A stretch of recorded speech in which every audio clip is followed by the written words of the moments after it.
I apologise for being a little late. I was having an alcohol-based emergency. A very important alcohol-based emergency, which I will explain in a moment once I've pressed this button, and then, right, I press this button. Chat, there we go. Alcohol emergency, so I've got to explain the alcohol emergency. I planned, right, after the incident with John, which we will not discuss any further, I wanted to start light today.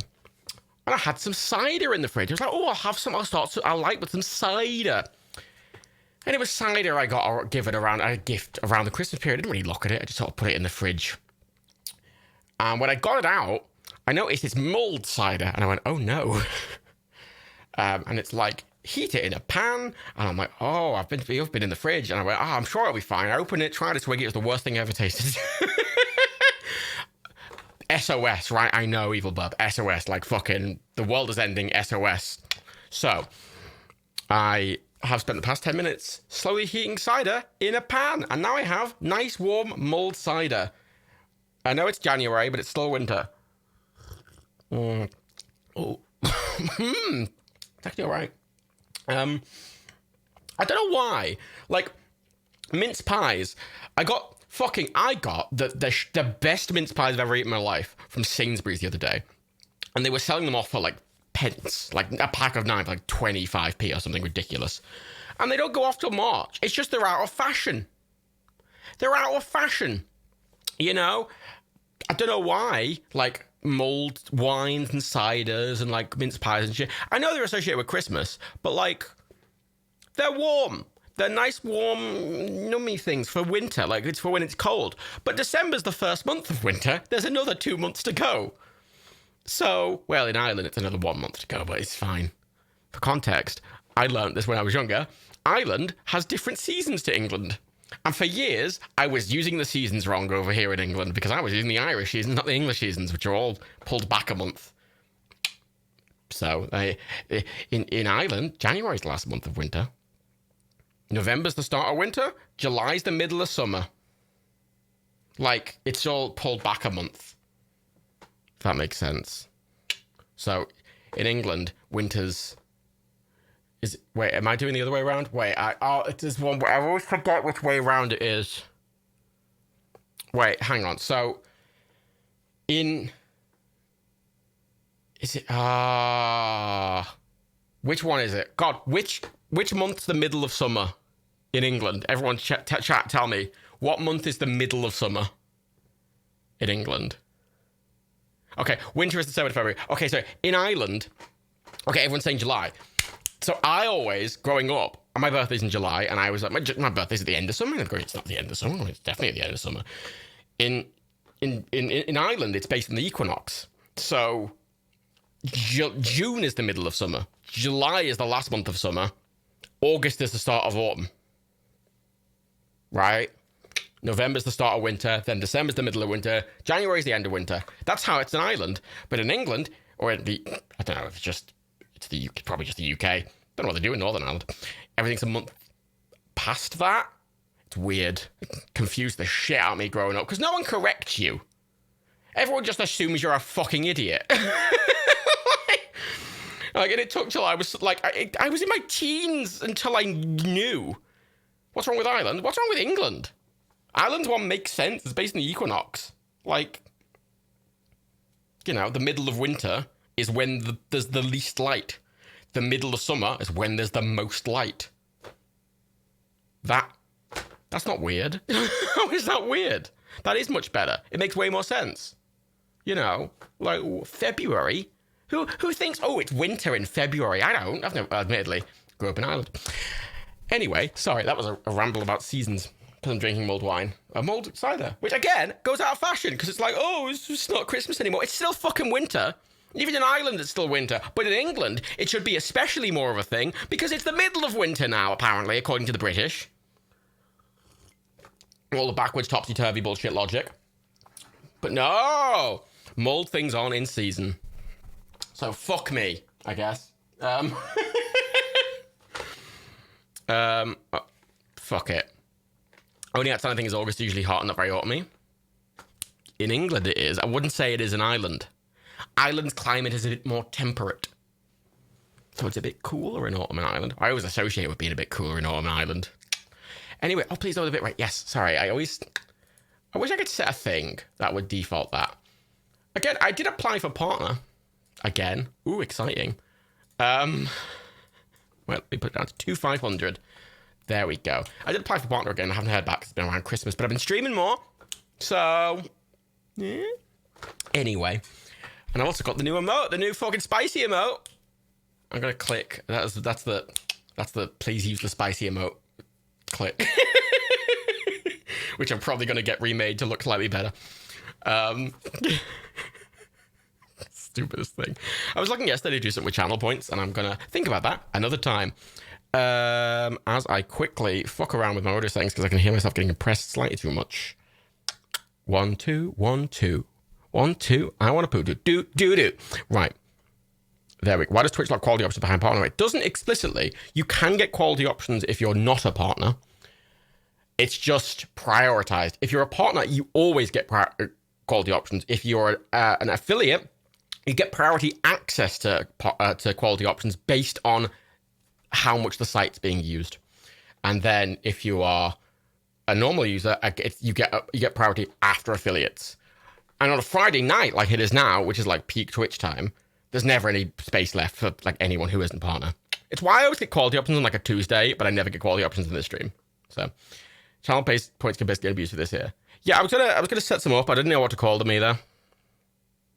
I didn't know what to call them. Also, I've called the subs. I named my subs like based off like space stuff. Like I think I've got Pilot, Astronaut, and Cosmonaut. Because Cosmonaut's the best one. But I might rename them. I don't know. Maybe I should make points floozy based. Floozy based point. Maybe just be floozy. You spend floozies. I don't know. Anyway, look, I've got my mold. I've got 2 cups of mulled cider because I didn't have a big enough cup. I've got some brioche. Sorry. I've got classic. Oh shit! I forgot something. I was like, I've got everything I need to make a martini. I don't have a shaker.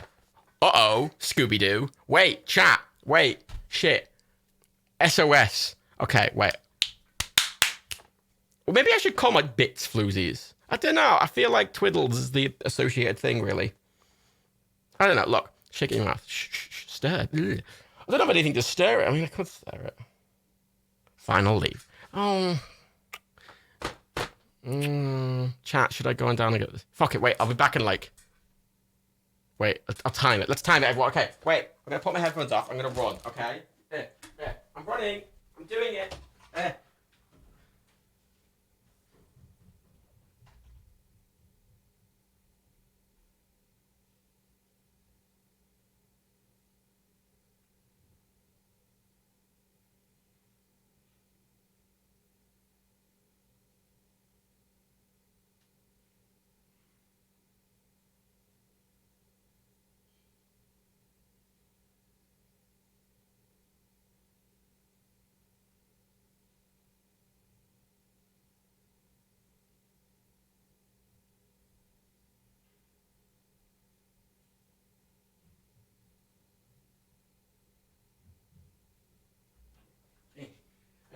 It's fine. It's fine. I've got it. I've got the shake has been acquired. The ice has been acquired. Look, I can't go into one of these without a fucking way to make a proper martini, please. That's 42 seconds. Well, you know, it's not too bad. I had to get an ice tray out and I had to get the ice out of the ice tray. So, oh, fuck it. That's fuck you. Okay? Question chat. Are we all ready to watch Olympus Has Fallen, which some people say is an okay film, and I remember fucking hating it. I don't think it's good. I think it's like trash America film. Well, actually, there's two. Before we get into this, right? There's 2 important things related to the drinking game. I have set up a drinking game, but I'm going to start doing this every time now. I'm leaving 2 bullet points unfilled, and they're going to be chat. Chat gets to add 2 bullet points to the drinking game. So I have 1 bullet point for 1 drink, that's free, and 1 bullet point for 2 drinks, that's free. You don't have to have watched it. So give me your suggestions for them, because I've obviously got some, and I'm gonna see how many of you get the ones I've got. And Olympus Fall isn't that old of a film, is it? It's watching when you were a kid, isn't it? How old is this film? 2013? Fuck off. Oh shit, it's like fucking 8 years old. Fucking hell, I saw that in the cinema.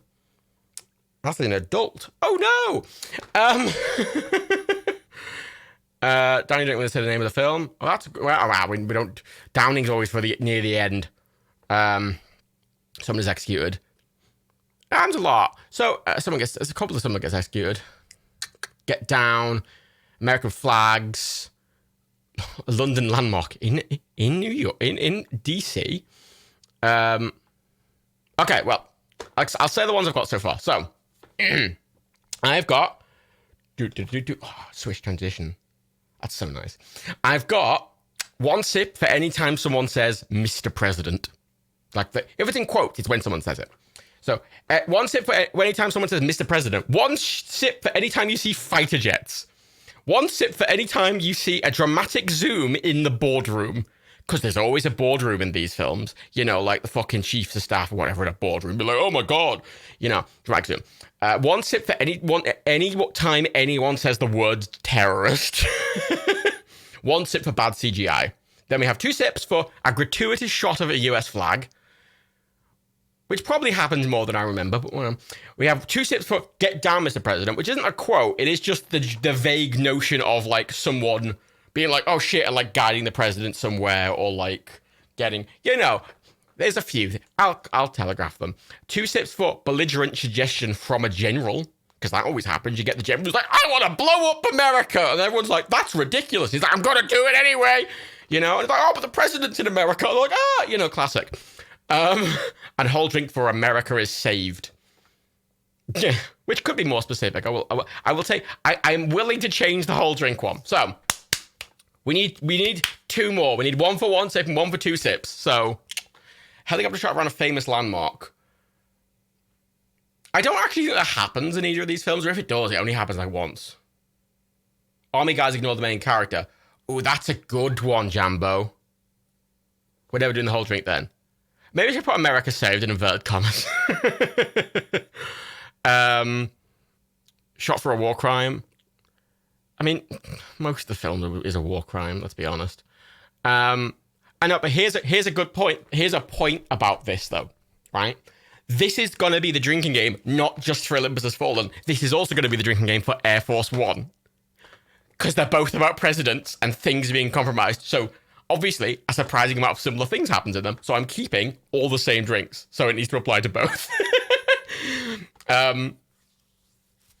So I might change one drink, but like I'm keeping all of them or almost all of them. Yeah, bad CGI. Admittedly, there's some really good visual effects in both films and some really terrible ones, and it kind of interjects between each other. What about the military salute? I could add a salute. The vice president say to trust the president.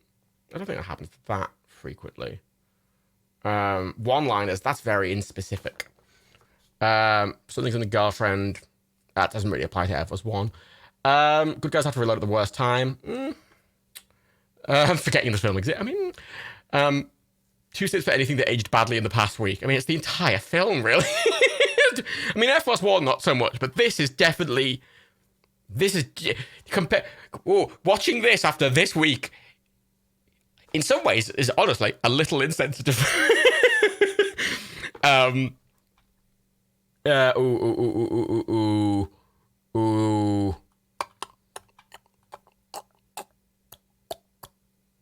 It can't be that vague, not for you. It has to be something specific-ish. Main character inspired by a woman, objectification of a woman. I don't think it happens much in these films. At least it doesn't happen much in Air Force One, because there's barely any women in it. Because who needs to pass the Bechdel test, eh? Gun porn. I'm gonna say, let's go with, well, like a lot of these ones that people have done, suggested.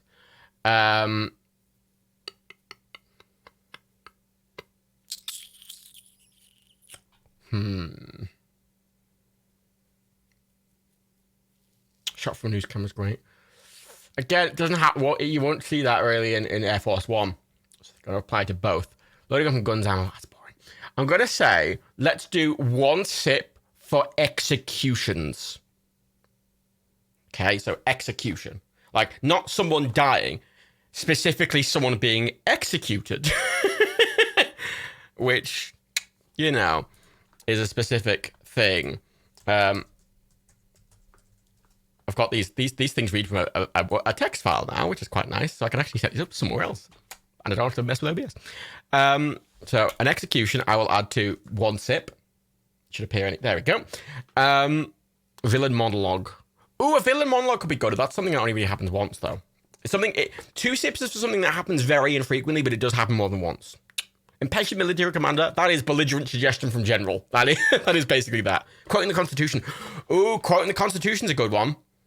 Quoting the Constitution's a good one. Army ignore the main character.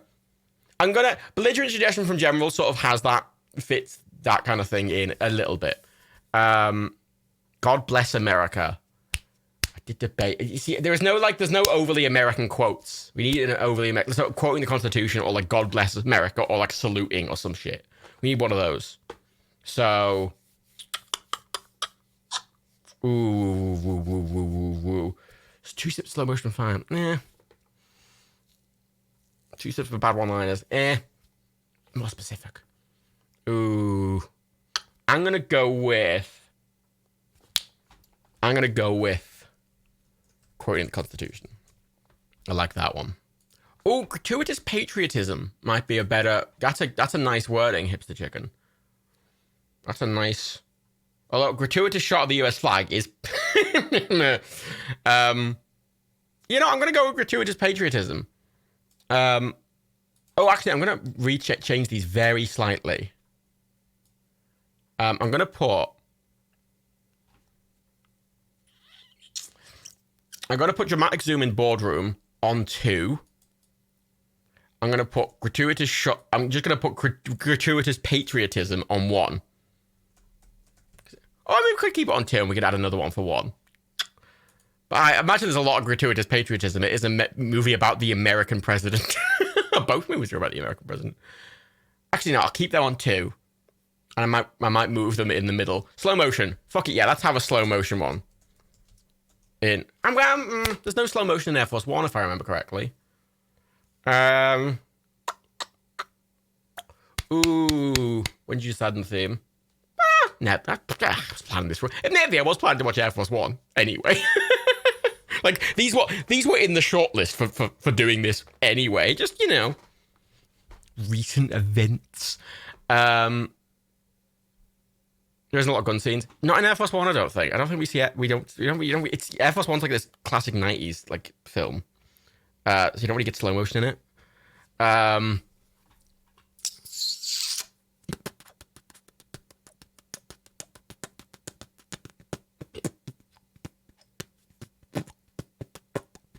Dramatic stares.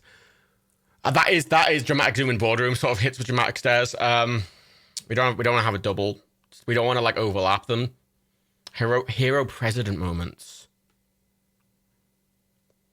In Olympus Has Fallen, that's infrequent enough. But in Air Force One, considering the president is the main character, during the war. Oh, Air Force One. I love Air Force One. Coward politician. Ooh, cowardly politician. I'm gonna have a look through these because I'll think of one.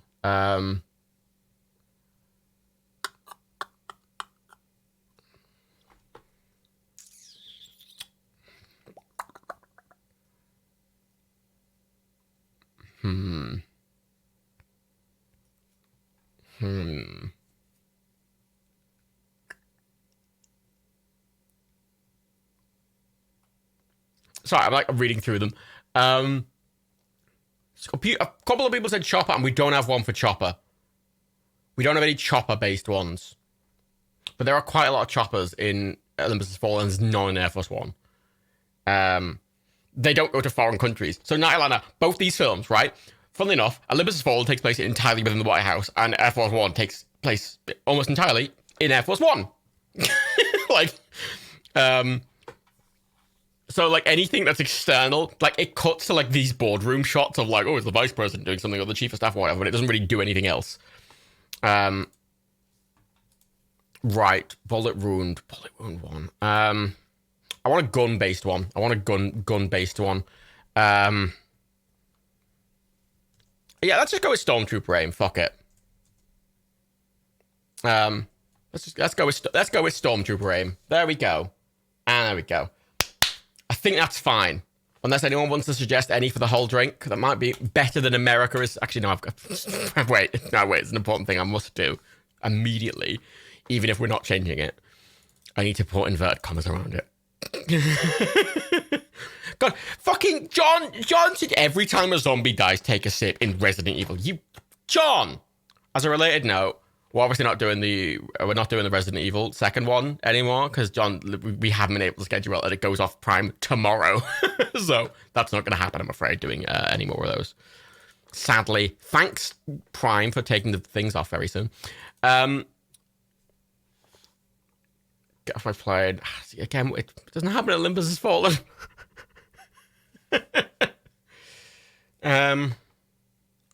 Yeah, let's keep America safe. We're gonna put that in big inverted commas. Find it. I'm not going to do a watch party unless I can do it on Twitch. Even if all of you want to get it somewhere else. As a point, Olympus has fallen. If I did check, it's available in a lot of countries on Prime, and also a lot of countries on Netflix. I think in America it's available on both Prime and Netflix, or there is somewhere it's available on both Prime and Netflix. I think in America it's definitely available on Netflix. In the UK it's definitely on Prime. I think I checked the Netherlands. It's available on one of them. Whereas Air Force One is like available on Prime in the UK, and I couldn't see it really available anywhere else. So that's why we're doing that second, because it's less available. But Olympus has fallen, so yeah. So many reporters. These are very focused films, for better or for worse. It's in Netherlands on the 4 servers. I think that's where I saw it. Yeah. Okay, so are we all ready? Are the drinking games ready? I hope my mulled cider's not gone warm.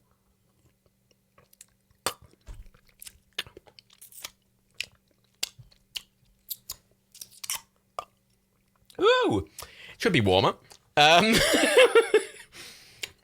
You kind of get this weird aftertaste if it's not hot. I need one of those, those mugs, they're called Ember mugs, and they just like keep a drink warm. Apparently they're really good. I was going to buy one, but I can't seem to get them in the UK anymore. I need one of them. I'm going to buy one of them. I'm going to buy one of them with my Twiddly money. This isn't the job. I use Twiddly money to I use Twiddly money to buy games, to do on stream, to afford alcohol for these, and maybe buy Lego. So are we all ready? I want everyone to say we're all ready, or give me a spicy emote if you've got a spicy emote for ready to watch Olympus Has Fallen. Hey Prime Valgum. Nice spices. Very good spice. Good top spice. It's weird. I have 102 subs now, which is really strange. But I appreciate it very much. So we're all ready. Hooray. Okay. Olympus Has Fallen. Okay, let's start watch party. Checking for Prime. I have to check for Prime. Thank you, Prime. Ooh. Oh, you know what's annoying? Right, the first featured title that comes up when I start a watch party is Resident Evil Afterlife. And Resident Evil Retribution are the 2 top ones that come up. No, Twitch! John's not available! And without John, it's pointless! Oh, thank you for the sub, Justina02. As a point, I don't have, on these screens, at least during this, I don't have the alerts come up, but I will keep, because they're a bit distracting, especially watching films, but I do keep on them. It is safer that John isn't here. It is definitely safer. God, it was legitimately the worst hangover of my entire life, which is really saying something. I want to point out, by the way, where I was looking, there's a film called Air Force One is Down, which I hadn't seen before, and it had really bad reviews, but I skimmed it quickly, and it looks like really boringly bad, not even fun bad. Okay, select title, Olympus Has Fallen. Right. Okay, remember, I may be muted. I'll be, the second I hit start, I'll go above the chat, and I may be muted, so make sure to unmute you. Okay, start watch party. Beep. I said beep. Beep. Oh shit, thanks for the sub, Double Doctor, and thanks for the sub, Hey Stally, and thanks for the 15 Twiddles, Poison Out Award. And thanks for the sub for Axial. It's supposed to make a noise. Can you hear the noise? Because I can't. I think it's making a noise. I say it might not be available in your region, but it probably is on another platform if it's not available on Prime. So have a look around. Go on Just Watch. Actually, I'll put the link in chat. I recommend if you want to see where something is available, use Just Watch. It's very useful. It's how I'm checking a lot of these things. Where are the... it's not on my screen yet. Okay, I'll click start watching. Okay. I'll be giving a time read in like... I'm not even in it yet, so... Okay, we're at currently... It's available on Prime here, but it says it isn't. Excellent. What if it's a different cut or something ridiculous? Wouldn't be surprising. We're at 50 seconds. Basically, the film's got straight into it. And I remember the opening of this film. It's Gerard Butler, right? And he's boxing with the guy. He's been in a lot of films. I can never remember his fucking name. He plays Two-Face in fucking The Dark Knight. He's the president in this film. Is Two-Face man, and Gerard Butler is like his like top security boy. And they're in like Camp David, the presidential retreat or whatever, right? And yeah, again, well, as a point, yeah, because this movie's available on VPNs don't work with Prime, but they do work with Netflix, and this is available on Netflix in the Netherlands and the US. He's head of security or something, or he's like his personal guard, something-ish. Also, if you do have a link to the Prime, if you're struggling to get, please feel free to share links to Prime or Netflix links, not illegal links. You will get timed out or banned. So basically, there's just this preamble here. I'm not going to spoil it, but I will explain. It's basically, this is fucking irrelevant. It's just the pointless setup. They're best friends. They're best buds. It's Christmas. They're in a suit. They're in tux. They're going somewhere for something. I don't know. Did he say Mr. President? Oh, fuck's sake. Okay, sip. The version available in the Netherlands is 5 minutes shorter. That's really strange. All right, fucking hell. I say, if any of you have access to a VPN, which often they are free, I recommend watching it on Netflix if you don't have it available on Prime in your country. I said Mr. President tries. Fuck's sake. 2 sips. So there is, what's his name? Oh, he's playing Uncharted. Forgot about that. Yeah, this intro is to give Gerard Butler a reason not to be in the White House, and is trying to pre-establish the relationship. It's getting so much exposition in like a really quick thing. That was Uncharted, yes. So, I say, this is basically irrelevant. He's up for re-election, it's a whole thing. He's got a kid. Look at his young, innocent kid. His young, sweet, innocent child.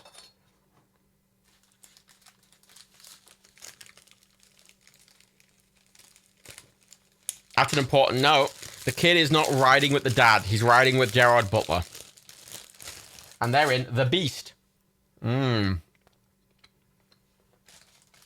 Brioche. So, I'm referencing Breaking Bad because apparently they wanted to just date the film by playing Uncharted and referencing Breaking Bad being on the air at the time. Because, you know.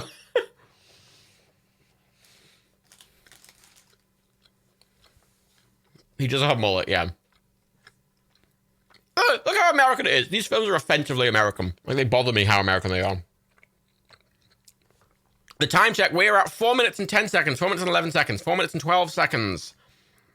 The word Camp David just came up on the screen. Because they're leaving Camp David. God, those fucking guards must be freezing. Wait, salute! Did we have one for salute? Oh, we didn't. Shit, we should have had one for salute. I kind of want to add one for salute now, I'll be honest. I'm going to check, actually. Yeah. I'm making an executive decision. I'm changing one to salute. Yeah, punch him in the nuts. Punch the child in the nuts. That's what we're gonna do. One sip for those salutes. I'm changing Stormtrooper aim to salute.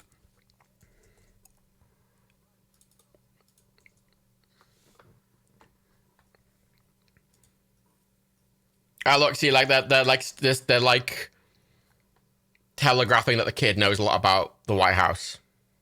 Timestamp: we are at 5 minutes and 10 seconds. 5 minutes 11 seconds. 5 minutes and 12 seconds. There are 3 films in this franchise. It's kind of... I actually like London Has Fallen. I remember liking that one. Alright. They're on this fucking dirt road in the snow. There's a blizzard on. Mr. President is distracted by his work because he's so busy because he's the president. See, look, he's so distracted. He's such a distracted husband. London's Fallen makes the UK completely incompetent. I mean, we kind of are. I hated White House Down. I hate both these films because these came out. This came out around the same time as White House Down, and I hate both of them. Look, this is a Christmas movie. Look, she got it repaired from. This is all important. Like, ignore the fact that she's giving him his Christmas present in the limo.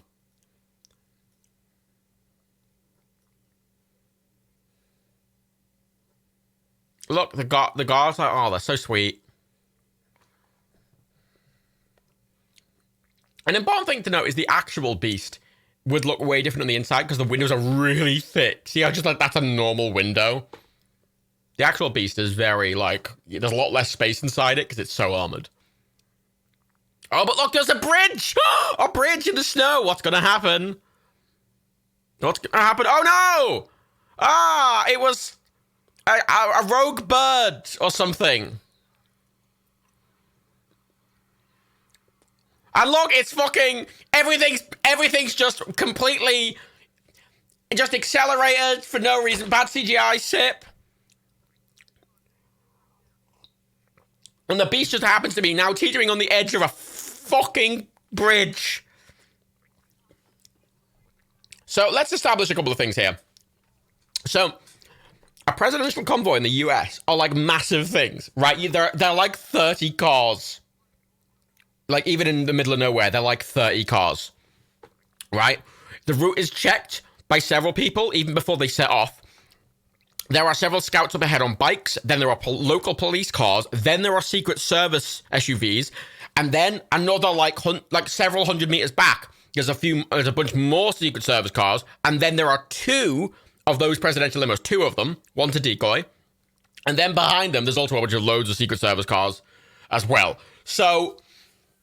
And also, they keep reasonable separation from each other, so if something happens to one, it's not just going to fuck the others. Look! His wife's fallen into the river and died. Oh, he couldn't. He tried to save her, but he couldn't. And now she... Oh, no! Fuck off. CG's bad, yeah. Fucking sip. What, do you know so much about this? About presidential details? Or... I don't know. Random facts.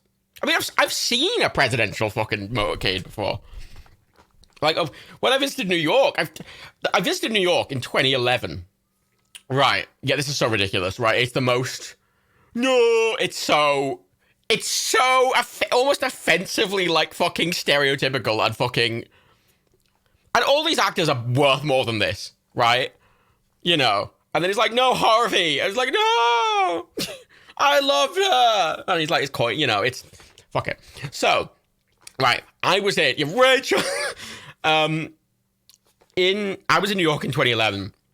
I went on a holiday with a family member.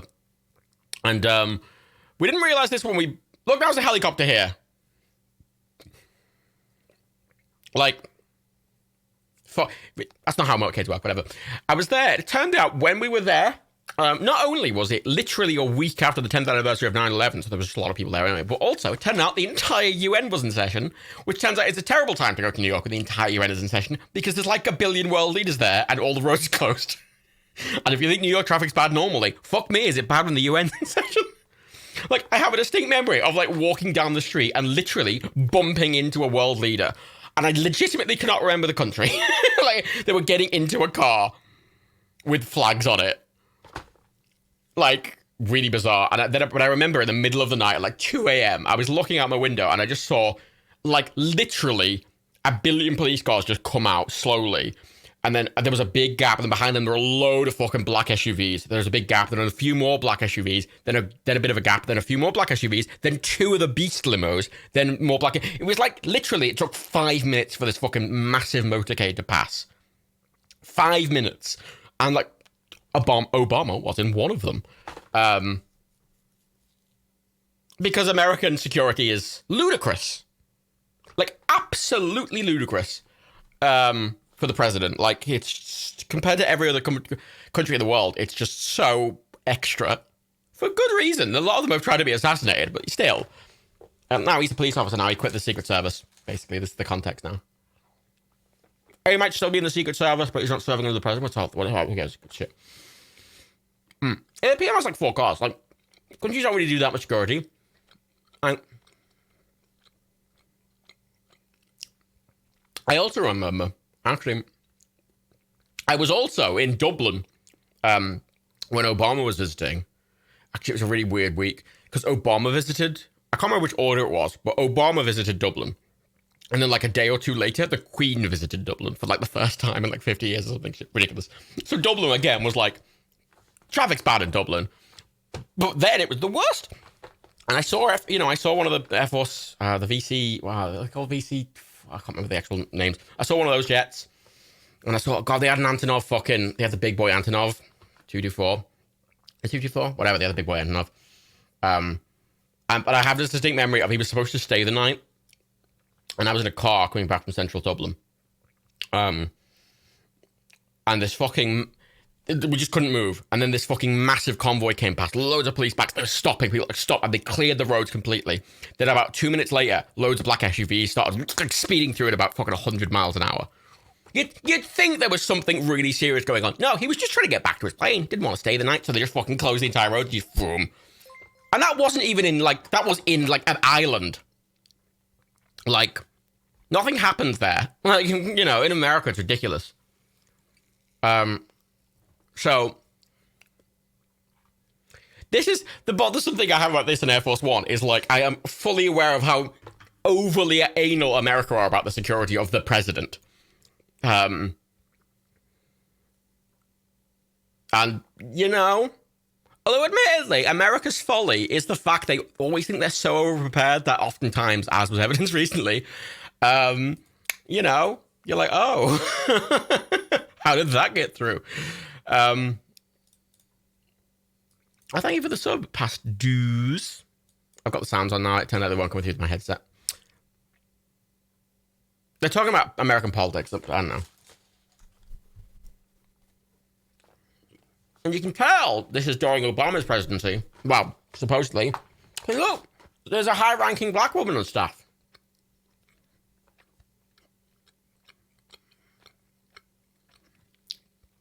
Nothing I'm to look. Yes, I've definitely. Like in the South. Like I mean, there hasn't been fucking a terrorist attack in Dublin. You know, it doesn't. That's not a thing. The IRA aren't attacking Dublin. The IRA are attacking England. And the UDF. Yeah, the UDF aren't attacking Dublin anymore. They stopped. They do shit in Northern Ireland. It's not happening to the Republic, terrorism-wise anymore. Look, President Son, he's so sad now. But also, he was telegraphed to know quite a lot about the White House. That will come up. Who did the GRA attack? They don't attack. They just mildly annoy people.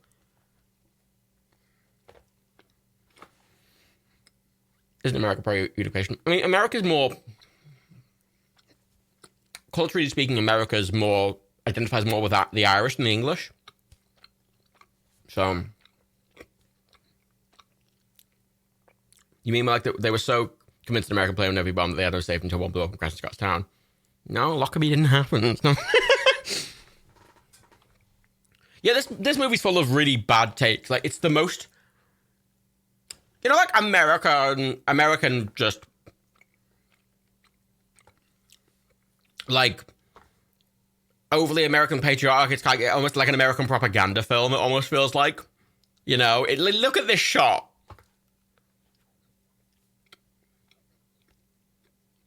I'm going to give that 2 sips of gratuitous patriotism. 2 sips. The timestamp we're at is at 40 minutes, 55 seconds, 56 seconds, 57 seconds.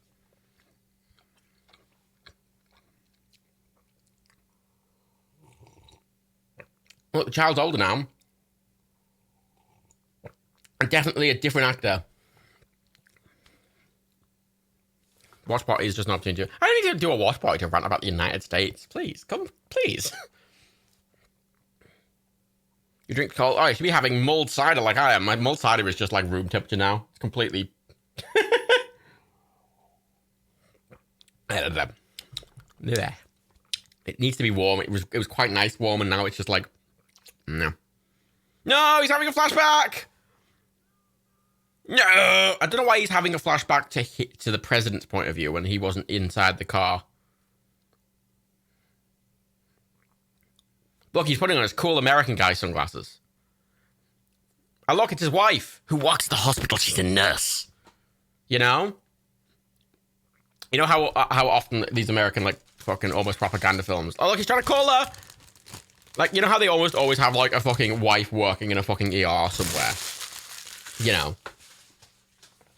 Because it's this sort of weird way of, like, oh, we're feminists because we're showing a woman in a high-ranking position, but also, you know, making them basically completely useless, and they never really talk to anyone about anyone other than man. See, my movie different than yours. I think it's probably a little out of sync, but it's some people. America do love spouses working in hospitals and movies. It's weird.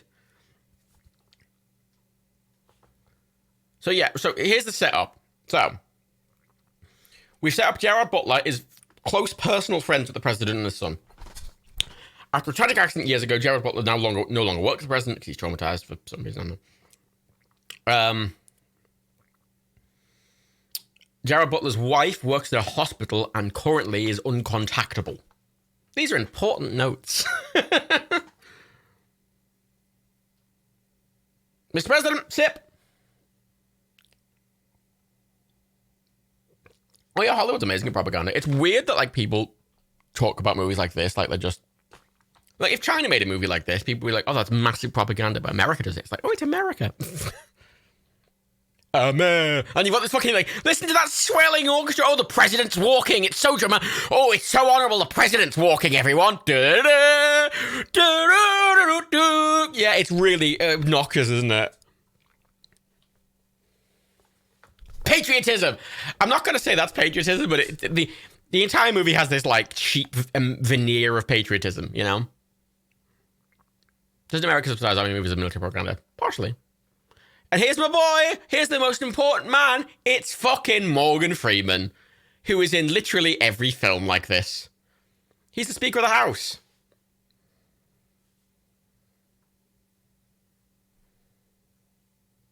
I like how underwhelming of an introduction that is to Morgan Freeman.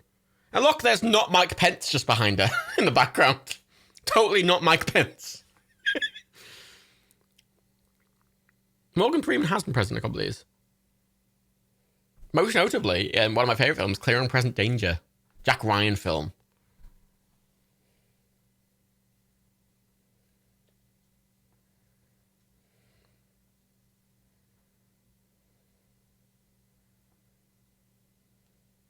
America has an extreme sense of hero worship. Yeah. It's America. It's America. America do what America do, you know? Fuck it. Legitimately, right, in one of the thumbnails for this film, like, they did have the guy who just looked like a knockoff Mike Pence. Shit, it's the South Korean. So, important note, one of the things they established early in this was that there's more tensions between North and South Korea. Like, they've swelled up at the moment, right? So keep that in mind. This is a film related to North Korea. So the villains, funnily enough... Okay, now here is a plane. Here is a C-130 flying, and that was bad CGI. Sip. Keep in mind, this is like 2013. So, like, planes in fucking simulators looked pretty good. And this is a fucking film studio, and that plane looked shit. Like, you could run X-Plane 11 in 2013 and have a really nice fucking C-130 model. It looked really good. Yet somehow, a multi-million-dollar film with a fucking massive budget. See, that's all right. That doesn't look too bad. It doesn't look great, but I'm not going to sit for that, because that wasn't terrible. CJ Michaels not horrible. That's the frustrating thing. Because, like, in Air Force One, as we will note later, it's a bit distracting sometimes because you're watching Air Force One and you'll have a shot of clearly what is like a large miniature, and it looks amazing. It looks fully real. But they intercut that with shots of, like, the CG plane, and the CG plane looks really fucking bad because it was the 90s. And in the 90s, I can kind of excuse it. It was difficult. So yeah, the South Korean leader is here, I think. So keep in mind, South Korean leader, deputy? I don't know. He's visiting the White House. South Korean leader's visiting the White House. Important.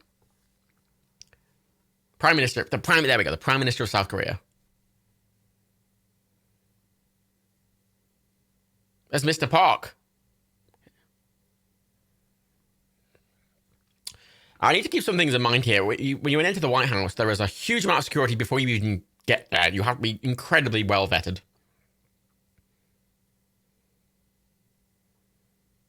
There's a lot of things I'm going to pick out of this movie.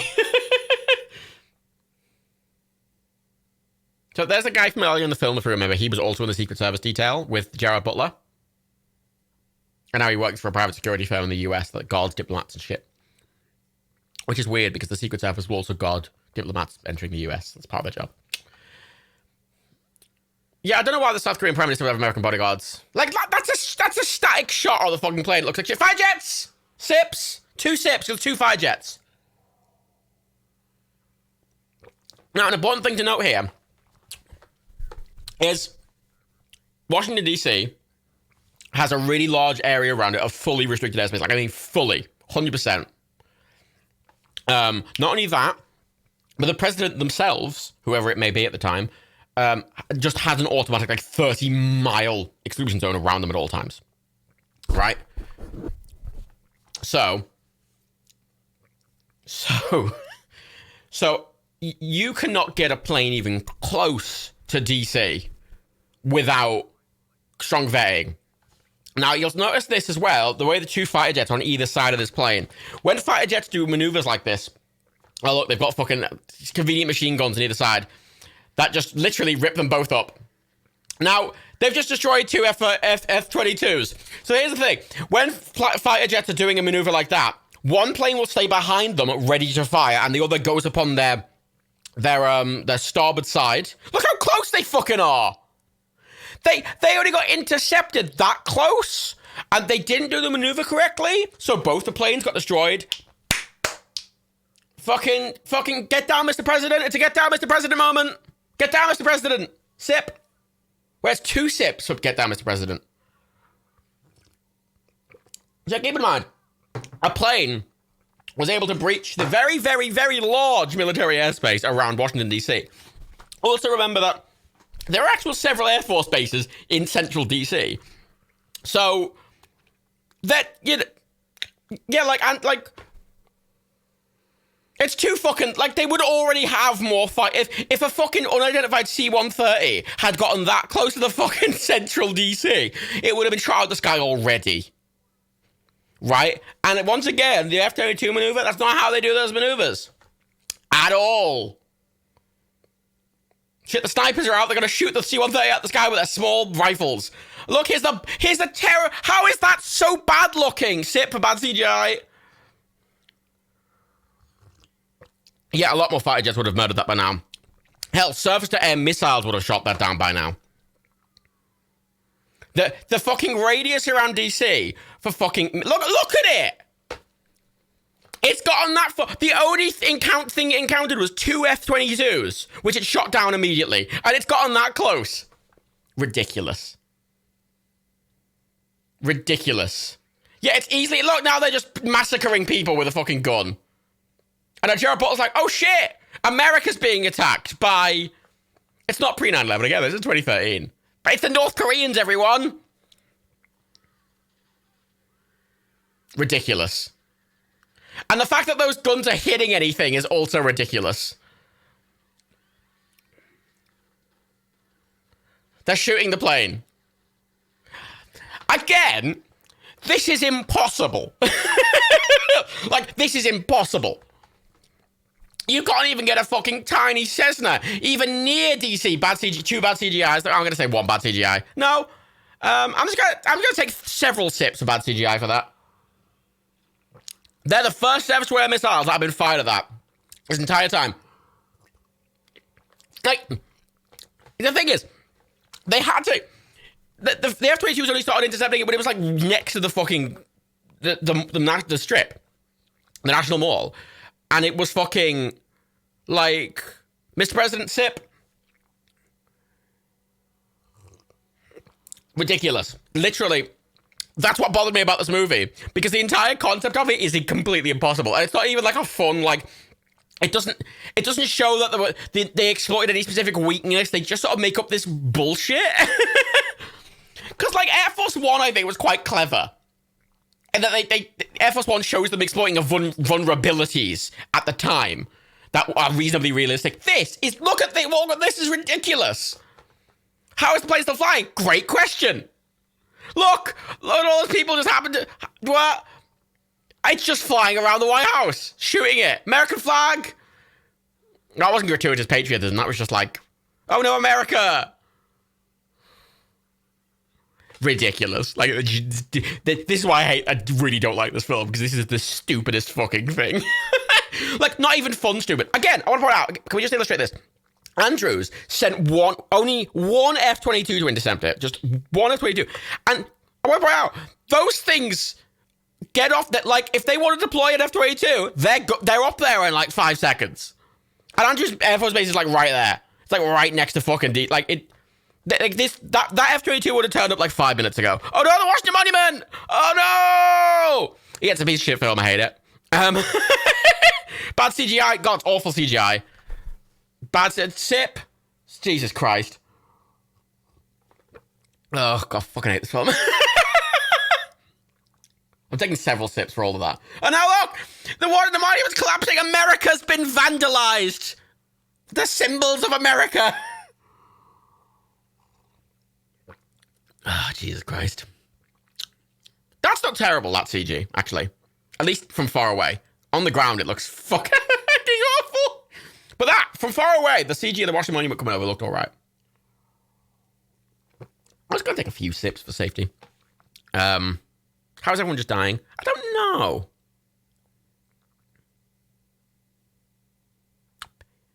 Great. Again, you know what the question is right now? How the fuck did they get this close? What the fuck?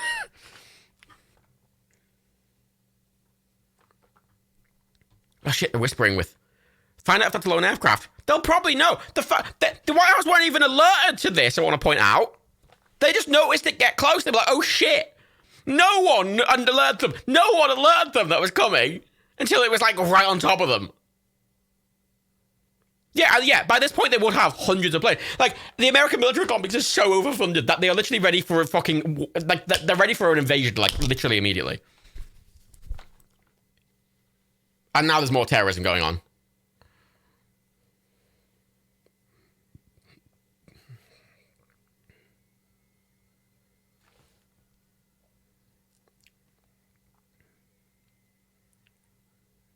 Now, this bit, the problem with this film is some of it feels like it kind of makes some sense, and then some of it doesn't.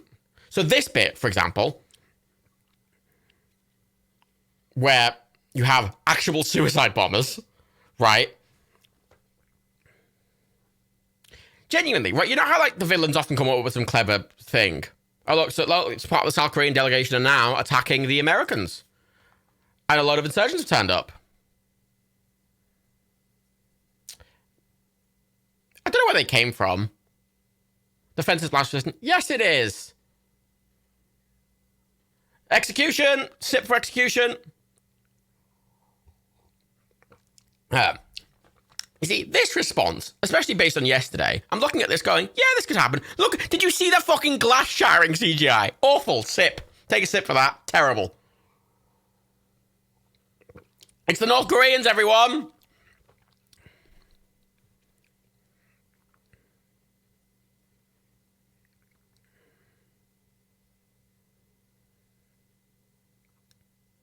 So we got to start. They've brought the South Korean delegation with them along with their assistant. So keep in mind they brought them into the bunker against, and they were saying to the president that's against protocol, and he was like, I don't care. But there's an important note there. It doesn't matter if the president don't care. The Secret Service don't answer to the president. The Secret Service, the Secret Service have a specific duty. They would not let that South Korean person into the bunker if that was an actual thing.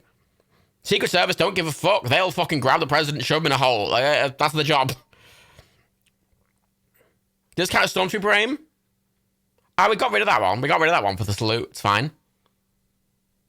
Again, look how close the Pentagon is. Only now has a response team been fucking sent out from Andrews Air Force Base. Only now are they sending the Air Force. Only now. It's been like fucking 20 minutes.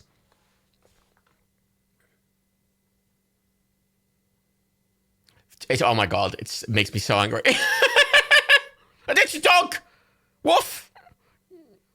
And they kill the dog. Let's go fucking fuck this movie. It took them hours to send National Guard to the Capitol. It did.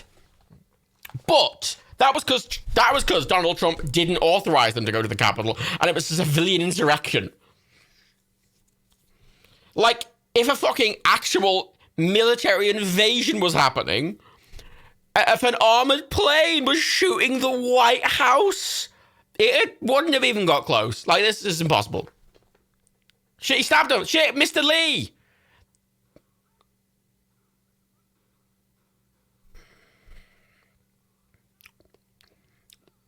Couple of things. Protocol would not have even allowed them in the same room as the president. Even if they were being allowed into a secure bunker like that, they wouldn't have been allowed into the same room.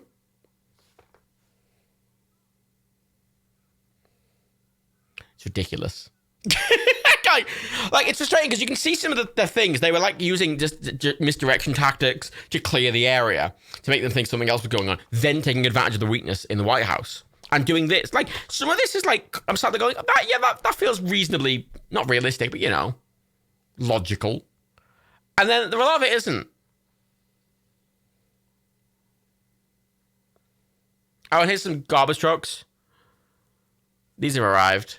Yeah, the suspension of disbelief can only take it so far. I'm like, I like a popcorn movie. Like, I like the Transformers movies. They're absolute trash, but I have fun with them.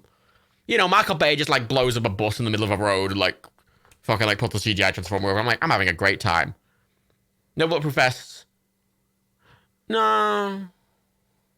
Here's the DC police. They've sent 3 DC squad cars to intercept this terrorist attack. And the DC police got here faster than the Secret Service, or the National Guard, or the Army, or the Air Force. I want to point out the Secret Service aren't just like an organization based out of the White House. They're like a massive organization, the Secret Service, that are charged with like a lot of duties. Oh yeah, the DC police seems a realistic response.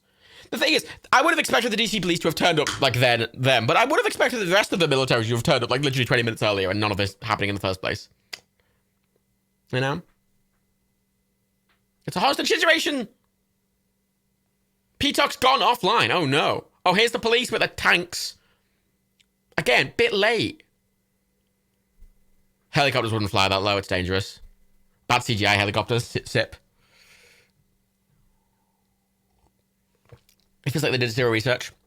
I don't think they even bothered to do research. I know there's docking because something's going to happen. Here we go. There's convenient garbage trucks. They got a big SMG. Again, I don't know how some of the CGI is so bad considering this is like 2013. Like, this isn't that old a film. Like there's not real excuse for CGI to be this bad. So they surrounded the White House with these like garbage trucks that they hid guns in, which is perfect. You know, I can go for that logic. That you could do that in America, no problem. You know, I don't know why. Yeah, these Secret Service agents are just sort of literally running out and dying. Like they're just literally running out with no cover, no armor, and just shooting their handguns at a target in a fucking armored vehicle, like fucking 100 feet away. They're not doing that. Oh.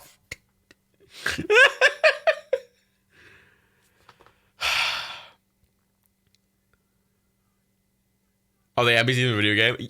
Yeah, it feels like it. It honest to God feels like someone played GTA and went, I want to have a... Like, what? Shot on the back. Ridiculous. America, no! No! God, look at the squibs! I don't think I can excuse a lot of this cheesy shit if it was an older film. It was made in 2013! It was made in 2013! Yeah, they're all dead. Every single Secret Service agent is dead. All of them.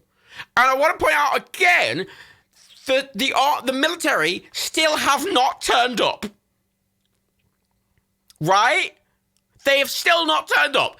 There has been an literal full... They've bombed the White House.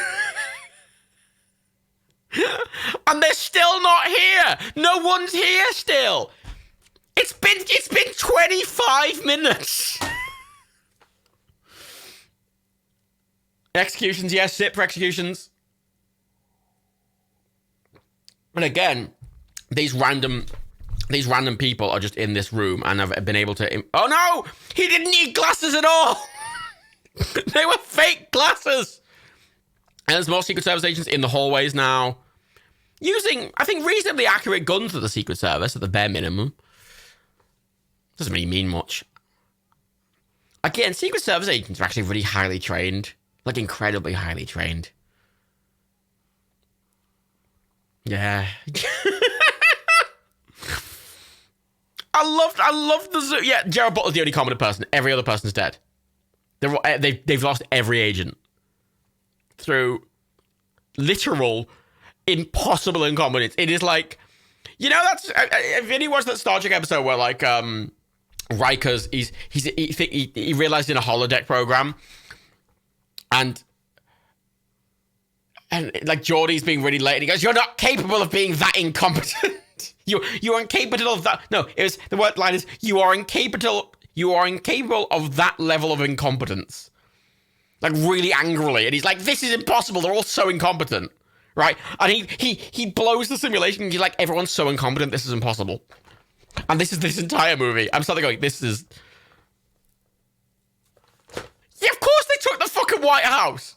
No one tried to stop them. Like, some guys in suits with fucking hands. Now the military showed up. I want to point out, it's been 30 minutes. Do you know how close Andrews is to DC? And how many fucking... Like, they would have had these people there in fucking 10 minutes. Let alone the fucking Air Force would have fucking scrambled jets before that plane even got near DC metropolitan area. Not even... Impossible. Bad CGI. Right there. And again, they've completely overridden the security system for the White House bunker. I don't know how. But...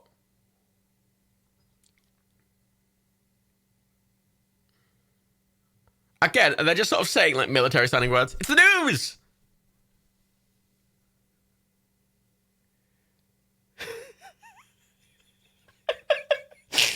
Oh my god, fucking news anchors literally said that line 2 days ago.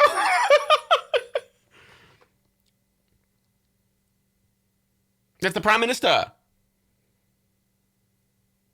Execution, sip.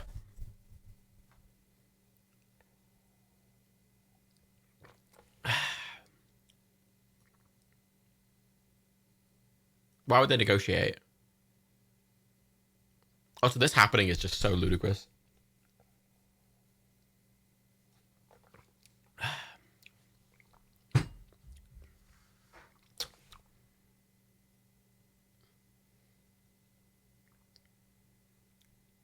See, the thing is, right, how does North Korea have the money and power to do this? Like, the thing is, what the North Koreans did in this movie is totally doable for the North Koreans. It was a few guns, an RPG, some fucking garbage trucks, and a fucking C-130. Like, and some subterfuge. Like, this is totally doable. The point is, it wouldn't have worked. It's the point. Like, the North Koreans have been done, like, very reasonably realistically because it's just, like, a fairly small force doing really, really things. It's just, it would have been, it's so impossible that it would have happened in the first place. Execution, sip.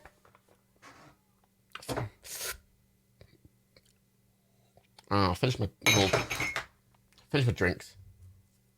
Look, he's betrayed. He's the Gerald Butler's friend. He's a criminal now. Oh no. He's one of those Americans working with the North Koreans.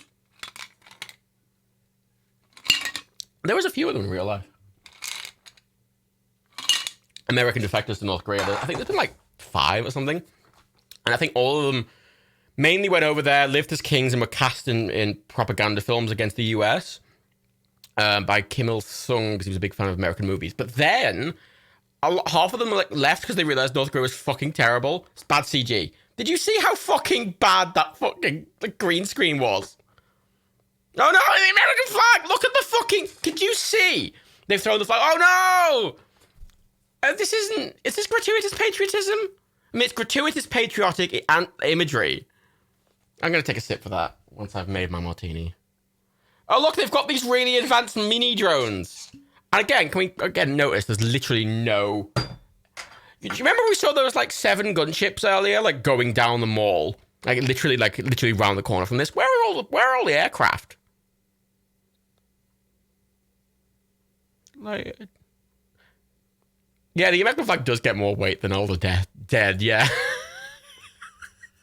Fucking hate this movie. Oh, he's Korean! Oh, Jesus Christ. How are they not sniped? Great question. Again, keep in mind, there is a full military force outside the White House currently. Once again, though, wouldn't have got there in the first place.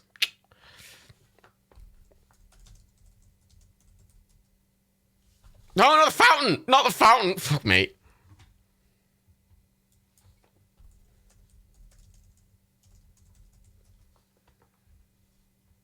Yeah, they can't. They were able to sort of walk in. It's ridiculous. I want to point something out. On the poster for Olympus Has Fallen, which I've just put on the IMDb page, Morgan Freeman's at the front of the poster. Even though he's definitely not the main character. He's not even... There's 2 main characters and he's neither one. Like...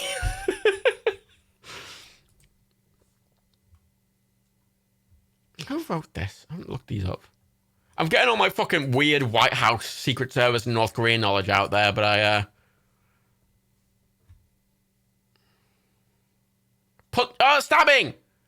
Again, Jared Butler's the only one of the Secret Service. Like, he's not even part of the Secret Service. He just sort of walked in.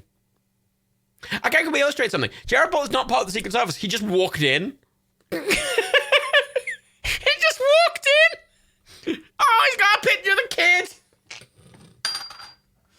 Oh, God, I fucking hate this movie so much. No, Morgan Freeman is the Speaker of the House. Morgan Freeman is playing Nancy Pelosi. I'm still thinking well, I can't tell them apart.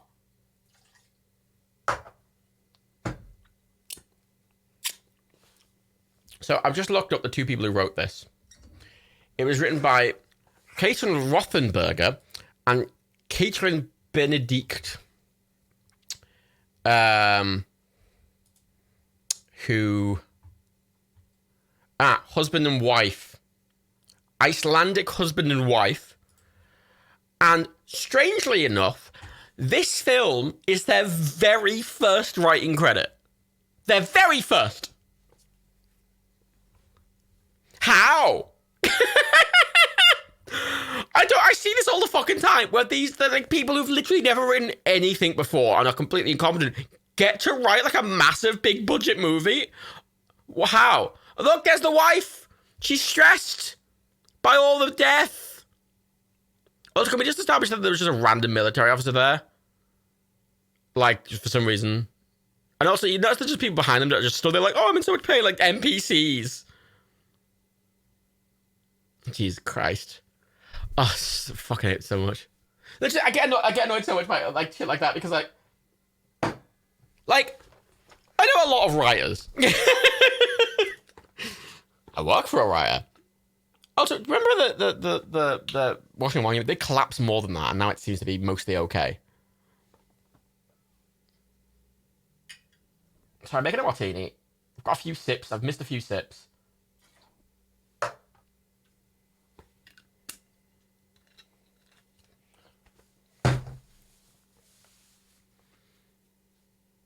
Also, the nuclear launch codes aren't just this, like, magic thing. There's so many people in the chain of command for, like, launching nukes that just because someone has the codes doesn't mean they can launch the nukes. Like, if they had the codes, they would try and launch the nukes. Everyone would go, no, you're North Korean terrorists, go away. Like... ridiculous. They wrote the Expendables 2 as well. The Expendables 3, yeah. And they wrote the 2 sequels, There's Lone Has Fallen and Angel Has Fallen. Like, how? Also, they look really weird. Like, their IMDb photos are just really straight. They're both incredibly blonde, incredibly pale, and their teeth are the whitest thing I've ever seen in my life. Like, they almost look... They look fake. They don't look like real people. It's really strange.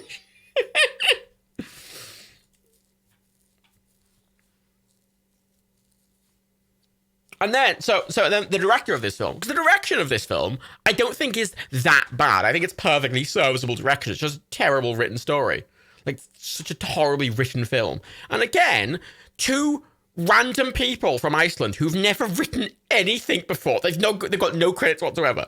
They'd never written anything before this, somehow got to write a movie starring Morgan Freeman, Gerard Butler, and Agan Elgort, whatever the hell his name is. Like, oh, look, he's in the Secret Service section now. Where's the vice president?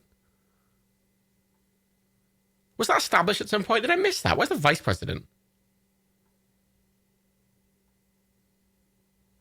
Oh, the Secret Service off? Yeah, because the Secret Service is a massive organization. It's not just the White House. Like, the Secret Service is a massive organization. It's huge. Because the Secret Service protects past presidents, it protects important dignitaries, it protects important political figures, it protects the president's family, it protects other people in the cabinet. The Secret Service protects loads of people. Loads of people. Shit, Gerald Butler's in the Oval Office somehow.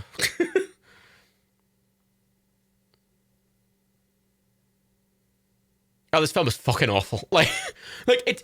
I think it's well acted and well directed. Like, I'm not faulting anyone's. Like, I feel like everyone on set was trying, but the writing is just so awful that they cannot fix it. Like, it's not possible.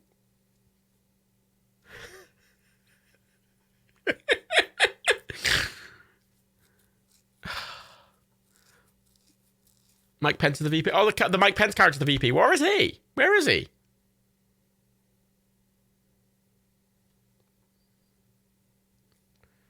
So there's several questions here. Why did he know the code to the safe still? He's not been in the place for like 2 years. They would change the codes regularly. Again, there's bad CGI for those fucking lasers. But I haven't even finished making my martini yet.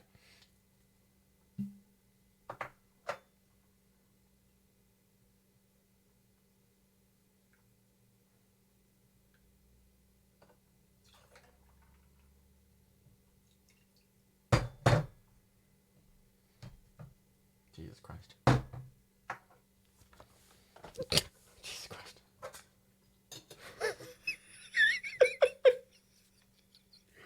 Jesus Christ. Ah, it bothers me so much.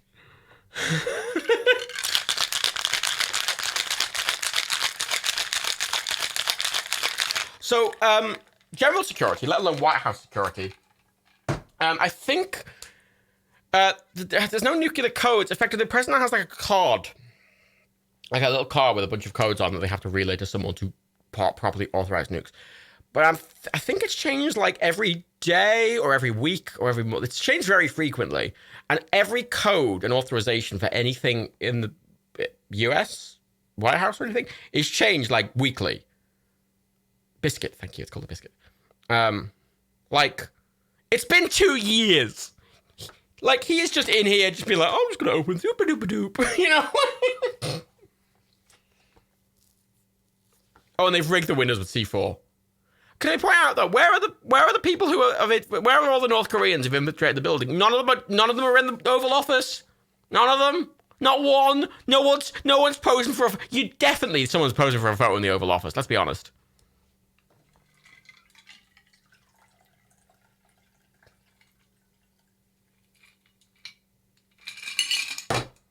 Right, martini. How many sips tonight? It's like 3.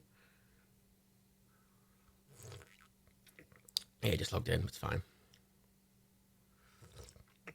They did use 8-inch floppies for the nukes. There you go. I mean, it's fine. Because the reason nukes use a lot of old technology is because they're really secure. Like, because to do anything, you have to be physically there. You know? And they're very good at, keeping a bunker safe. So they often use old tech that is completely air-gapped. Oh, look, some random guy's just wandered into the Oval Office and now he's having a fist fight with them. Again, no one's nearby. There was 100 North Koreans invading the fucking White House before. Like, where are they now? Where have they gone? Where have they gone? Where have they gone?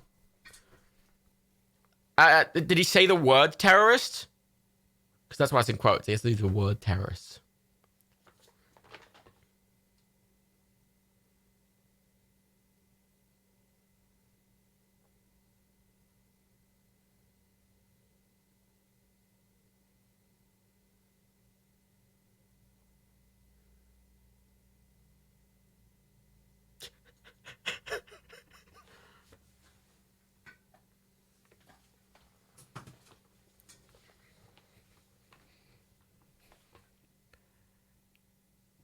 I want to point out, again, you know how America's got a policy if we don't negotiate with terrorists? They take that very seriously. They wouldn't even be talking to them. Like, as weird as it sounds, they would literally not speak to them. They have a really hard policy on it.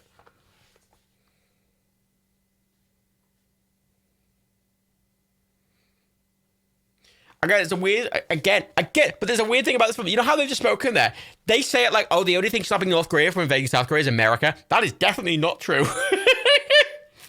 Like, the South Korean military are really heavily trained, and they have loads of American equipment. Like, Americans are there more, like, as a facilitator.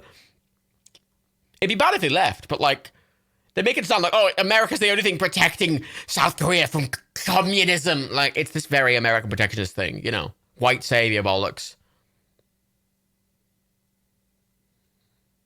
They put the VP was in the bunker, really?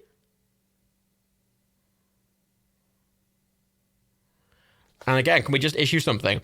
They have an expert on North Korea, and at no point prior to this, again, we're an hour in, at no point after this literal terrorist attack by North Koreans, and they knew they were North Koreans, did they go, well, let's talk to someone about North Korea.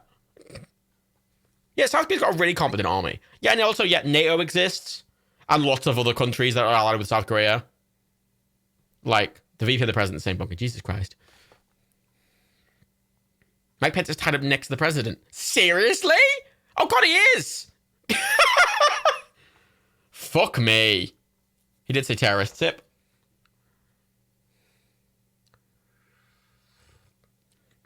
Jesus Christ. Such a fucking horrible film. But the timestamp is 53 minutes and 8 seconds. 9 seconds, 10 seconds.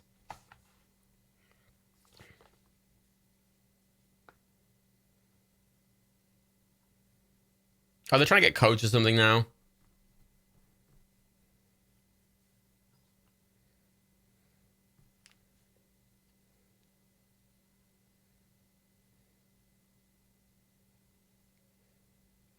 I don't know what the Cerberus code is.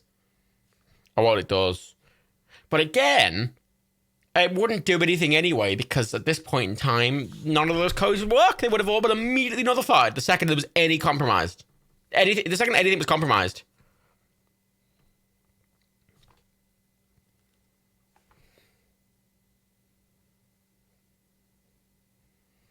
And again, he wouldn't just do it because the president asked him to.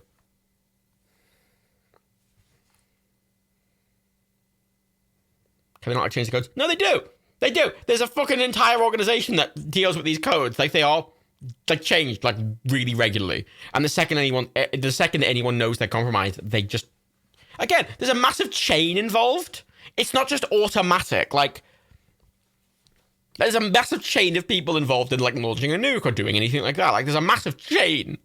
It's not just the president puts in a code and then it just, you know, magically launches nukes. Like, there's so many people involved. And then at any point in that, people could be like, hey, you know how the president's in a bunker being terrorized by the North Koreans? Yeah, it's probably not valid. Like, yeah, you can't just one person with the shit. And they definitely do not. Like, the president's the only person with the authorization to do it, but it doesn't mean he's the only person in the chain. There's lots of people in the chain that can go, oh wait, this is bullshit, let's not do it. Did they explain what Cerberus is? I think so, and I don't remember. Again, he's beat up a guy in the Oval Office, and he's stolen all his guns. And again, I don't know what any of the other terrorists are. Why do they put 3 people with all the codes in the same bunker? Great question. They wouldn't. Oh, he's there you go. It's classified. They haven't explained what it is. He really doesn't have... He has no reason he needs to know. Legitimately, no reason. It's completely irrelevant to what he's doing. And they're telling a civilian! They're telling a civilian!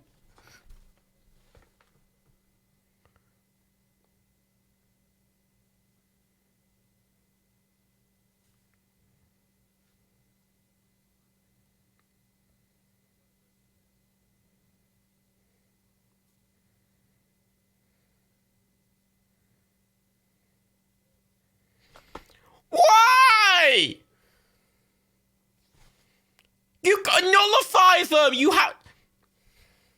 Jesus Christ. Ridiculous.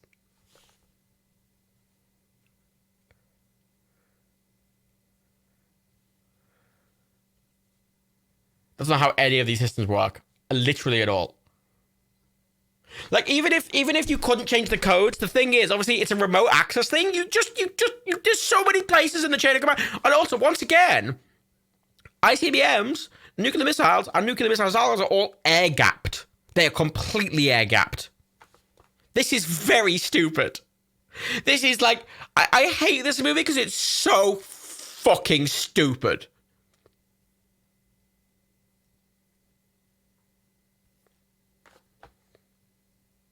It's first, and again, written by random cunts. How do these random cunts get fucking, like, writing gigs for these ridiculous movies and then, like, dance, like, start like, oh, I don't want to hire you. Fuck off. It's not completely backwards. If all they need to destroy, like, a nuke in, like, an accidental firing, why would they need all three codes so that increases the odds of accidental detonation? Well, blowing up a nuke in any sense needs multiple authorizations. Again, everything in the US, especially with the nukes, has literally so many... Like, there's so many bits where you can stop it. And there's like, a big chain for anything. It's a chain. So if the president, the current sitting president, who, we don't speak his name,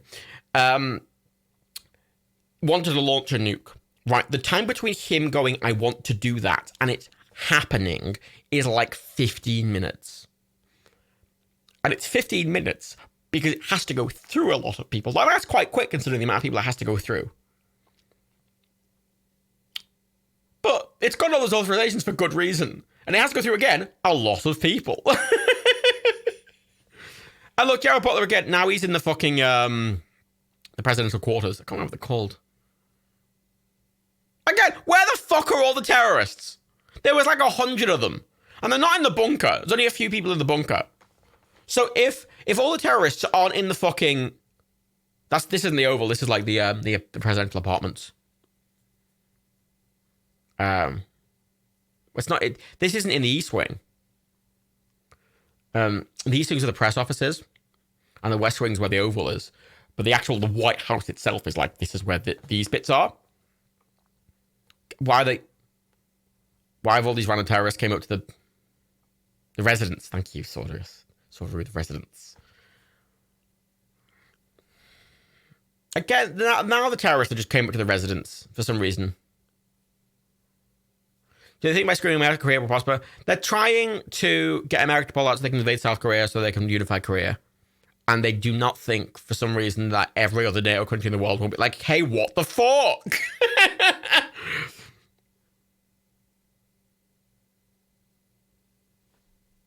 This begs the question, why haven't they come up here before? It's nighttime. There's a secret door, obviously. Oh, in these films about America, no other countries exist but America and its enemies. Allies don't exist.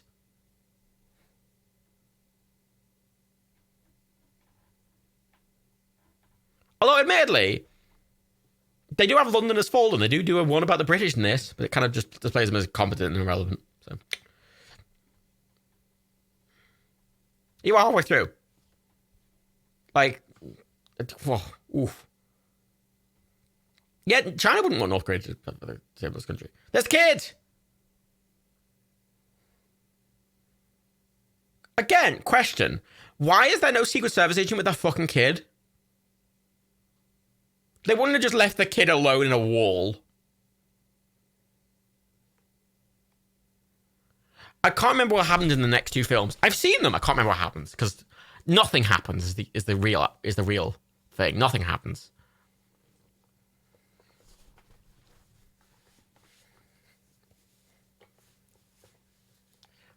And I'm pretty sure London's Fallen is just like... I remember in London's Fallen, there's this really nice one-shot, which I remember really liking. Again, the one saving grace about these films is like they're usually competently shot. I mean, the director of this film is Antoine Fuqua? bad at pronouncing it. This is the guy who did this, did The Equalizer. Training Day. He's done 70 films. Most of them are shorts, granted. Oh, they're just shooting through the walls now. Vaguely.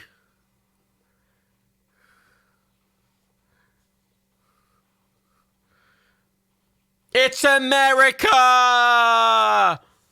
Secret door! Fuck me. the guy who directed this directed Shooter. Don't know how many have seen Shooters. That Mark Wahlberg one. Did a few music videos. Did The Magnificent Seven. But he's not a bad director. I like Equalizer quite a lot. He's like a pretty competent director. He's like good, but he's competent. Again, like I'm getting a good sense of like layout and movement and stuff from everything they're doing. Like none of this is like, it's just the writing is just so abhorrently awful. And now they're just in this weird basement bit of the White House. Where's that?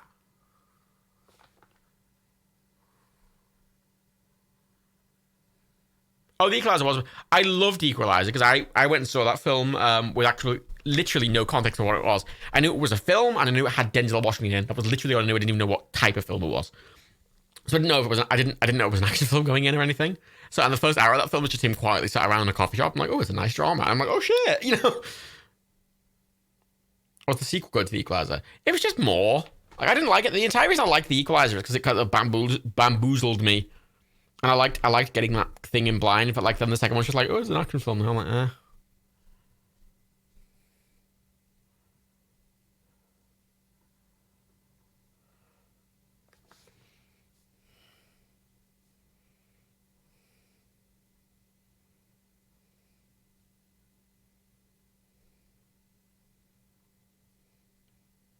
I don't know what he's sneaking out of. And again, there was like 100 soldiers. Where the fuck? There's like 6 of them in the fucking residence. There was like 6 of them. So if there were 6 of them in the residence, where the fuck are the other 90? Because it's not like they've got anything else to do. I mean, there's some on the roof, I imagine. But I feel like if there's a guy, if you've got John McClane running around your fucking White House, being all John McClane-y and getting the fucking president's kid out, which, I'm assuming is one of their most important bargaining chips. I imagine it's one of the big priorities they have.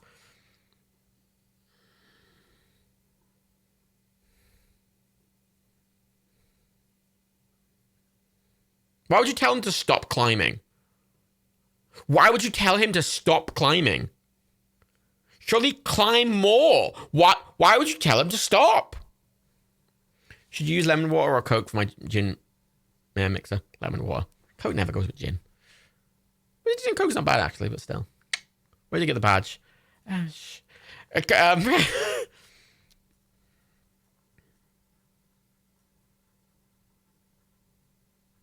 E-Class 2 wasn't necessary. The E-Class 2 was also really weird because it has this really weird product placement for, like, Lyft. The Uber competitor. Again, you waited until he was shouting about the kid until you got him. No one else in the room with you, mate. You could have got him before he saw the kid.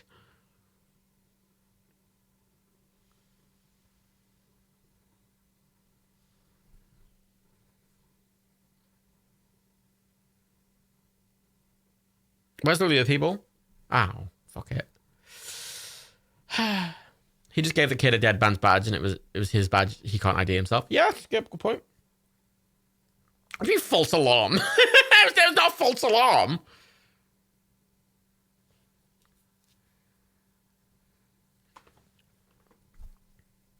Now, here's the point. If someone can get out of the White House that easily, then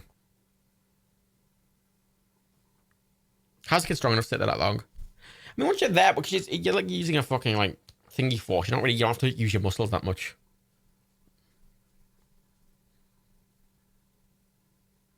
Look at the people, the enemies of the state, who are doing a really bad job of keeping lookout from the White House. And let's not forget, they have complete control of the White House security systems. They've got it completely surrounded, and there's just some guys running up the lawn. Where are all the... There were so many people who invaded the White House. Where the fuck are they? Like, there were like 6 guys. There were 6 guys chasing them. And then, like, they just ran across the lawn and they're, like, looking at these 2 guys who aren't even looking at the lawn.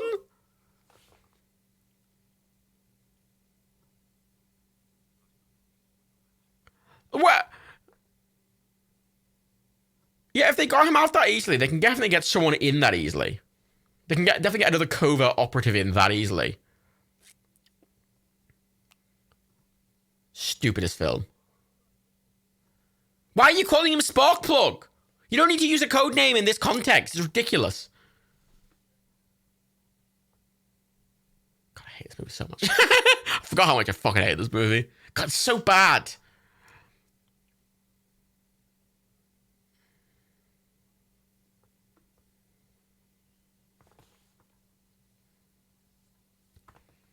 Yeah, there's just a full fucking... The North... You wouldn't... What are your thoughts of the film White House Down? I fucking hate that film as well. Again, they came out around the same time. I think I hated White House Down more, but it was like for a different reason. I think that this film is terribly written, but like okayly directed, whereas White House Down is like slightly better written, but like worse directed. So it's just sort of as bad. The hospital wouldn't just stop like that, no. Okay, oh, it's 2 guys. Again, just 2 guys on their own in the White House. Where are all the people? Where are all the Koreans? Where are they? Where are they? Look, he's hostage one of them. This is Nakatomi Plaza. It's not a fucking 50-story building. Like, it's not that big.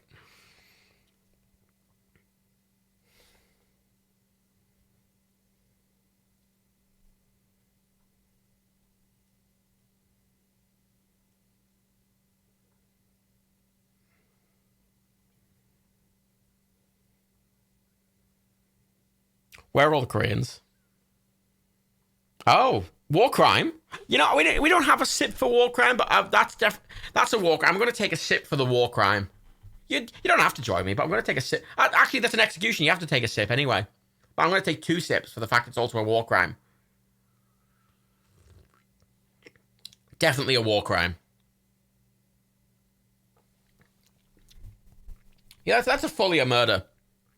It's not even a foreign country as well. He's doing it in the US. Like, he's on US soil. Like...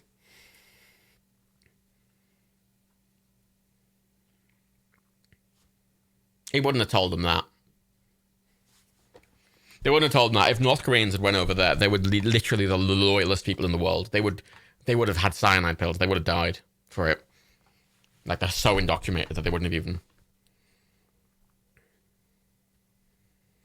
He's one of the most wanted terrorists in the world, and you didn't recognize him. How is he one of the most wanted terrorists in the world if you don't recognize him? How do you know all this? I didn't know what he looked like. Oh, so if you don't know what he looks like, how the fuck do you know it's him? What?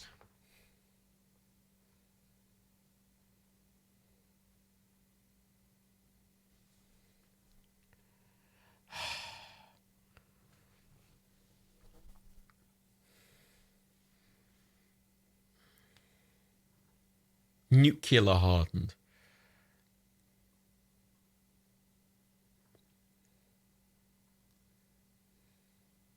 Yeah, belligerent general, that's a good point. 2 sips for belligerent general.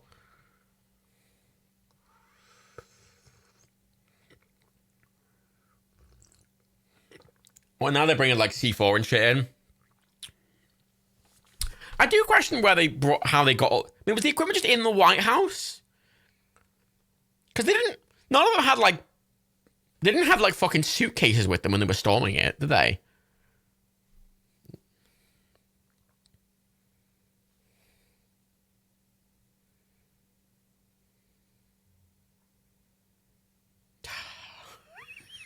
This is just shit. They just clearly wanted to make Die Hard in the White House, didn't they? But they didn't know how to do it.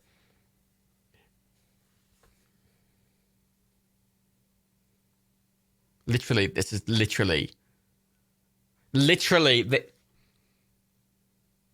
Oh, this is literally oh my god. It's just done really bad Die Hard.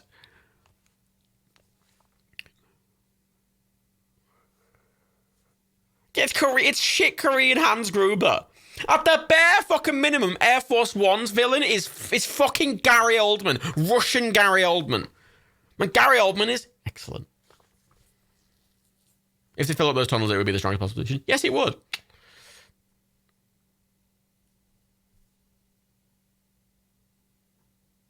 Why would you tell him the kid was gone? Why would you tell him the kid was gone? Okay, first of all, why would you tell him the kid is gone? Because that's just a bargaining chip. Second of all, why does he know who his wife is? Why would he know who his wife was? He hasn't worked for the fucking president for 2 years. Oldman Series Black. Gary Oldman's fucking amazing. I love Gary Oldman. He's a fucking great actor. Yeah, Gruber was Alan Rickman.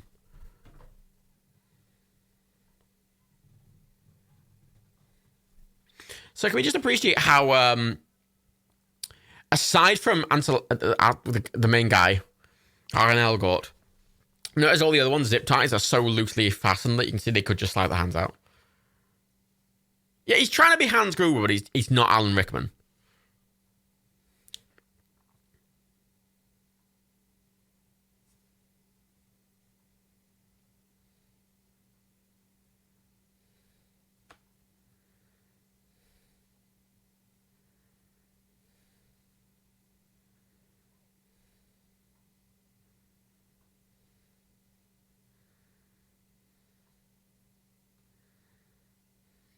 See, they wouldn't give ultimate authority to 3 people who can be so easily compromised at the same time.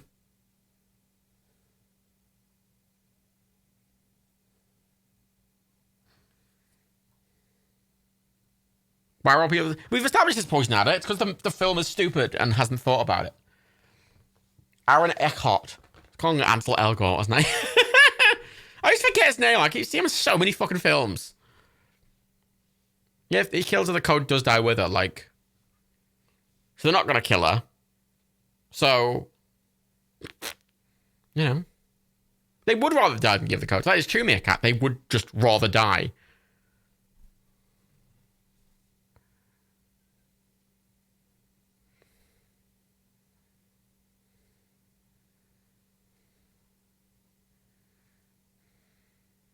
And yet, in real life, they wouldn't need to change the codes necessarily because, effectively, the codes aren't literally something you put into a computer. It's something you read to someone else who also has, like, a sealed envelope type thing.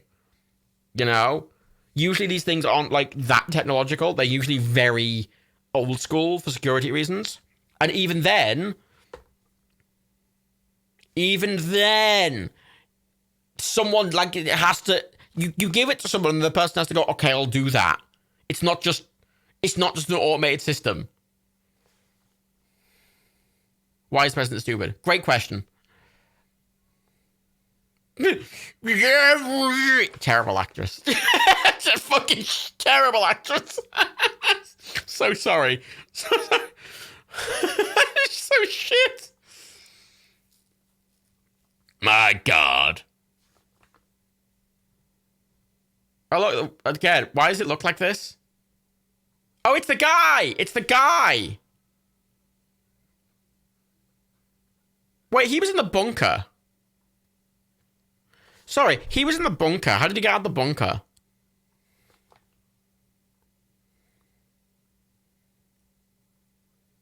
Look, this is like the fucking... You got smoke. Oh, I've escaped! He's literally is bad Die Hard. Gruber sending a hunting. What were the 100 other with 100 highly trained North Koreans that managed to breach the White House? Not enough. He just looked like David Schwimmer.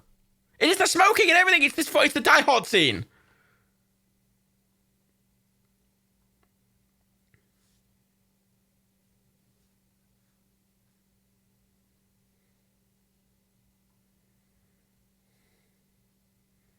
I don't know where his army went. A legitimate... Because it's not like they went anywhere. They have to be in the building.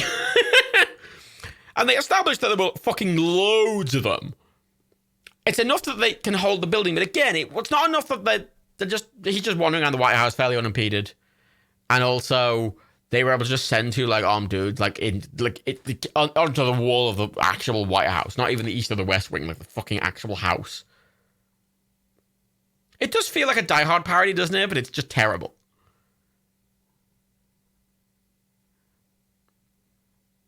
Oh, I'm so scared.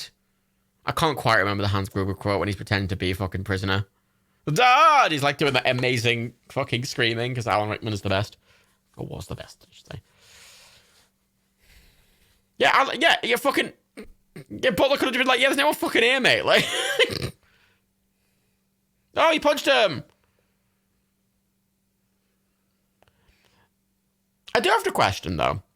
Why is everything so ludicrously trashed?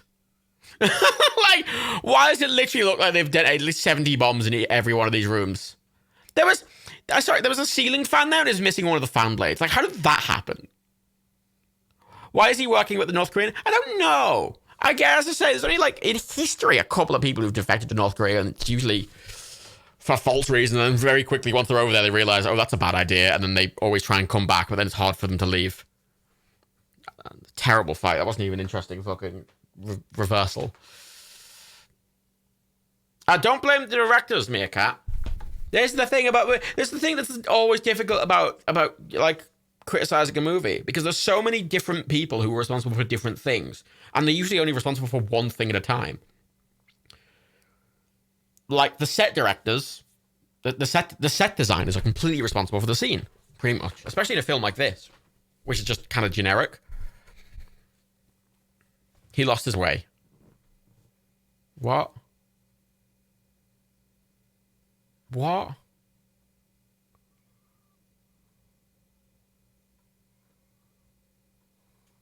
Why would he do that? Yeah, it's the writing that makes the movie so bad.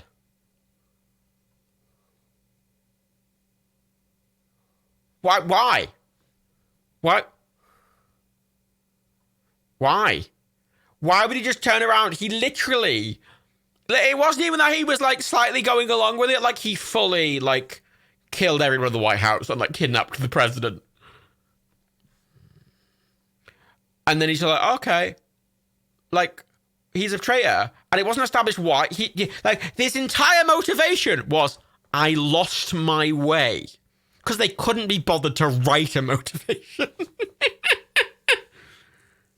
Oh, so fucking bad. Jesus Christ.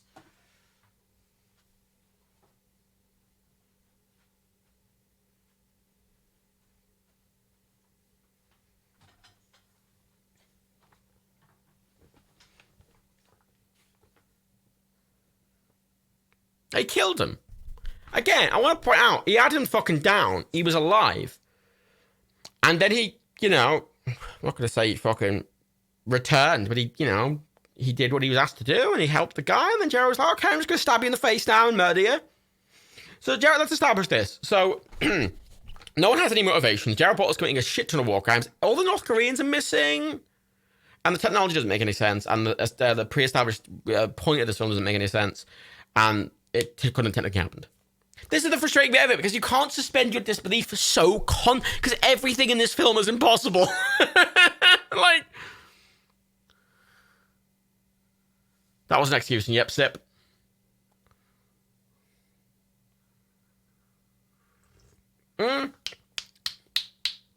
Belligerent suggestion from General, 2 sips.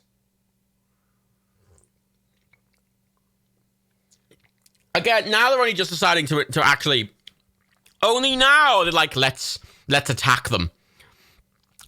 I don't know what's changed now versus previously. I want to point out, they had all those gunships earlier, you know, full these big fucking cunts with like loads of missiles and shit on them. And now they're sending what, like fucking Black Hawks in? Oh yeah, the North Koreans have a little drone. I forgot about that. They had a weird little drone.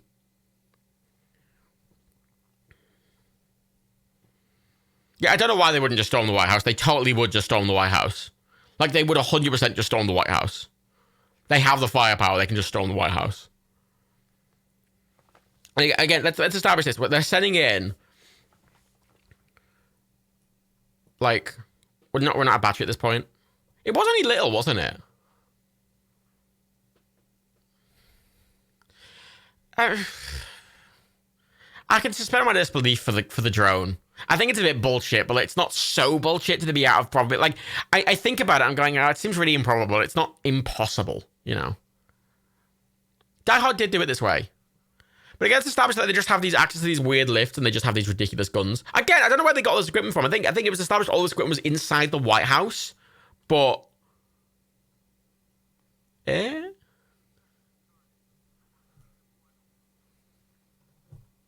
Let's fly over the Capitol building for some reason.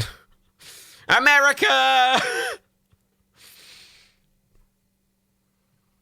The drone in VTOL capacity, I think it's just gliding around. I mean, there are micro drones do exist. I say micro, small drones do exist that have very high, you know, range, and they can just do a hold really easily with a tiny bit of thrust and a bit of glide, and they're really light. They do exist. They're just, yeah, terrible CG. Sip.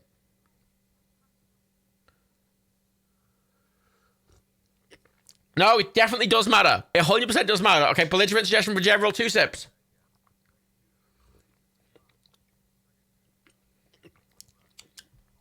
Where did they get all those guns from? It doesn't matter. Let's not think about it.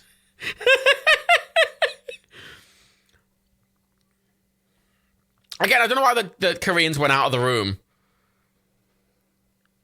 And again, I want to point, like, remember how good the Koreans were at shooting all the Secret Service agents earlier?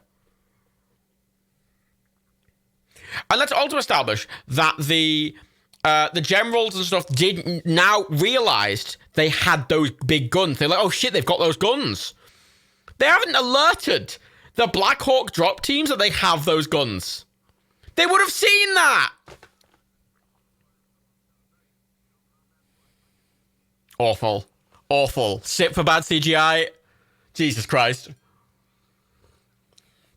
Jesus Christ.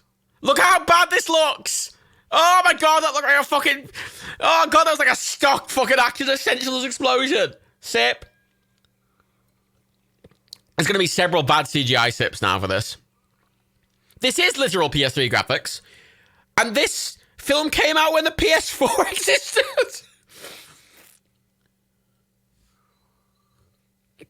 Like, this is the frustrating thing. Like, games consoles at this time could do better graphics than this. Like, there's no excuse. They're using proper squibs for the gun scenes, though, which look pretty good. But then these scenes, look at how awful that looks. God, it's so fucking horrible. Fuck me. It's some of the worst fucking CGI I've seen in modern times from, like, a big budget film like this. Sip.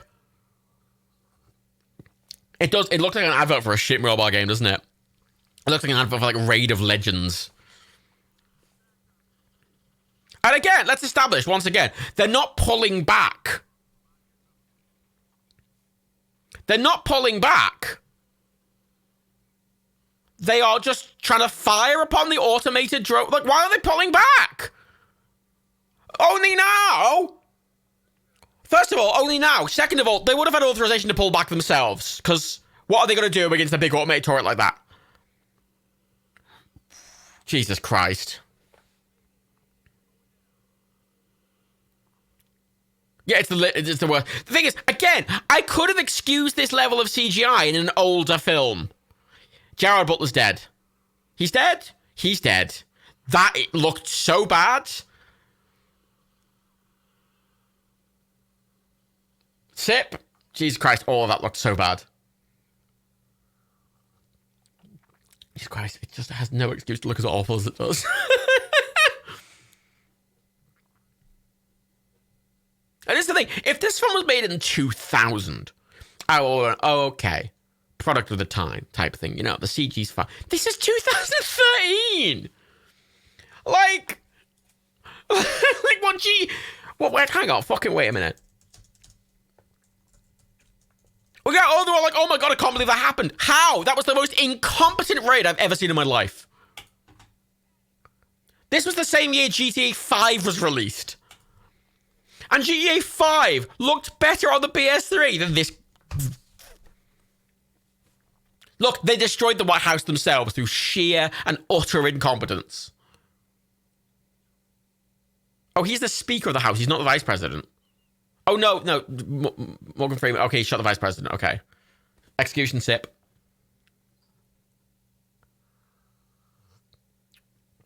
Yeah, so, yeah, GTA 5 came out after this. This was April 2013. But still.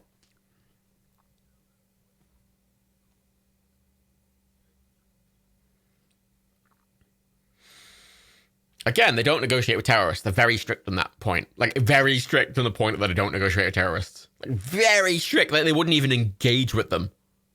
They would have cut off all communications with them, and they would have stormed the White House. They would not negotiate at all. They are very, very strict on that point. As a national security thing, they're very strict on it. Oh, they've said the bunker can withstand a nuclear strike, yes. Which it can't.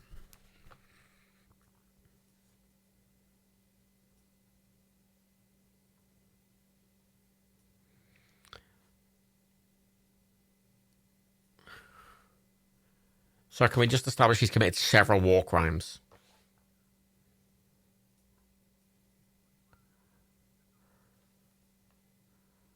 Right, belligerent suggestion from General, 2 sips.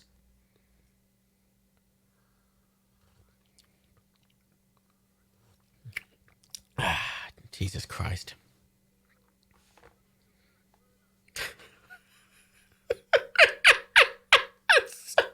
so fucking shit.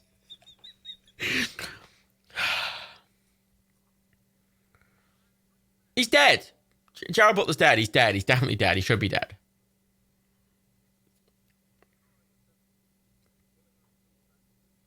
No. No, but they wouldn't do that at all, ever. And under any circumstance, they wouldn't do that. Jared, you don't have to persuade him. He shouldn't be doing that. Doesn't matter. President's a job. You can't. You're sacrificing the integrity of the entire country by doing that. They literally wouldn't do that. It sacrificed the integrity of the entire country, their entire military, by doing that.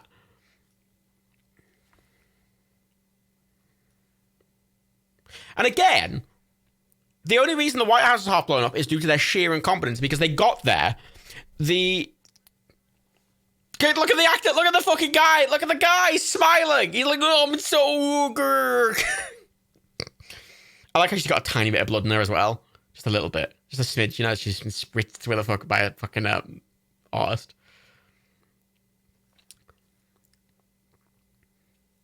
But like, so... Yeah, so the 7th fleets move very slowly. And withdrawing troops is a very difficult logistical thing. It doesn't happen in a couple of hours. That takes weeks. Why don't they just say they've done it and then not actually do it? But because if they lie, I imagine the North Koreans can check. And they go, you've lied, I'll kill your president type thing. That wouldn't work. That's why they don't negotiate, because it doesn't go anywhere.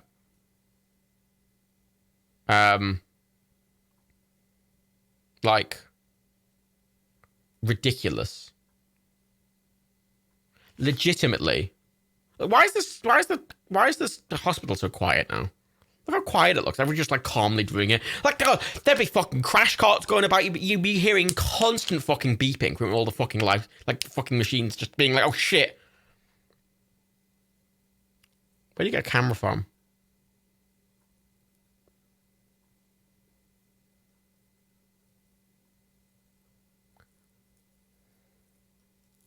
He didn't televise the executions. He's definitely negotiating. By messaging him, you are literally negotiating.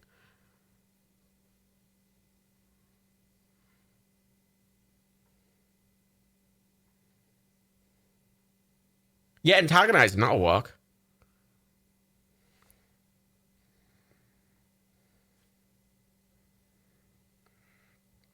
I think they are probably trying to brute force the last code.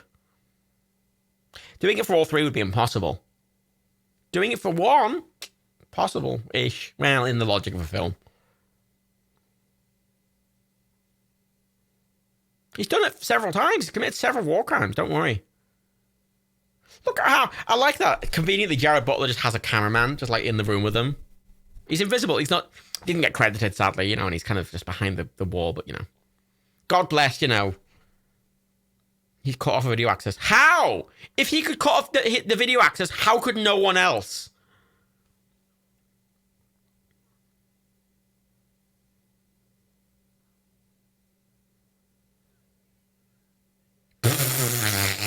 God, that actress plays it like she's fucking drunk. Jesus Christ. Yeah, it's 2 letters and 4 numbers. Like, it's not fucking, like... Ah, that's gratuitous patriotism. Sip. 2 sips.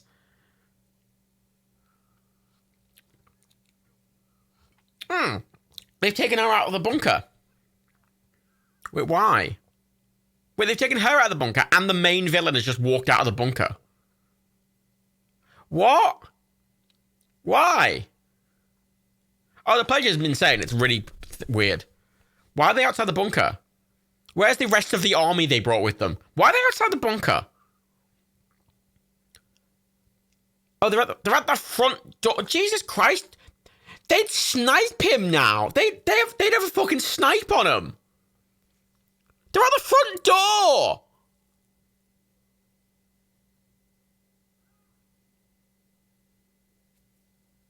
How are they outside the bunker? They just open the doors, I guess.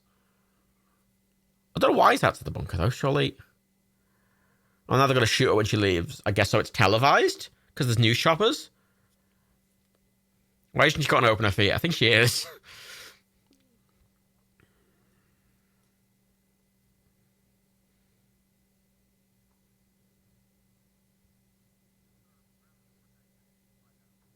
Jesus Christ.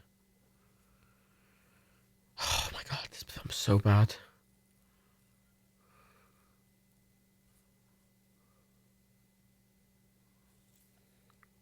And they're going to shoot it in the news broadcast. But look, fucking John McClane's just nearby, obviously. Again?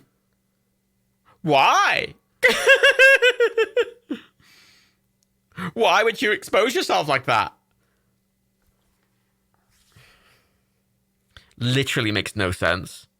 This movie's 7 minutes long. Yeah, this movie's 2 hours long. It has absolutely no right to be as long as it does. And again, we just illustrate. Fucking armed people came up and grabbed her from the front door. Where? There was like 100 North Koreans. There was like, what, 3 guys on the roof that just weren't on the roof anymore. Gerard Butler's maybe killed, what, like 10? But they've all been in these groups of fucking like 3? Like, where the fuck are all the people? Again, send the military in. There is literally no reason you wouldn't just send... They would have... Like, now especially. Like, why wouldn't they just send... Why wouldn't they just send all of the military into the White House? Because when he was doing, like, reconnaissance and, like, didn't know he was there, I get that's an advantage. But, like, now, when they know he's there, and they're actively responding to the fact he's there, it doesn't make it any worse to send in the military. If anything, that's improving thing. But fucking dramatic zoom in the boardroom. 2 sips. 2 sips for the dramatic zoom on Morgan Freeman's sad face because his government are the most incompetent people in the world. There's always a dramatic zoom in the boardroom. Why? Why are they recalling the 7th Fleet? Why?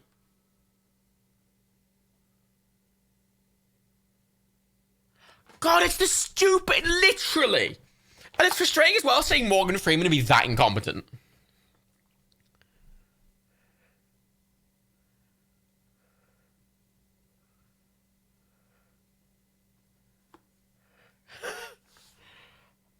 So annoying. This is not easy or quick, no. It's like... The problem is everything in this movie is already impossible, right? And then they do something impossible and they do another impossible thing. They do another impossible thing. And it's like... You know, if they had like a ridiculous thing for the opening because they just wanted to get to like this Die Hard in the White House thing, you might be able to excuse the rest of it if the rest of it had like some sense to it. But it doesn't. It keeps reminding you how it doesn't make any sense. How can you tell that from the bunker? I don't know. How did they get out of the bunker? I don't know. I don't know. Like, everything in this movie happens really quickly, but obviously this has been taking place over like an afternoon as well. Let's be perfectly clear. Yeah, South Korea, like one of the largest militaries in the fucking world. And again, the US aren't the only ones who work with South Korea. Lots of other countries are very invested. Incredibly well invested, actually. For example, let's say Japan. The entirety of Europe. Canada.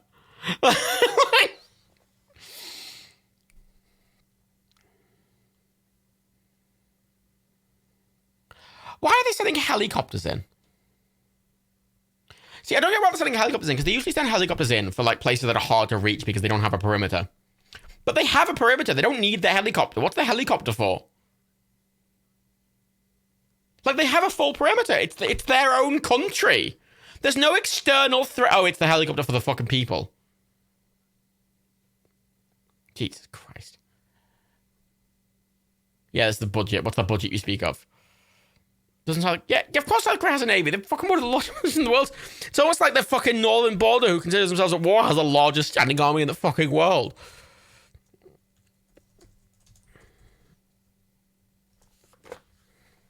Again, they wouldn't have got this far at all. They would have went in. They would have went in. And they wouldn't be allowing this literally at all. Like, this is the end of the Dark Knight bullshit. Oh yeah, this is the end of the Dark Knight shit where they're just like, oh, the fucking, the hostages are the, yada yada bullshit. This is incredibly stupid. It is very stupid. And this is not how the US at all.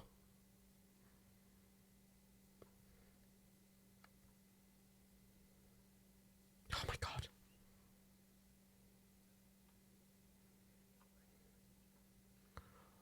What? They're letting them leave in a chopper? Jesus Christ. God, it was awful. That's some of the worst CGI in the fucking film. Fucking hell. Sips. Jesus, fuck me.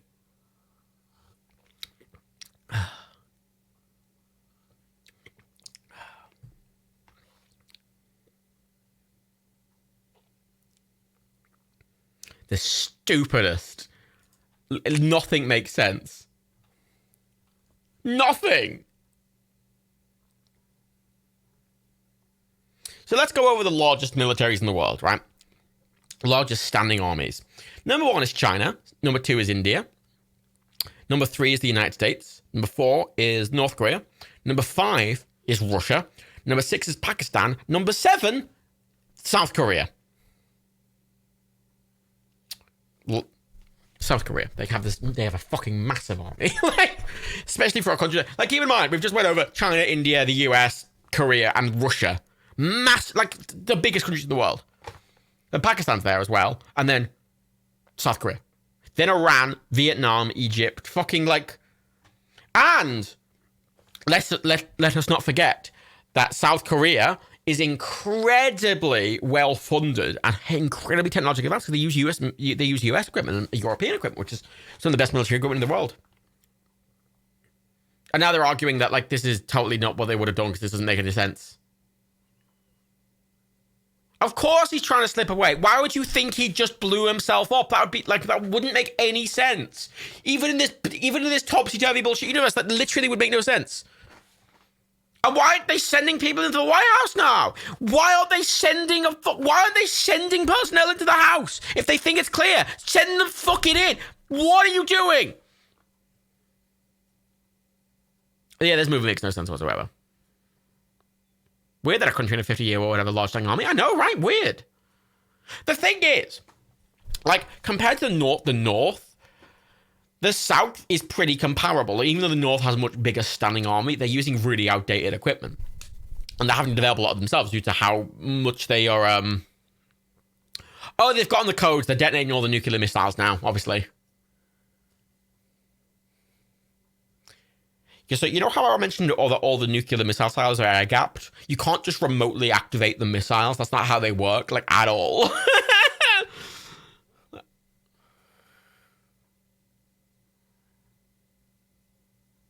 Again, that's the South Korea is incredibly way more technologically advanced than North Korea in terms of military equipment. Again, they use European and American military equipment, and the South Koreans use like 40, 50-year-old fucking Russian and Chinese tech, like, and they're developing their own nukes, but they're really shit. When they have nukes, which is a big problem, but shit. Blowing up all the nukes destroy America. Well, no, it just destroy America because they're just destroying them in the silos. All of them. All of them. Could you imagine? Could you imagine giving 3 people the power without literally any oversight whatsoever to blow up the entire country in a single go? They're air-gapped! Fuck me. Why are there so many nukes in America? Have you seen America? They have like all the nukes. It's ridiculous. They have so many nukes. They have so many nukes. That's the one realistic thing about America is they have a lot of fucking nukes. Oh, look, they've blown open a hole in the... Jesus Christ. So you're saying the president's nuclear bunker... The president's nuclear bunker has an old mine shaft next to it that was only separated by a small concrete wall. That they definitely would have seen when they were building the bunker.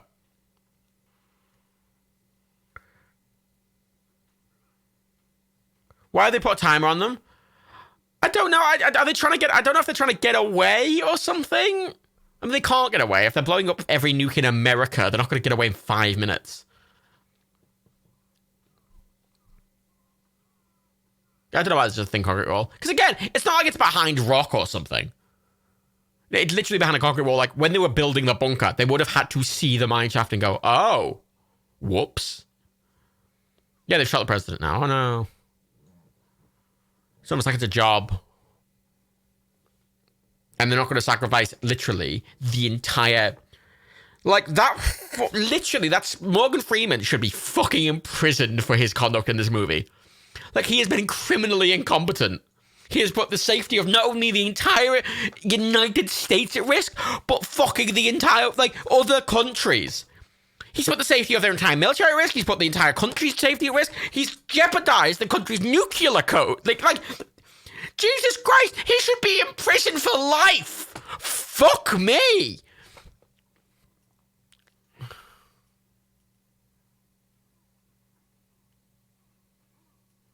This is not comparable to Trump hits the chicken. This is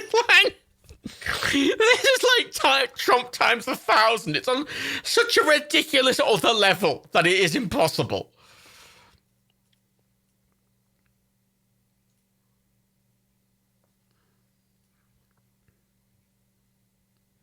Okay, why does this guy know Mike so, like, personally? How did he do that? How did he do that? How did he do that? Again, this guy keeps committing war crimes. He keeps stabbing people in the brain, which is really war crimey. Ah, Trump got suspended from Twitter, did he? That's interesting. Again? What did he do this time?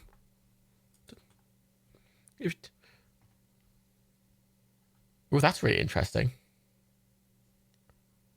Oh, what? How did you? What? Oh, what else did he tweet? I didn't see what else he tweeted.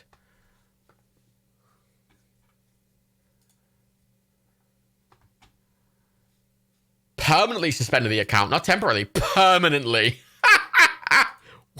Wanker! Way! Yeah, but they said if he tweeted, they very explicitly said when he was unbanned, if he tweets anything else inciting violence, they perm ban him. And he didn't, at least the last I saw. But what's he tweeted since? Oh, he's going to stop the nukes going off. Sorry, fucking Jared Butler's going to stop all the nukes going off. Wait! Trump is permanently banned from Twitter, Facebook, and Instagram. I'm going to take a sip for that. Just to try the computers. Again, can we just establish something? That every nuclear silo in America is air-gapped, pretty much. And they would all be able to deactivate their nukes locally. Like, and also the nukes aren't activated remotely anyway. So fuck it. Um,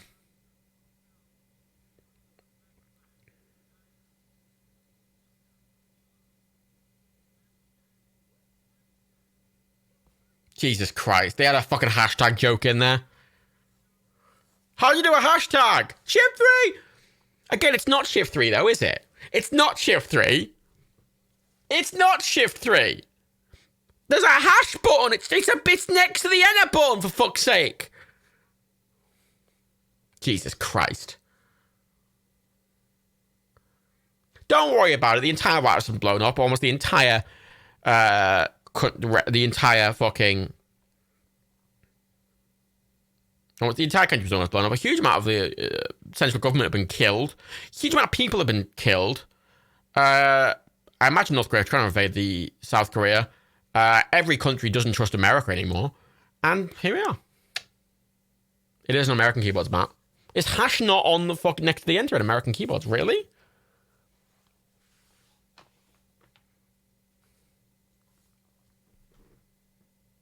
Ah, that's interesting. It's like that on a Mac keyboard in the UK. Shift. It's Alt 3 for a Mac keyboard.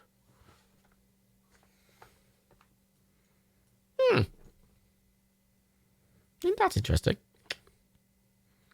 The different keyboard layouts are really weird. Now he's going to walk out with the president. Look how fine the president is. Don't worry, everyone.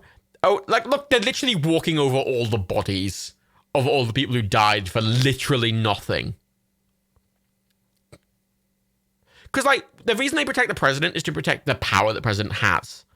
But the second that power was compromised, the president is basically worthless.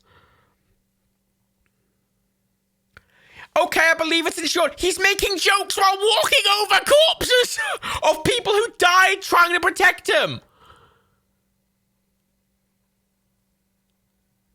He's clapping. They're cheering. And this would be the most solemn day in US history, literally ever. They're smiling. He's walking over corpses. Wouldn't he literally be impeached? Literally, right? Fucking Morgan Freeman should be in jail. The president shouldn't be impeached in this film because, he hasn't done anything. He's just been incompetent. Everyone else is frankly the incompetent ones. He was captured. Was everyone else doing to fucking protect him? It was fucking... God, Jesus Christ, Morgan Freeman should be in prison in this film. Jesus Christ. Why is the son still there? Great question. Why is the wife there? Yeah, he did tell the people to give code to remotely detonate nukes to terrorists. He immediately negotiated with terrorists. Jesus Christ. Jesus Christ. Jesus Christ. Jesus Christ. Jesus Christ. They're saluting. Oh my God. I've ran out of drink. I'm just going to down some fucking gin. Fuck it. Jesus Christ.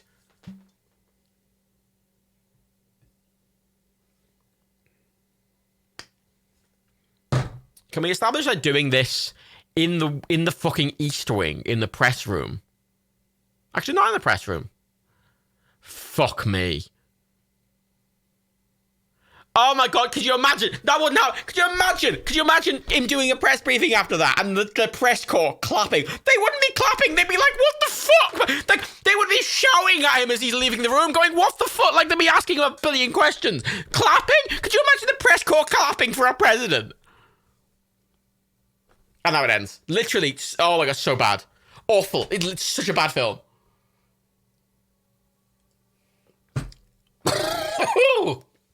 Down some gin. Down your drinks, everyone. That was the piece of shit, absolute dog shit film, Olympus Has Fallen. Which, I like the people at the start of this being like, I remember it being okay. Fuck you, you're wrong. Fuck you, you're so wrong. You're wrong in every way. It's awful, isn't it? The fact it's frustratingly awful as well because, it shouldn't be as awful as it is. It's got good actors, it's got a decent director, the concept's not that terrible in concept, it's just executed in such a terrible way. It's so bad. So bad. You saw it when you were 13 years old. God, I forgot how young some of you are. I forget that I'm an old man, technically. I'm just ending the watch party. Fuck, we're not watching the credits. Fuck them. Fuck those credits. Fuck you. Fuck you, Olympus Has Fallen. Fuck you, Olympus Has Fallen. Fuck you. London Has Fallen is a better film, because the later films make at least a little more sense. Not much more. And at least they were a bit more entertaining because, you know, London Has Fallen, I remember, at least has good shots. Like, that film doesn't even have good shots. You know, it's just dull. Wait, why is it light background? We go light background, dark background. There we go. Yeah, get rid of that saturation. You've got 90% of what happened in the movie. No, you didn't. It's just nothing happened. Literally, it was just nothing. It literally, it's just genuinely one of the worst movies. So I'm going to take an aside here. What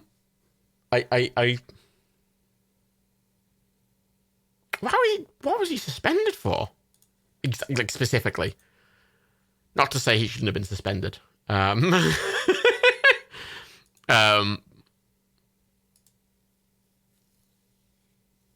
Oh, Apple have also threatened to ban Parler. You know, the one that all the alt-right people have gone to use now. And Apple, like, we're just going to ban you because you've got no moderation policies. What was he exactly banned for? Well, no, so what happened is he violated terms of service yesterday by inciting literal violence. And they suspended him. And then they were very specific. They said, if he does anything else, we're permanently banning him. And then he made, like, 3 really, like, I'm going to say diplomatic tweets, but I say that in the most sarcastic way ever. They were, like, clearly not written by him. Someone panicked, and they just tried to be, like, really diplomatic. And, like, it's time to heal now. Like, what did he do? Did he tweet something else? Like, what did he tweet something else? Because... on the they've got a fucking entire blog post. I mean, they do. They banned the president of the United States.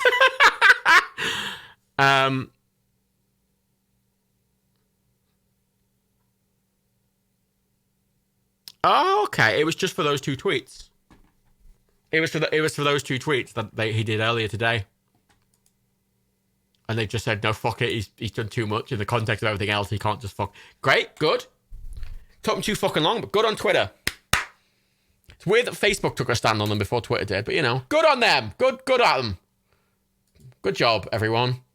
God, oh my God. God, that's so liberating, isn't it? That's so liberating in a weird way that I don't have to listen to Donald Trump anymore. I can't go to his Twitter to look at his tweets obsessively. It doesn't exist anymore. Oh. I mean, it's a bit of a breathe because he still exists and he can still do a lot of harm, but they've kind of taken away his megaphone, which is his main power. Oh, that's nice. What about the official POTUS Twitter account? So a couple of people have asked. It still exists because it's a government account. I don't think he has direct access to it. It's just like a government managed account. I imagine if he tries to tweet anything directly from it, they'll fucking ban that. Oh, I can't. That's beautiful. That's a beautiful sight, I will say. Excellent. Excellent. I'm glad this is happening. You know what? That was that was the perfect end to Olympus Has Fallen, isn't it? The perfect end to that train wreck of a movie, Olympus Has Fallen, is Donald Trump being banned on Twitter. Oh, beautiful. Yeah, it's kind of poetic, isn't it? America's not saved yet, but you know, it's helped quite a lot. It's helped quite a lot. I mean, because Apple are giving them 24 hours. And they'll take it off the App Store. And I'm assuming they'll also remotely remove it from people's iPhones as well if they can. Oof. Yay! You know, it's not celebratory yet because he's not fully proper gun. He can still do loads of harm, but it's, you know, yay!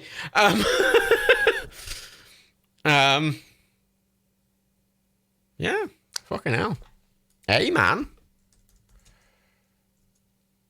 Now I just need to fucking impeach him. Remove him. Because, you know, there's actually a reasonable chance of that happening. No. Because a lot of Republicans are like, whoa, what the fuck? Like, a lot of Republicans are like, whoa, what the fuck? And, like, have just completely distanced themselves from him because they're like, well, he's literally not president anymore. And also, oh my God, what? Like, it's so much more extreme than even I think they expected. And they're like, oh, fuck. So a lot of them are like, oh, but like, yeah, even fucking like Lindsey Graham and fucking Turtle Face, what's his name? Fucking Mitch McConnell have been like, yeah, no. I doubt he'll get impeached, but it's a lot more fucking likely that he'll actually get removed from it. No. It only took an attempted coup. Yeah, like, yeah. I looked at my Twitter and it's just lots of it's just lots of people tweeting with a screenshot of it.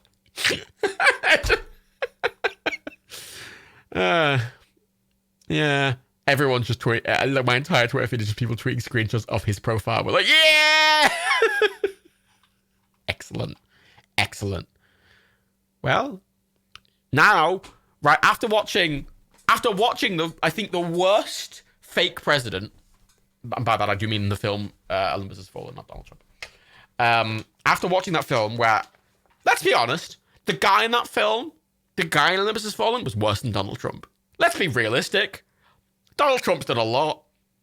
He's not blown up the White House and accidentally got all the nukes in America activated and also pulled out South Korea. He hasn't done that. So that's something. Yet. Yeah, well, you've... Still, after seeing the worst president in the world in that fucking film, and now the worst actual president being suspended from Twitter, which is, something. And there are still 11 days, but... we can hope...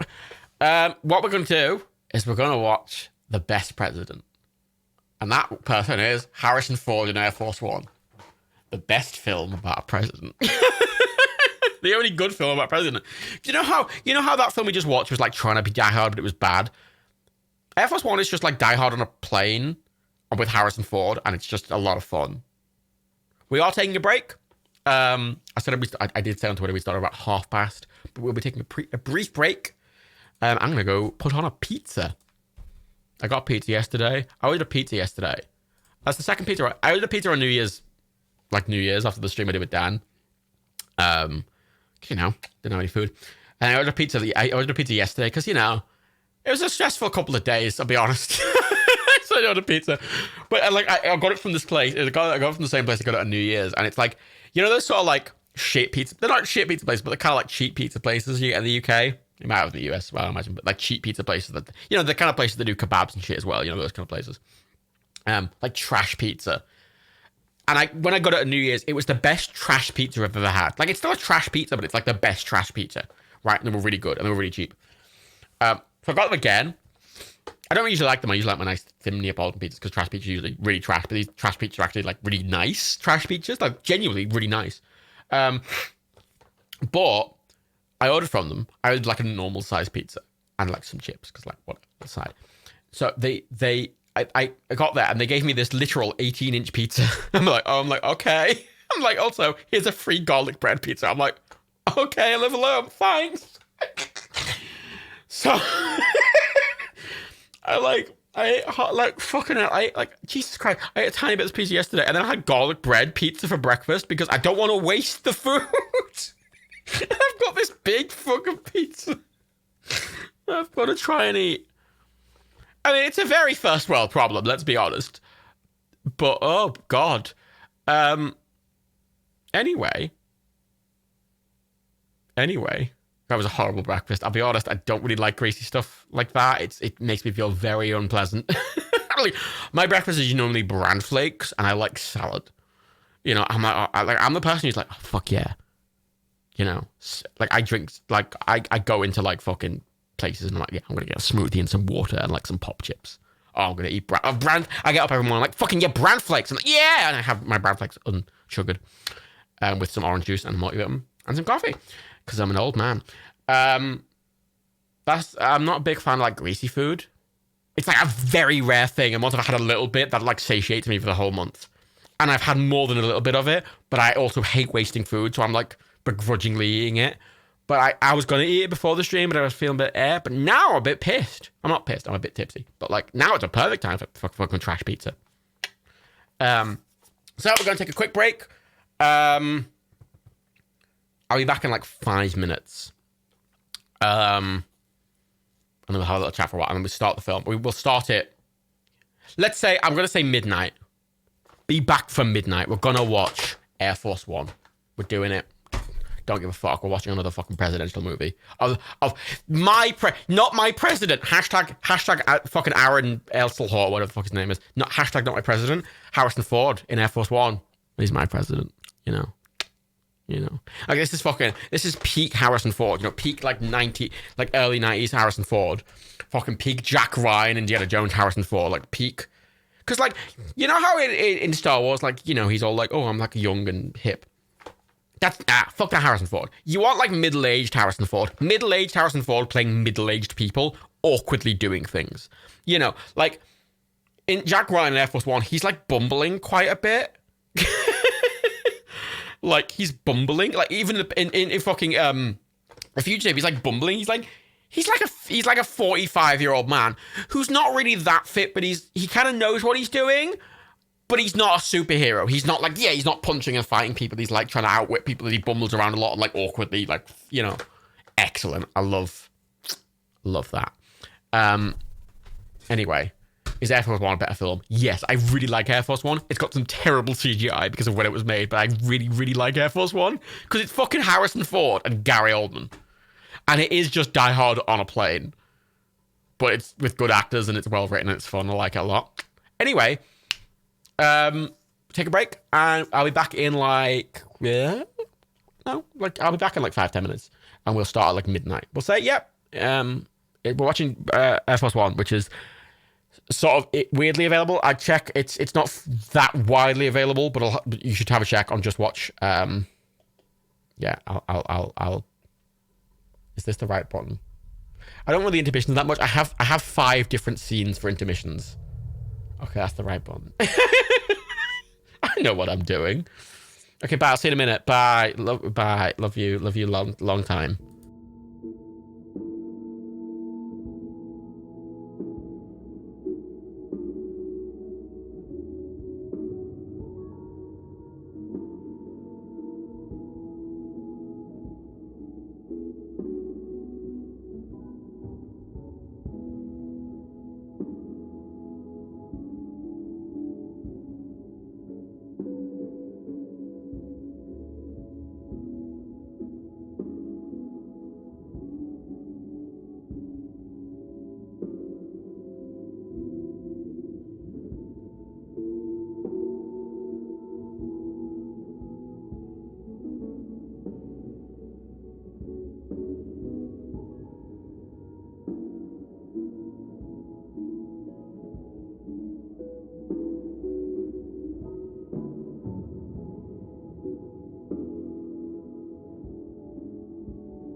Wanker!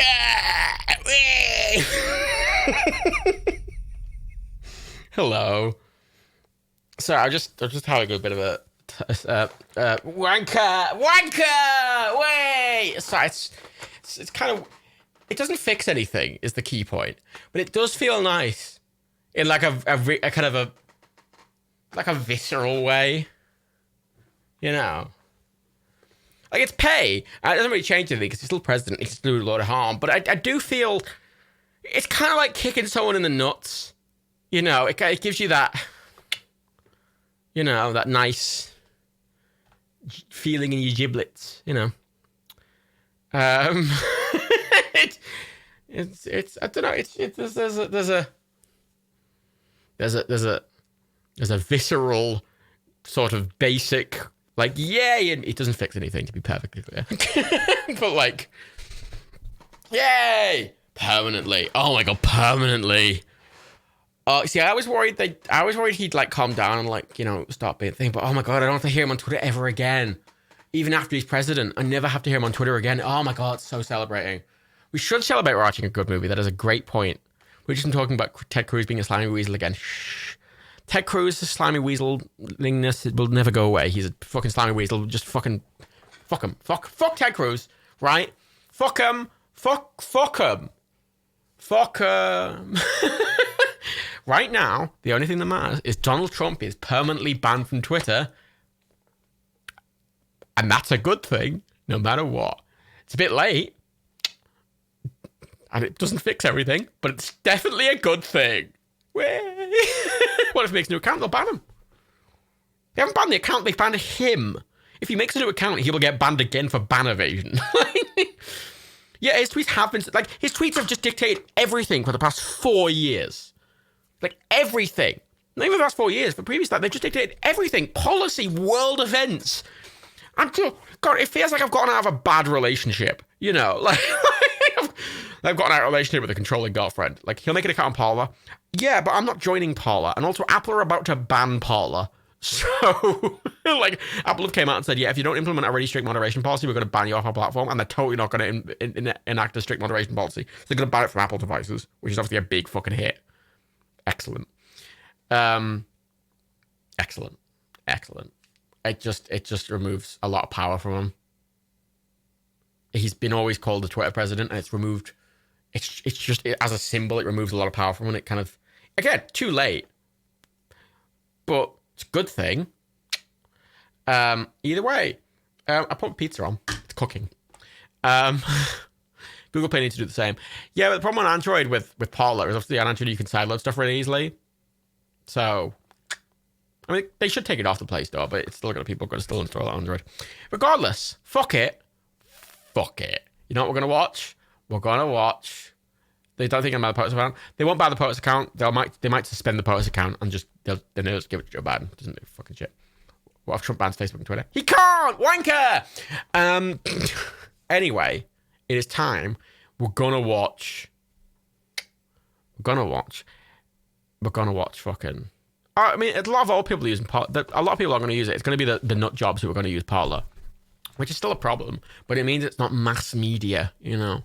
There's a difference between, like, doing shit in a fucking dingy basement with a load of fucking pedophiles, and then there's a difference between doing it on a fucking, like, world stage, you know? So that made it sound like Pizzagate. I'm not saying Obama's... I'm not saying Donald Trump's not Pizzagate. All Trump stuff and POTUS can't really archived. Yes, it will. Yes, it will. Anyway, we're going to watch Air Force One. I say its availability in other countries on Prime is limited. But it is available, obviously, other places. Whether they be legitimate or not. I don't condone illegitimate ways of watching things. But I will be giving timestamps. So it's available on Prime in the UK. I'm just looking at other countries now just to get a quick... To be able to rent someplace. It's a genuinely very good movie. If it's available for like £2, I genuinely recommend paying the £2. Like, as much as that's an ask, it's a genuinely very good film. It's available in Ireland and the UK on Prime, and it is available. So just having a look around, see if it's available on Netflix anywhere. But Ireland's the UK. I mean, British Idol, isn't it? Why is it? It's not available. I don't know why it's so lowly available. So little available. It's why I did Thingy first. It's why I did Thingy first. Because that's more. So I appreciate a lot of you might not be able to watch this, but this is the thing about watch parties, isn't it? Yay, availability. Worldwide licensing. How fun. Don't you wish everything was just global? Because I'm a filthy globalist. I'm a filthy liberal globalist. Quick, lock me up before I fucking communist myth everything. Right.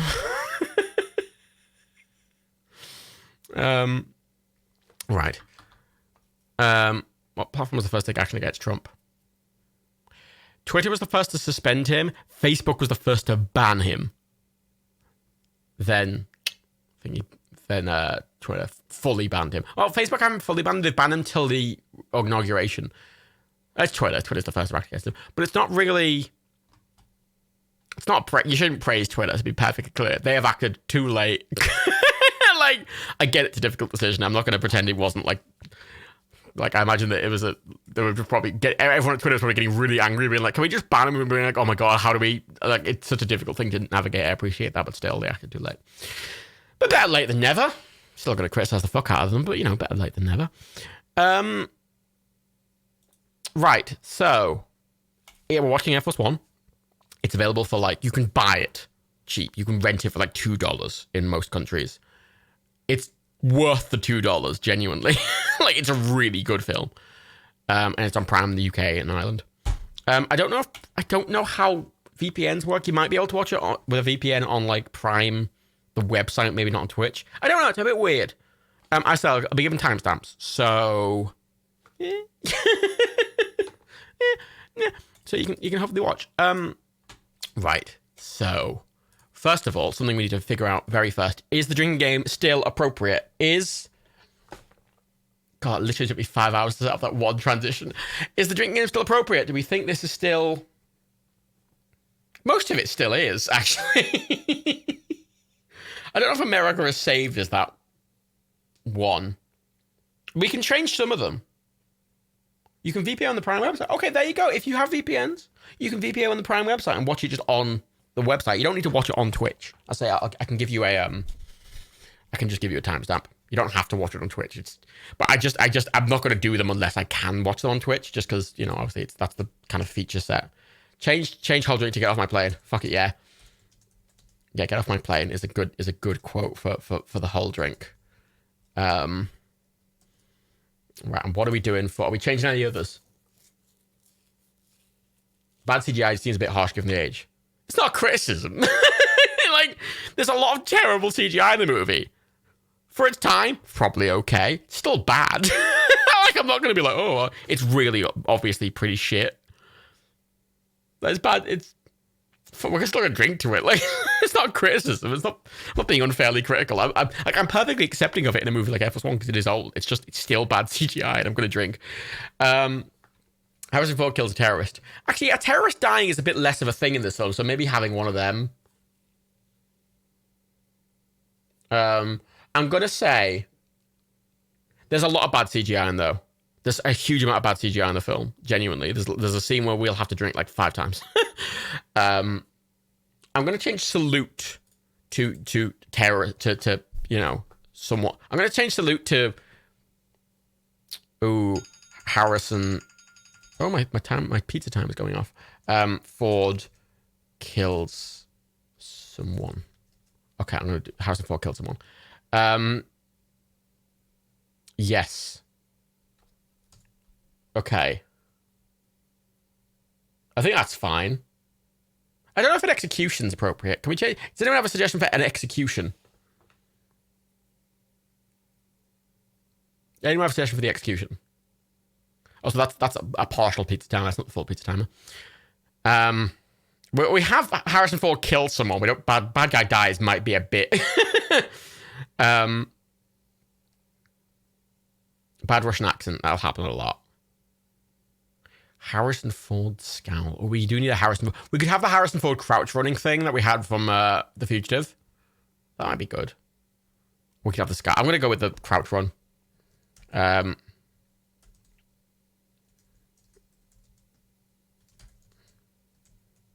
Crouch run. You'll know the crouch run when you see it. He does it a lot. He does it a lot on these like fucking later films. Right. Okay. I'm going to very quickly run down and not get my pizza. I have to turn it up and have it, give it a few more minutes, but then I'll run down as the film's starting and just grab it. So I'll very quickly run down that and I'll start it when I come back up and then we'll, okay. I'll be back in literally like 30 seconds. Give me, hang on.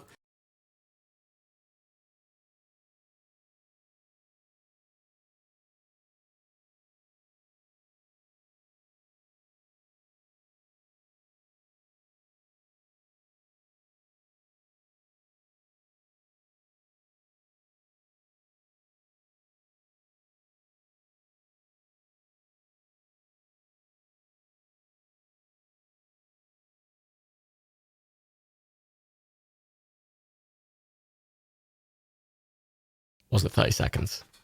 Was it 30 seconds? Hey. Was it 30 seconds? When was the last time you saw Harrison Ford being happy at the beginning of a film?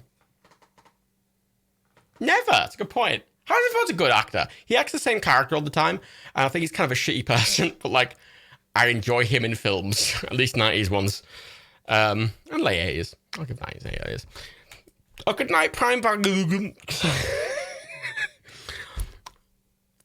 Valgem. Prime Valgem. That is the pronunciation. Thank you very much, me. Right. Is everyone ready?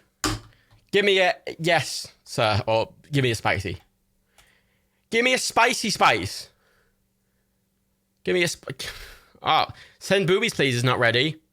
SOS. Send boobies, please, has not had all the boobies yet, so they're not ready.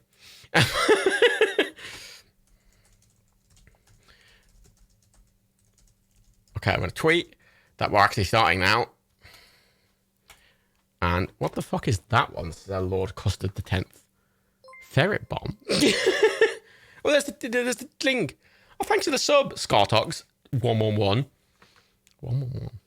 I thought that would come up in chat. Did it come up in the chat? It didn't come up in the chat. See, I didn't put the overlay on it because stuff should come up in the chat, but it isn't displaying in the chat in the chat window. Appreciate the sub, though, Scartox. Thank you. Oh, thank you, Jorgo, for the sub. It does make a noise. It just doesn't pop up because I thought that'd be distracting in a watch party. It does come up in a game. It is literally just the alerts, but like behind. Like I can look. It's literally. I'm gonna put it at the front. We'll see where it is. Okay. Oh, there it is. Thank you, Sancho. See, it's like half cut off. Whee. I'm gonna put that back where it belongs, behind the scene. Thank you all for the subs. That's very nice. I appreciate it. Right. So we're ready to start. We got hype train going. Apparently. My pizza will be ready in literally like 3 minutes, and I'll run down and get it. It'll take me like a minute, but it's fine. We'll start anyway. Because a lot of these movies, they don't have nothing happens at the start. Like, it's just nothing. Although this is a 90s film, so it might have like 5 minutes of credits at the start potentially. I think for the 52 Wheels poison either. I don't know why that didn't make a noise. Should make a noise. Sometimes it doesn't make a noise. I don't know if it's buggy. If I press the that made a noise. C5 one made a noise. Oh. Select title. Start watch party. First 2 minutes of credits. Excellent. Classic film. Okay, I've started the watch party. Start watching. Grab a snack. Hit the lights. Okay. Is Speed on Prime? Oh, I don't know if Speed's on Prime. There's a lot of films I want to watch on Prime. Like, I've got a big list. I really like doing these watch parties every Friday. I hope you all enjoy it. I really like doing them. I think they're really fun. Yeah, Speed's not on Prime, sadly. Exit Speed is, though, which is a 2020 movie that looks like a shit version of Speed. Great. Okay, the film started. We're 40 seconds in, 20 seconds in. 22, 23, 24. It's doing the fucking classic. It's the 90s, and it's an opening to a film. God, I love these era Harrison Ford films. Literally my favorite films. Air Force One, fucking Patriot Games, Clear and Present Danger, fucking The Fugitive. God, they're all my favorite films. I love them so much. Fugitive's my favorite one. I've already done that one, but this is like peak. Yeah, peak boy. Oh God, it's so good. This film's old you. Oh my God. What was this film made exactly? This film came out in 1997. Late 90s. It's the later one of these films that Ford was in. But it's such a good film, the Air Force One. I really like it. It's not one of my favorite. It's one of my favorite films in the like. The Fugitive is my favorite film, like one of my favorite films ever. When we've shown that one because The Fugitive is so fucking good. I'd like to check is because all the indie movies are on Prime. We should do that one day. We should do an indie day and watch all the indie movies. All three of them.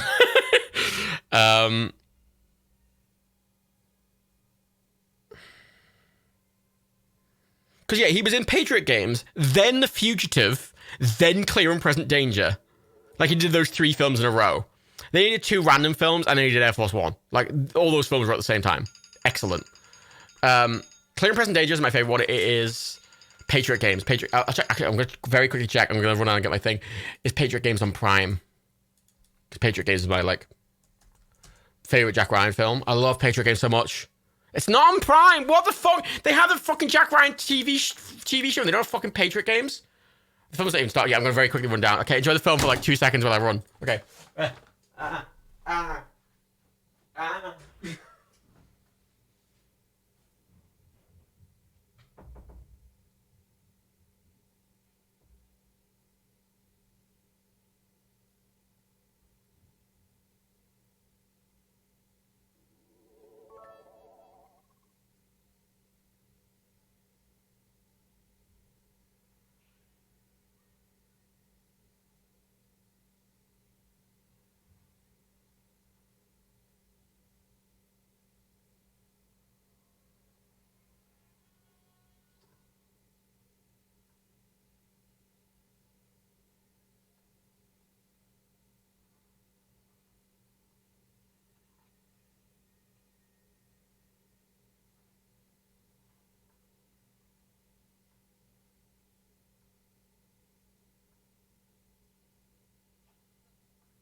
I'm back. Oh no! Wait, shit! I had a pizza emergency. Oh, nothing's happened yet. Okay, good. Was it weird without me? I had a pizza-based emergency. It's very problematic. Turns out this pizza is too big to go on a plate. Oh, this is the most 90s. I love 90s action films so much. I don't mind. What's on the pizza? Just a margarita. The best kind of pizza. It's simple. But it turns out it was too big to fit on a plate, so I had to put it on a big cutting board. But the only cutting boards I have are these like origami ones that like fold. Oh, it's Jim! It's Jim! The guy on the left there. I love him so much. He's in loads of stuff. He's in CSI. I do have good taste. Thank you, so. Put it on 2 plates. I couldn't carry 2 plates. I carried up this big cutting board that was like origami shaped thing, so it like folds. So I had to hold it really awkward. And I was also carrying a can of Pepsi, a glass, and also a big bottle of Kraken rum. So I realized I didn't have any. I mean, I can make more martinis.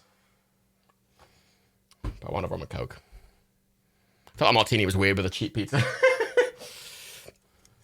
Time read. We are at 6 minutes and 30 seconds, 31 seconds, 32 seconds, 33 seconds. Russian president, call the American president, good man, a friend. Seems kind of sus. That's actually not the thing, interestingly. All right, going off speech.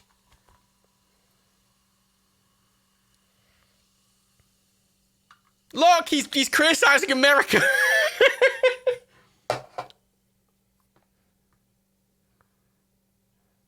Yes, Harrison. You criticize American regimes, Harrison Ford. You do it. Yeah, you fucking tell him. You tell him.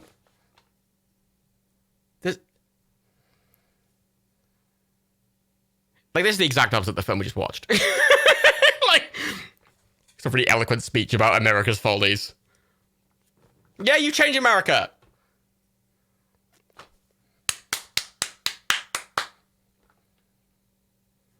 Yes, Harrison Ford. Yes, morals over political interests.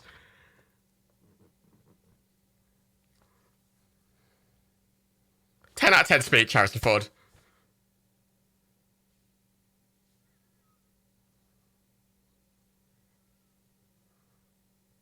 How can we spread a disbelief for this? Because it's good, it's hopeful, it's like Star Trek. Clap. Clap. Clap. Everyone, you better be clapping at home.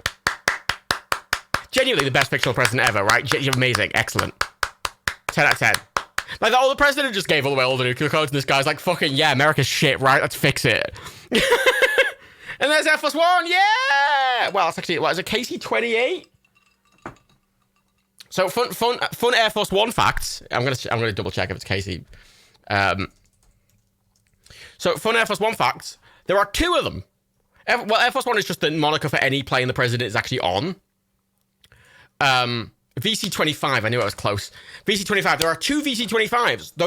That 747 you're seeing, there's 2 of them. They're identical in every way. They're identical in every way. Whenever the president ever goes anywhere on one of those 747s, the other 747 follows nearby and lands at a different airport close by, just in case it needs to be replaced. And there's Russian Gary Oldman. Excellent. And look, there behind them there's a C5, which is transport, which they have with them to transport like cars and shit, because they go in like a fleet. Can they replace them in midair? No, they can refuel them midair, but there's always 2 of them at any one time flying with each other. So if one has a problem as well, if one's got like an engine problem, they can just use the other one. They can replace them very quickly. Like, they're very good at it. It's very expensive. Kiefer Sutherland did play a good president, but he was like, no, I'm an independent. No, I'm a centrist. I'm an enlightened centrist. And I'm like, I do like you, Kiefer Sutherland, but the enlightened centrist route's a bit it's like making no stand on anything aside from being a good person. I'm like, that's fine. Harrison Ford's like, yeah, let's make our military policy one of hope and peace. And I'm like, yeah. I imagine it would be annoying if you had to switch Air Force Ones, you forgot which one you were on or something. I imagine they take everything off one and put it on the other, you know? You're surprised they don't go to the extreme fitting Air Force One with 6 engines. That's because it's really fuel inefficient.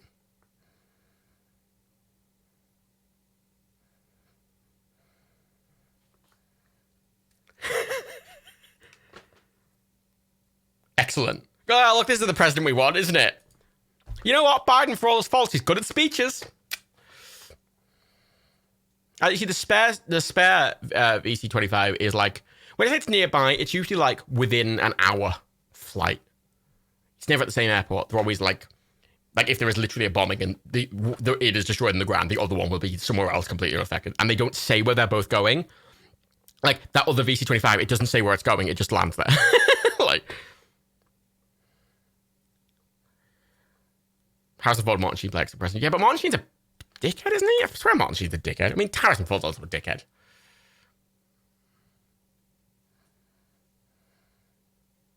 That's established. Establishing. Look at that nice haircut. Excellent.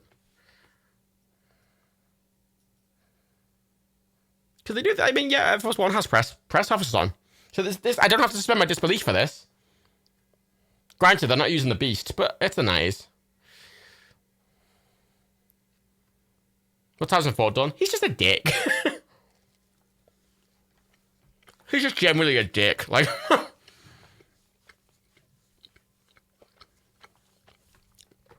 long is the version of this movie? I'm at 11 minutes 35 seconds, and there is an hour and 47 minutes, like 52 seconds left.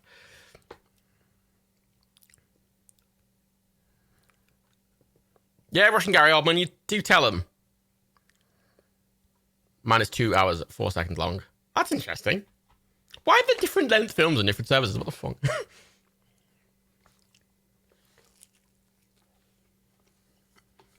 Jim! I've seen him in things.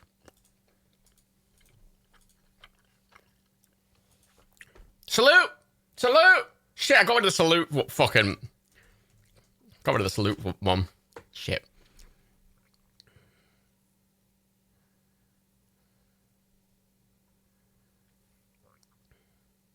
"12 minutes and 24 seconds in. Harrison Ford's just got on the plane.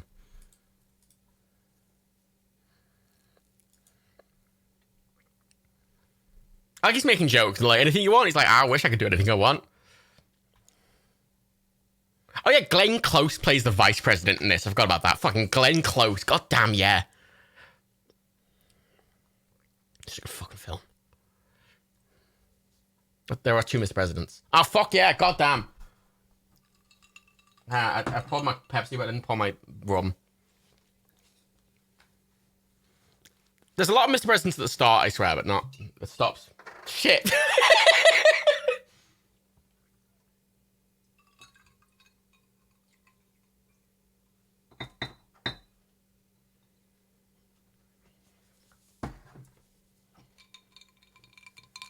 Look, admittedly, right, it only really happens a lot when they're like doing normal stuff, but it quickly goes off the rails, so don't worry.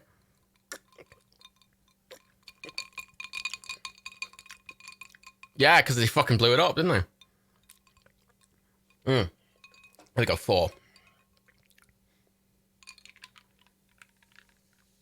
The game, the ball game.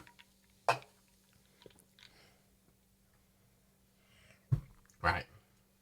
Okay, I've got my pizza. I've drank my 4 shots, I think. Hey, Grail! It's so fucking great. It's a really good palate cleanser after the fucking piece of shit that Olympus Has Fallen is. This is the hopeful film, right? It is 5 shot, yeah.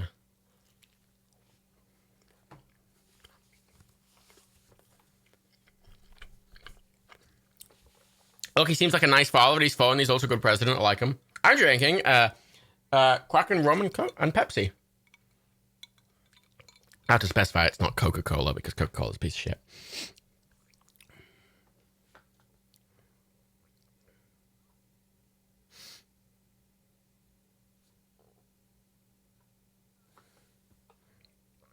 So it's suspicious Gary Oldman and his mate, you know? See, the thing about this film that confused me is that's clearly real. But I don't think they didn't exactly have Air Force One to use. I don't know. I don't know fun facts about this film like I do other films.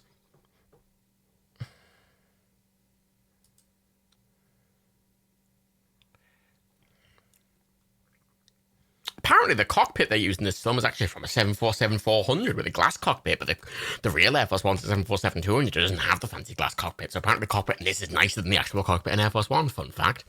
Random footage from a documentary. It's definitely not random footage from a documentary. There's a lot of shots in this that are that look fully real, and I think they're miniatures. But I don't know. Time read. We're at 50 minutes 39 seconds. The kid's complaining about something to Harrison Ford. Yeah, they're working on new Air Force Ones based on 747-8s because the current ones are a bit outdated.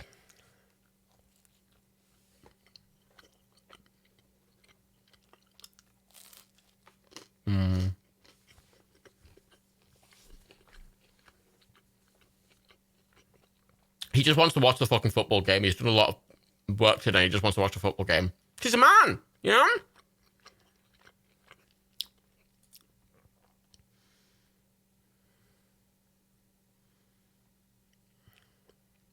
I want to point out that cockpit thing is a goof. This is as a goof. Oh, they used a more advanced cockpit.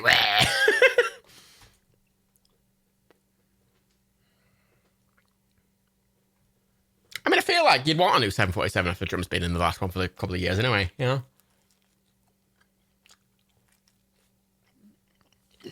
Probably horribly stained, you know? Probably smells a bit weird.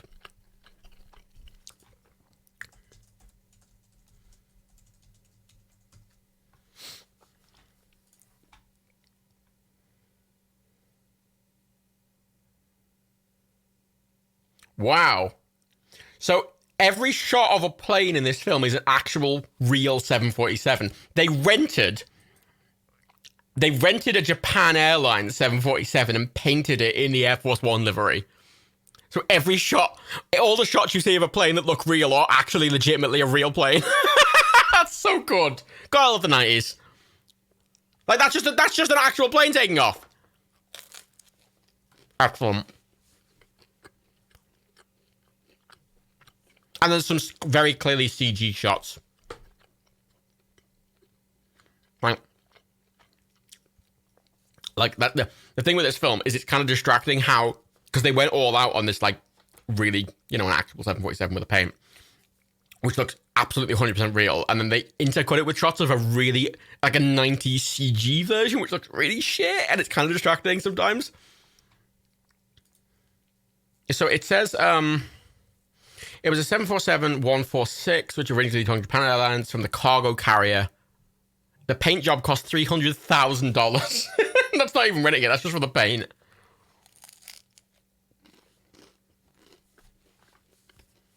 I mean, you can paint the thing whatever you want, you know. Probably perfectly legal. It's a filming location. It's not like they're trying to impersonate the president's plane. Although, I'm reading the things. On a day during filming, 2 F-18 fighters appeared and radioed in a surprise report that the plane they'd been asked to identify was Air Force One and there were bullet holes in it. They were actually decals. The Air Traffic Control Center in Los Angeles knew they were filming and set them straight. Oh, so your comment, yeah, it did actually confuse the Air Force. Amazing. Oh, God, I love the 90s film. Oh, 90s films are so good. Because a film today, if a film like this was doing it today, they wouldn't have done this. They would have done it all in CG. Wouldn't they? Like, oh, God, I love 90s films so much.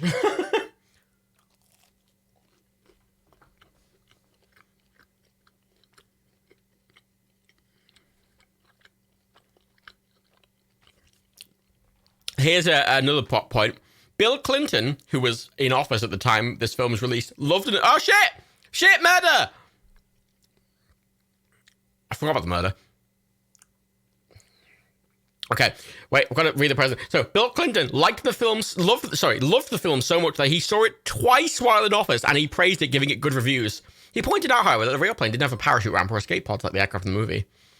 Like Bill Clinton, really. Of course Bill Clinton liked this fucking movie. So yeah, silence gone, which isn't actually silence, but whatever. That's the thing of disbelief. Again, I can suspend my disbelief for a silencer. That's a fairly common movie trope. No. Rushing forward, smoke bombs, grabbing the guns from the fucking locker.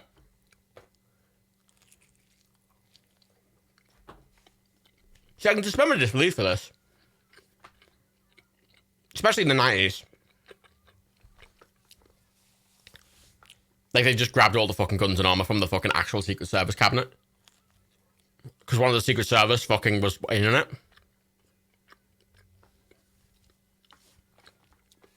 They've only just started shooting for me as well. They were just getting the guns thrown out. We're at 20 minutes and 54 seconds, 55 seconds. Yeah, guns! Fucking Russians.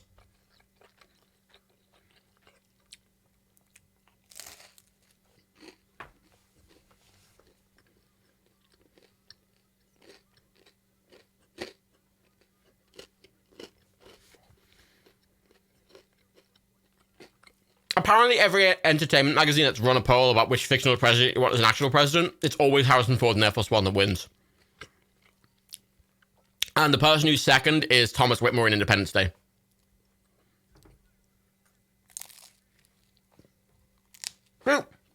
That. The way they grabbed him and are dragging him away. Get down, Mr. President, 2 sips. They did literally say get down. 2 sips. So literally, yeah, Secret Service will just ground the president. Their job is to protect him at literally all costs. They don't care if they make him uncomfortable. They will grab him and shove him in a closet. The layout of the siege plane is a lot like the layout of this plane. Almost to the point I think they based it off this plane. Oh, I imagine this plane is actually based off Air Force One though, so. Timestamp is 22 minutes, 22 seconds. Hey, 23, 24, 25. So getting down to a pod. So the context of this is in this Air Force One, there's like an escape pod thing. Which isn't the real plane, but whatever. It's only for one person. It's like a NASA escape pod type thing.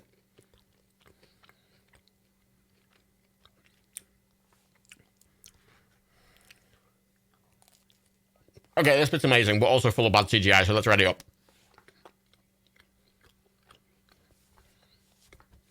That's clear CG, but it's fine. Looks good. Actual F-18s. It looks like actual F-18s. Okay. Oh, I love this film so much. Apparently Randy Newman originally did a score for this film. And then it was rejected. Off he goes. In a fucking escape capsule. There he goes. It's not a real thing, but that's kind of good for the film. I love the idea that that would be a real thing. It's technically possible.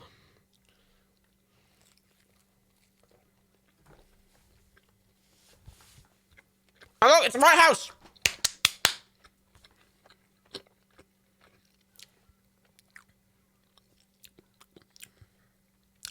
Well, actually, one of the things is that Bill Clinton apparently predicted that there would be a thing in future. So that's vice president. Female vice president. Fucking goddamn yeah. There's some CG. That's not bad CG. That's just like, that's okay CG for the time. But fighter jets though. Sip for the fighter jets. Sip. That CG looks really good for the time, especially. That looks better than fucking the film we just fucking watched, and this was done fucking 20 years earlier. Great question.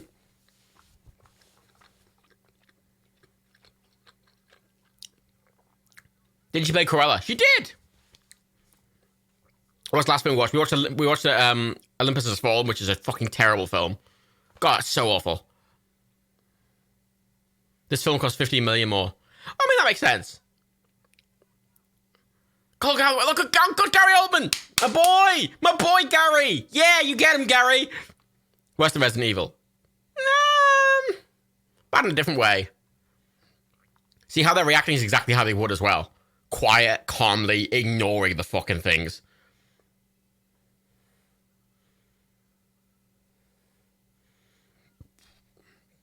But you notice how quick they responded to this? The second they got compromised, they're like, okay, we're landing at a fucking base. They've scrambled like 7 fucking fighter jets. And they're over Germany. They're not even over America. Look, they're very calmly landing, doing the full landing procedure like they normally would. Look at all the fucking fighter jets. Now, this is such a good scene. Much like The Fugitive, they have this really amazing scene at the start. We're going to appreciate this scene, but we'll have to take a lot of drinks for bad CG. I can't believe that's just a real plane they rented and repainted. That's amazing.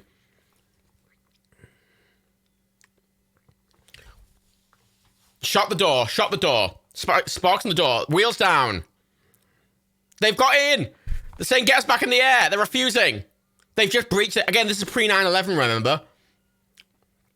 And it's on Air Force One, so it's not like a thing they would expect. They could totally get through there with a gun. And they're ignoring them. They are completely ignoring him. And now they've been shot. Completely ignoring them. They're trying to land the plane because that's their fucking job. And they've been killed for it. And You get him, Jim. The guy's called James Brisbane. He's like, I like him as an actor. He's in the new Star Trek, actually. And I look, they're trying to take off again, frantically. You get him. It's clearly sped up footage, but it's so good. Oh, you ready for the bad CGI? Oh, look at that bad CGI! Oh, God. Oh, sip. Sip for the bad CGI. Oh, such a cool film. Gotta love the 90s. You take off! You do it! They're gonna take off! God, I love the panic look on their fucking faces. Ah! They're really trying to take off. They're trying to get enough. They're just trying to get enough of it. They're gonna hit the C5. That's not a C5. That's a Strat. That's a Strat. Oh, God, I love this film so much. God, I love the 90s. The terrorists, not pilots, though. And when they just... They imagine they have basic pilot training. You put the fucking engine up, you fucking pull up.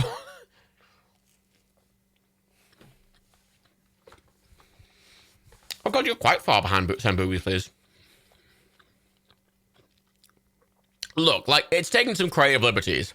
But it's fine, though. I can suspend my disbelief for this. Like, they're all so angry. Like, how the fuck... Yeah, the terrorist plan didn't go smoothly. The plan makes sense, especially at this time.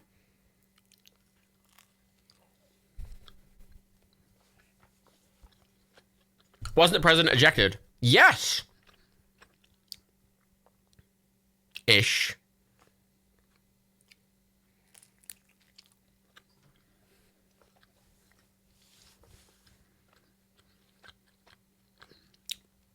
Yeah, all that CD was better than Olympus Has Fallen. Olympus Has Fallen is just tragically bad. And yeah, this movie cost more fucking money, but Jesus Christ, it was made 20 years earlier. They've hijacked Air Force One. Fucking 10 out of 10. It's a bit of a kind of slightly bullshit way, but it's like, it's fine. I can suspend my disbelief for it, because it was quick and it was efficient and it kind of makes sense in the world that they built. Seems like 2 hours. So I'll tell you what's happening on screen then. We're at 28 minutes, 50 seconds. Gary Oldman suddenly very screaming. God, I love Gary Oldman. He's such a good actor. And then it's cut back to the office. A man's walking. Moscow police found 6 members of a Russian TV news crew murdered. This crew that was cleared to fly on Air Force One. See, there we go. They killed the crew. They fucking impersonated them.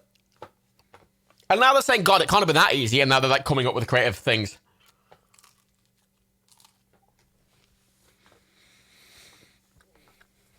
Look at the questions they're asking. These are the questions I asked in fucking Olympus Has Fallen that they glossed over. That they've figured out what went on immediately going, this can't have happened unless this exact thing happened. Oh, they cancelled the nuke code. They cancelled the nuke codes immediately.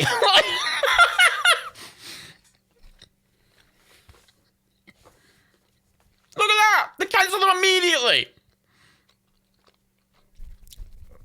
Yeah, it's a comedy movie with competent characters that actually tries to explain itself and make sense. Again, it takes creative liberties, but it's fine. So it's Gary Oldman. Everyone get down. Yeah, I know the movie cost more than Olympus, but still, fucking with modern technology, the CG should have been fucking better. And of course the movie cost more. They have to rent and paint a fucking plane.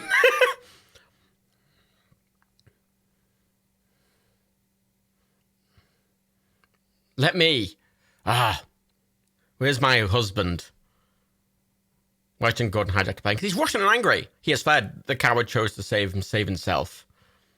Or sigh. Strike a bargain. Oh, God, I love fucking Guy. It's such a bad Russian accent. I love Guy Oldman so much. Jim Brisbane behind him. Jim Brisbane's character in CGI was the only character I've ever looked at and went, oh, I like the way he got tattoos. Whenever he got a bullet hole in CSI, he used to get a tattoo above the bullet hole of the date he got the bullet wound, which I thought was really cute. He plays the Portal of Forever or whatever the fuck in the new Star Trek. She's got a gun! She looks genuinely terrified as well. Look, her nose is running. Her nose is running from crying. That's a beautiful detail.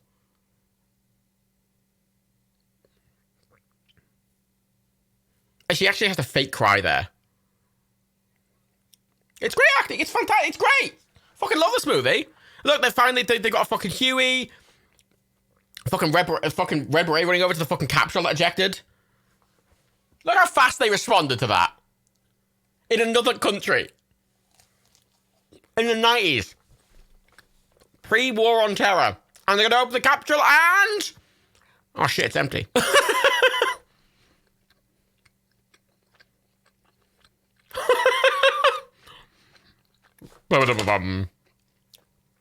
There he is.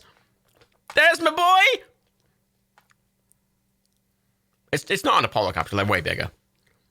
He's been on the plane the whole time. He stayed on board. He wants to save everyone because he's fucking John McClane. But he's also the president.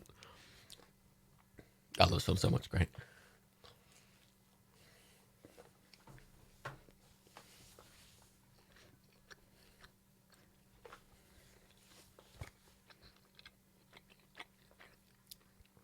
He snuck out the top.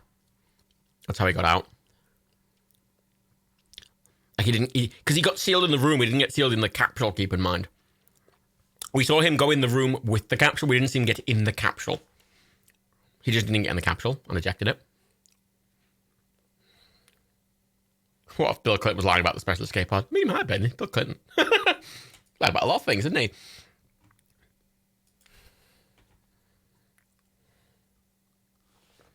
You know who's also John McClane, the president? Keith Sutherland. But yeah, but also Harrison Ford's better. He's smoking on Air Force One, you bitch. You can't do that. The room was depressurized. He wouldn't have much time to get out of the room. He's look, suspend your disbelief for a moment. He got out of the room, all right? It's fine. It's cool. Look, there's ways and means he could have done that. It's a bit improbable, but it's possible. Improbable, possible is where you suspend your disbelief, not impossible. It's the boardroom.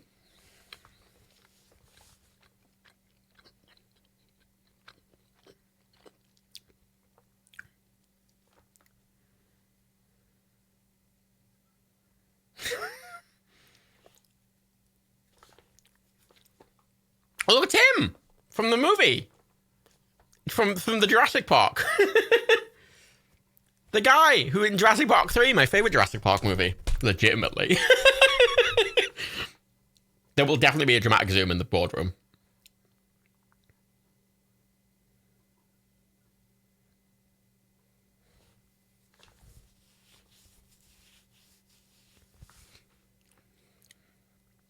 William H. Macy, yeah, that's it.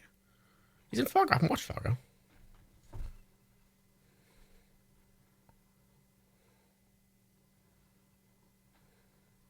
I really like Jurassic Park 3. It's a piece of shit, but I love it.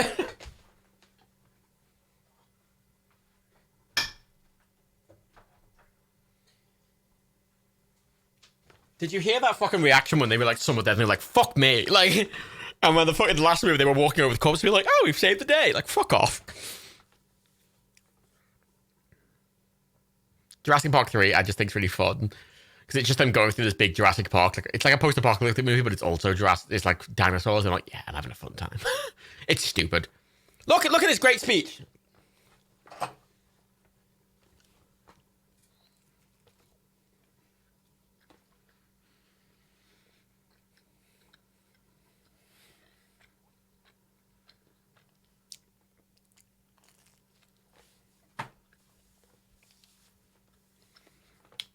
They're not necessarily negotiating with them, they're talking to them.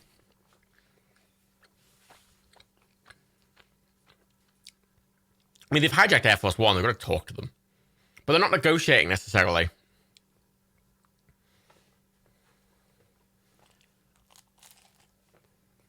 Also, they can't just run into the plane like they could in fucking White House, the last film.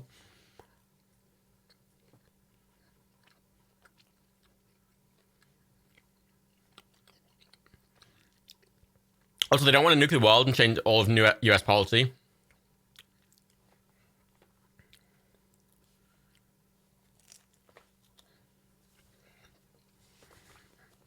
If someone hijacked Air Force One and everyone on it, they would talk to them. Like it's intel gathering. And that's when they're fully negotiating. And then decided to give them to the other man to completely withdraw all their troops from Korea. And look, they're all running away because they're like, oh shit, we've got to figure out this, rather than the other film where they just sat there melancholily.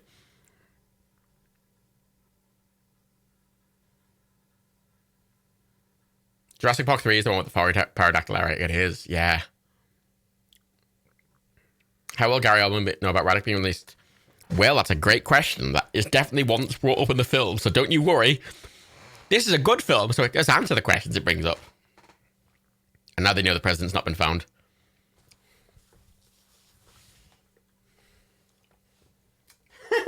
And then, smash cut! Do a smash cut!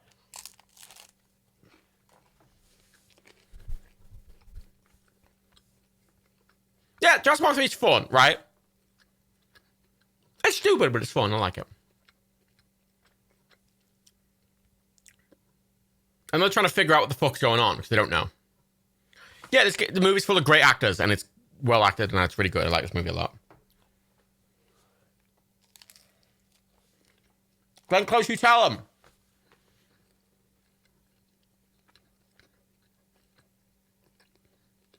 Yeah, it's press Raven. They fucking... Everyone's doing something. They're not just sat there with a clipboard. And look, now they're establishing that he's fought in Vietnam. But he's old.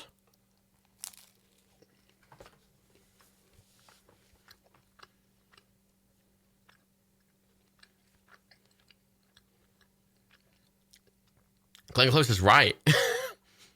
They're all right. God, this feels so good. God, that first one's so good. I'm enjoying doing these dual movie watches where we watch a bad film and a good film. I'm really enjoying it.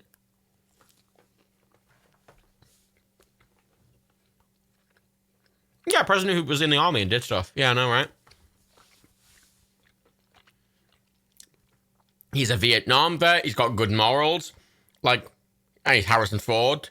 He looks hot as shit. Like, excellent.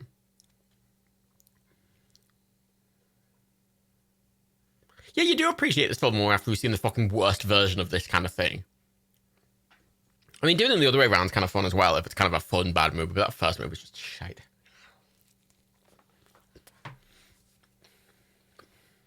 I'm definitely straight. But I'm comfortable in my masculinity. Now, I can acknowledge that another man's attractive without wanting to legitimately fuck him. Look at that! Look how... Oh, it's so tense! And he was just running across a hallway. Excellent. Oh, God!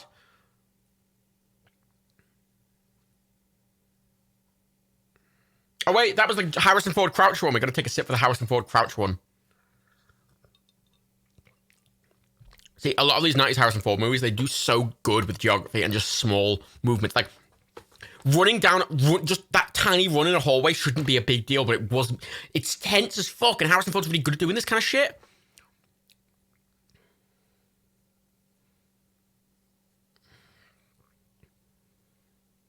You shouldn't do a jump out one. I can definitely do a jump out one. See, as much like I can acknowledge a painting's very pretty, but I don't want to fuck the painting. Like, right? Paula's been taken off Google Play. That was fucking quick. Good work, Google. Fucking get onto it, Apple. Fucking hell.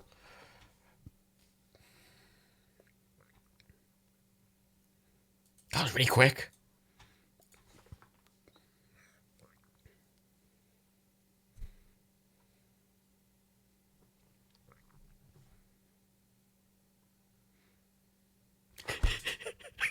No one suggested this in the last film, did they? No one suggested this in the last film. Like, yeah, we can't sacrifice the entire world for like 50 people. And the president's more than one man. What the fuck? The last film didn't even bother to ask that question at all.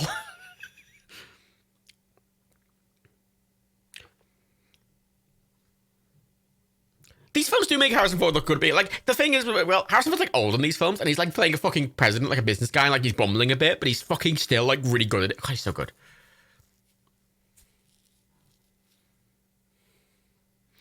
Constitution!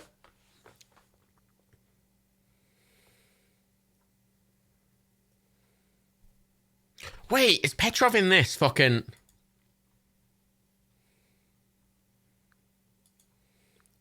Oh, he's using a little distraction. God, he's so good. Keep in mind, again, it's only like, what, 4 or 5 terrorists on the plane? I think it's 5. So there's a small number of terrorists that have guns. So he's not even trying to attack him. He's sneaking past him. Oh, I love it. So good.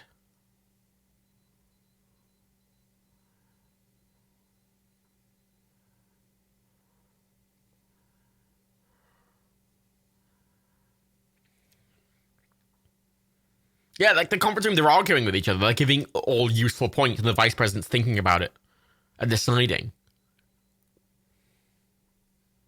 Ah, that's fucking bad luck. Hey, Grail, you're missing the really tense, really... such a good film.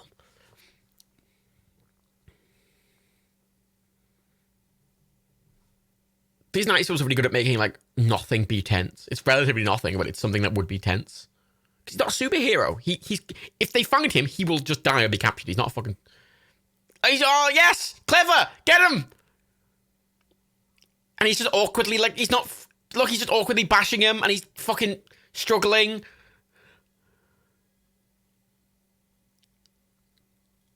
Yeah, you fucking... Oh, okay, oh, no, surely the others would hear this. It's a plane. It's loud. They're in a different part of the plane. There's only 4 of them. 747, it's pretty big. Hit him with a chair. Yeah.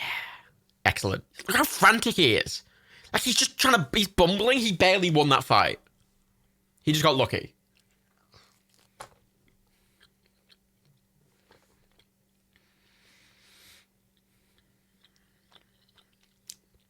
It's 747. There's a lot of shit, right? Like,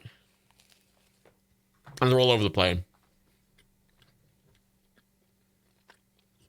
Ah! And now they've heard him. And now he's like, oh shit. Now they know where I am, and now he's having to fucking leg it. Because they've all realised. Oh, there were 6 of them, I think. Logger version not syncing. That's really weird. Yeah, there's no engine noise, but like that's for creative. They're taking a creative liberty there, because obviously if there was engine noise, it'd be a pain in the ass.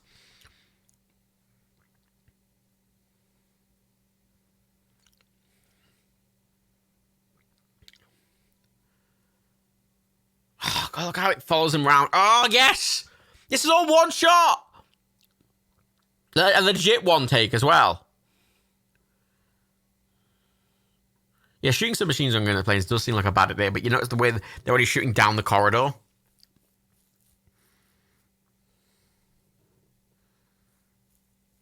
And they don't want to kill the president. They need him for a bargaining chip. They don't know it's the president yet. That's it. Only the people who were unconscious or dead even saw it was him. They just think it's a random guy, you know?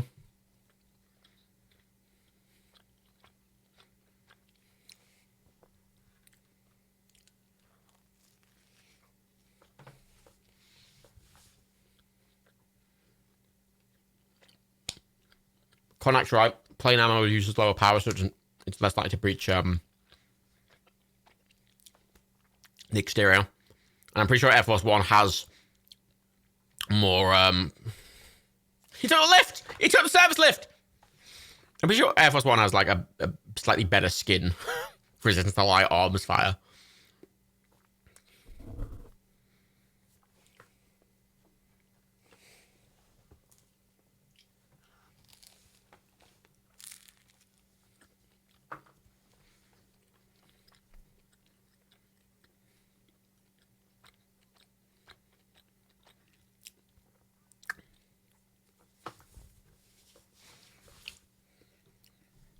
So she's trying to, like...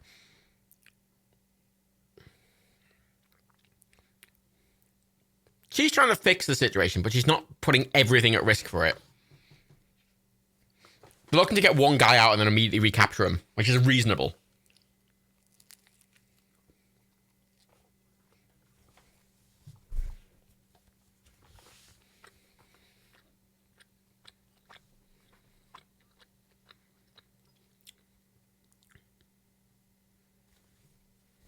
They're the same as the president, that's right.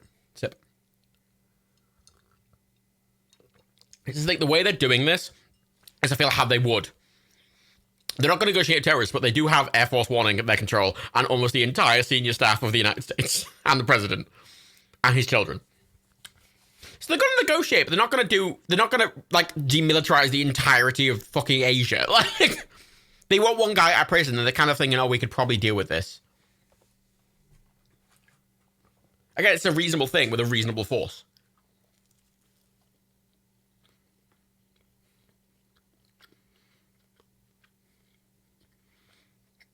God, I love House of God.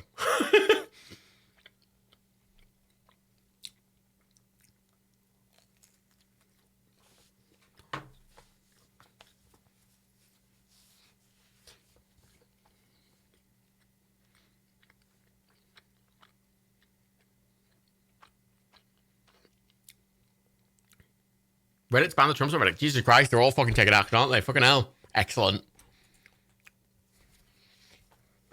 Look at them, they're coming up with contingency plans. Like, so many, they're coming up with backups to backups to backups. Instead of just, like, awkwardly sat around looking at the White House.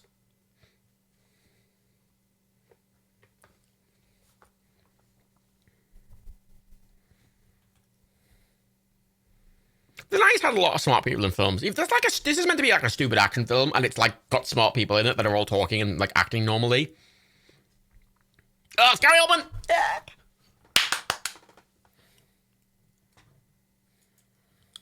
Good, looks so good with the fuck. Oh, no. Oh, yes! Gary!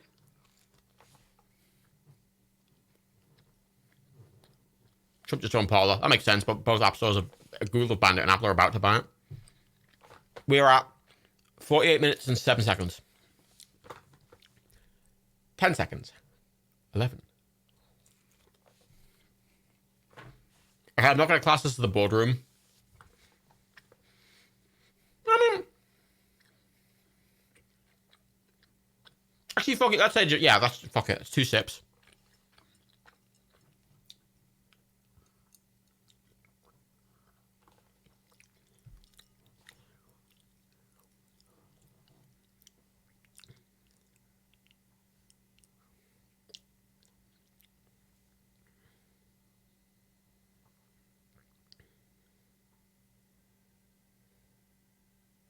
Diplomacy. Attempted diplomacy.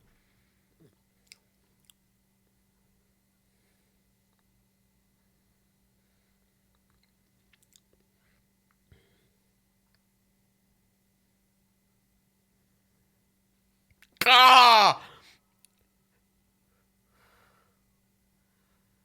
God, these films are the best soundtrack as well.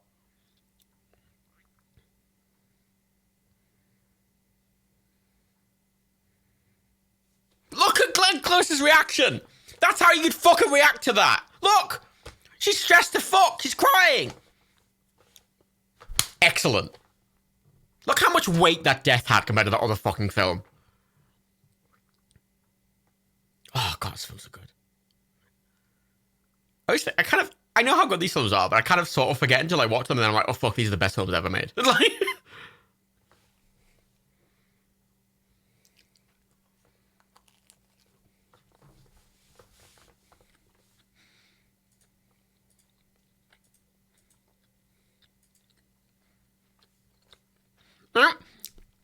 Gary Oldman is weirdly attractive, isn't he? Like, you know. And he's trying to figure out how to use this random sat phone he's found in a fucking bag.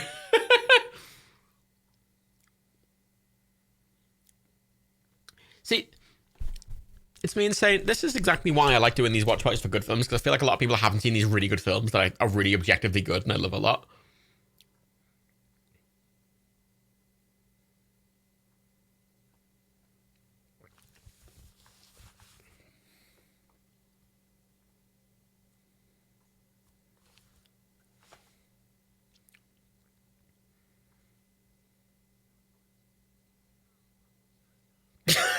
Yes, Gary! God, that's so good.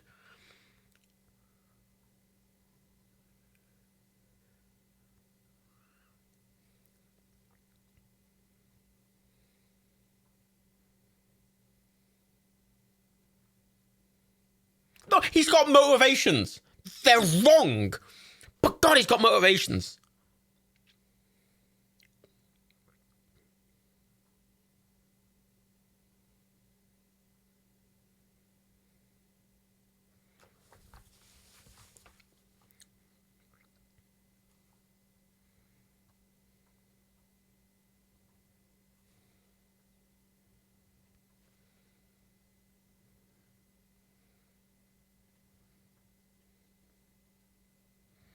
Oh shit, it's genuine criticisms of America. Oh no!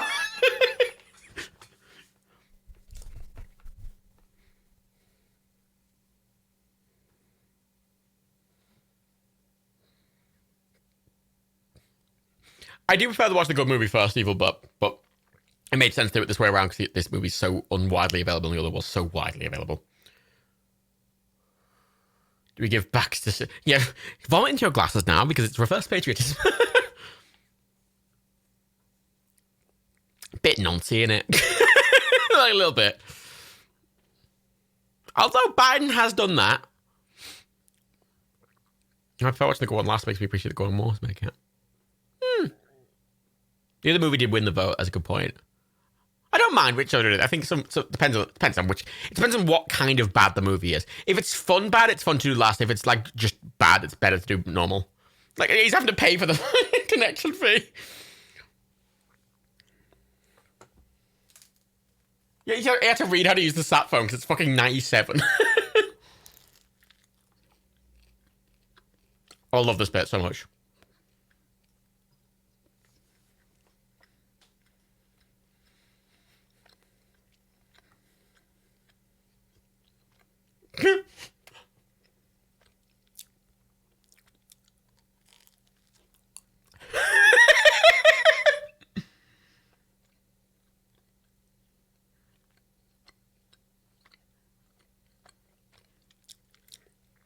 Of course you wouldn't believe it. Why would you believe it? Obviously.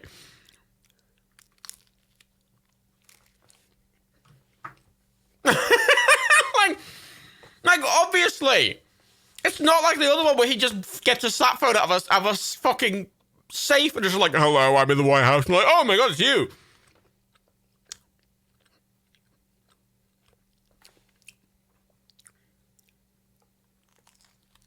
She's realized.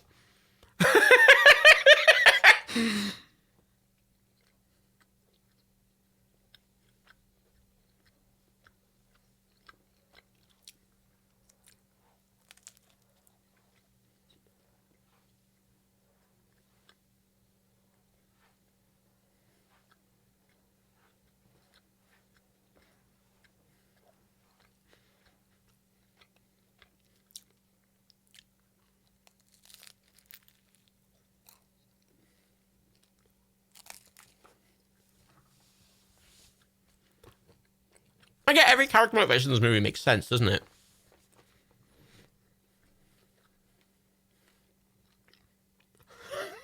Oh, they're so clever.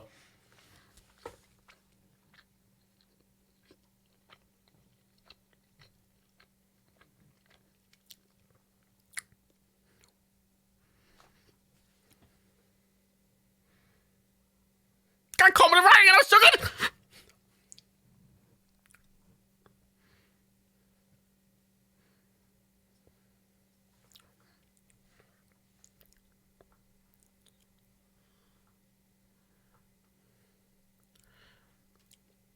The N64 came out in 97 in Europe. Yes, this film came out when the N64 came out. The other film came out when the PS4 was released.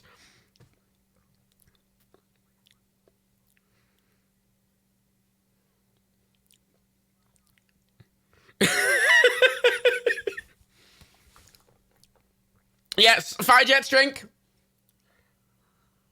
Oh, and also Mr. President.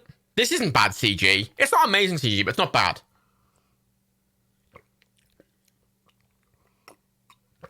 I've taken 2 steps to one for the Mr. President as well.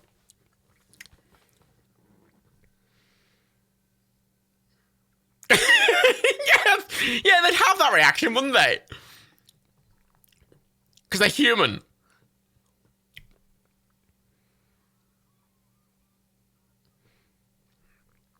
Look at him! Look at his little smirk because he realised his plan worked. It's nice. Like, that CG was actually convincing. Like even if it wasn't the 90s, I think that CG would be okay. There's some bad CG in this, but like, it's good for the time. Like, that is genuinely, it's not amazing, but it's not bad. It's perfectly passable.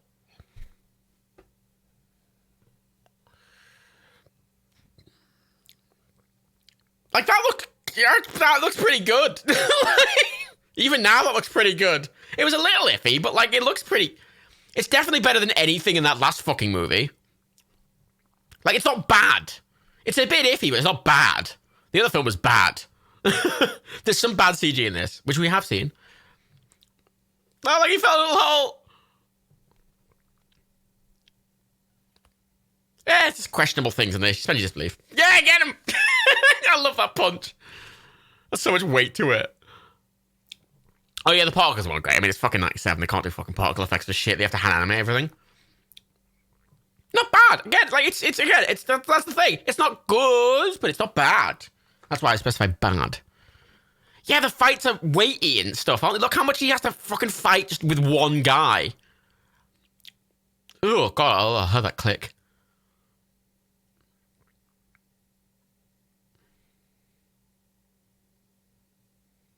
He's a guy. Like, every Harrison Ford film, especially from this era, he's always a dude.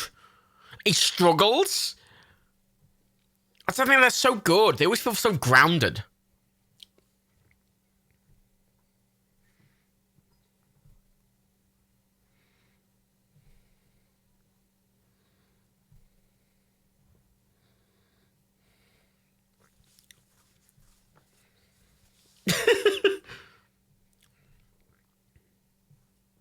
Oh, yeah, terrorist. Yep, drink.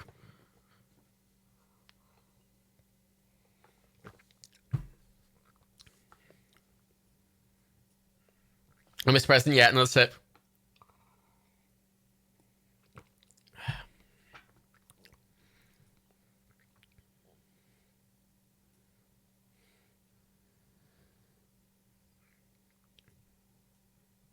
Look, the other guy was like, tell them what they need to know. And this guy's like, don't tell them anything.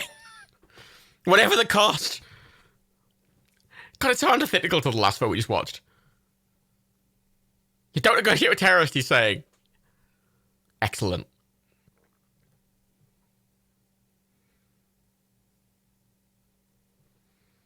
Ten out of 10. Oh, so good. Hey, Joshua. God, this film's amazing. What, if you don't watch it now, Joshua, watch the fucking... Oh my god, watch Air Force One. It's such a good film. Like peak 90s. Oh, it's so good. Jets, yep. Sip. Do I eat cookies? Yeah. I eat cookies. Don't think they drink glasses of milk, but I have seen it. Might eat a cookie. Oh my god, I hope the living track's coming along nicely in Red Walrus. Shit, they've locked him in the fucking cold. I'm excited to hear it in Red Walrus when you finally get it, when you're finally able to get it done.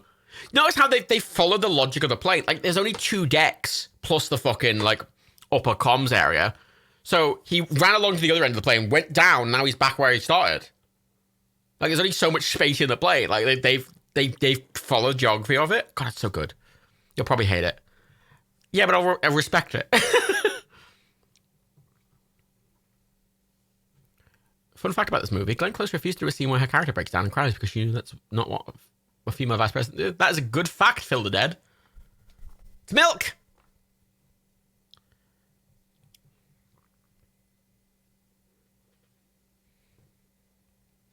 They don't know it's the president yet. They just think it's a dude.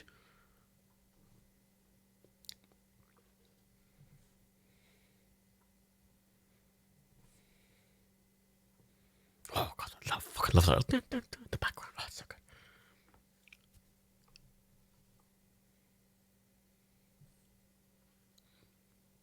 Oh, God, the music in these films is so good. God damn, these films are so good. You don't get films like these made anymore. Back in my day. Yeah, the realization, God, it's such good actors. It's well directed, it's well acted, it's well scored. God, it's so good. Oh. Yeah, the Resident Evil movies are gone tomorrow from Prime. Unfortunately, John doesn't have the time, sadly, in the evenings. So we can't do it, I'm afraid. Oh, He's going down there with a gun.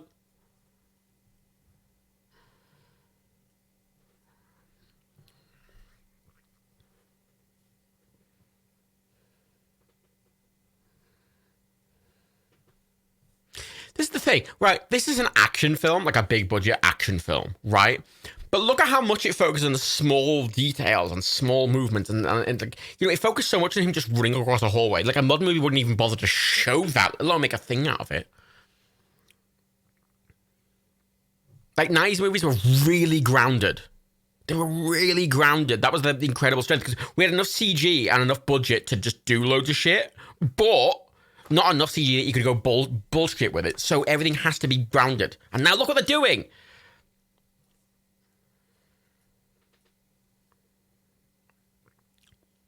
He's so shaky. She's so shaky.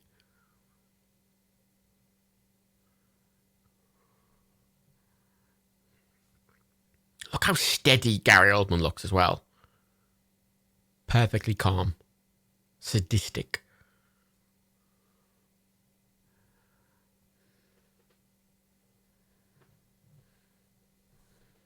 Yeah, apparently it was fucking, they got fucking, what's his face? Randy Newman. They got Randy Newman to do the score originally, and they didn't like it, so they fired him. Oh yeah, 12 days. Jesus Christ, I can't believe he came up with the 12 days. Apparently some of the rejected score that some of the rejected score that Randy Newman composed for this film was used for Toy Story 3. It's a really weird fact. God, look how fucking stressed and sad everyone is. They think it's a Secret Service agent. They don't know it's fucking the president.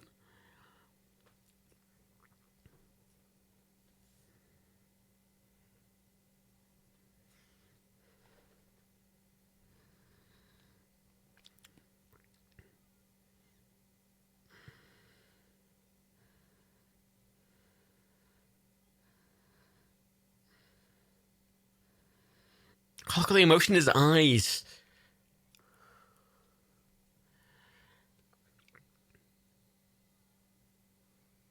And he doesn't do it. He doesn't do it. He turns around. Because he knows it makes the sacrifice. Look how angry and like, oh my God.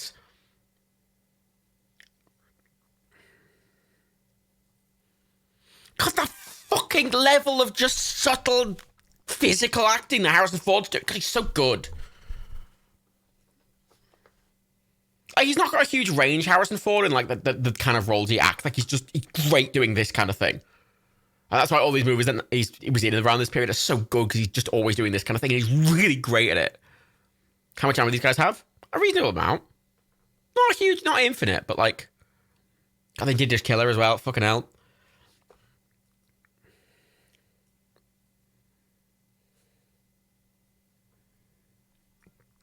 I want to point out, the last president we saw in the last film, immediately when someone was being lightly beaten up, was like, tell them the nuclear launch codes. Oh, Gary. Woo! Oh, God, fuck yeah. God, ooh. Chills.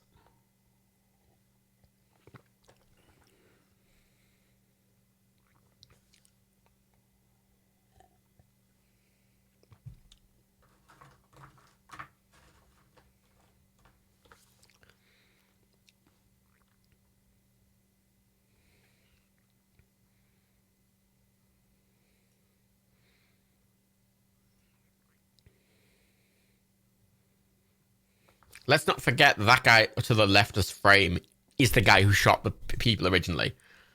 Remember. Like, he's working with the Russians. Don't forget that.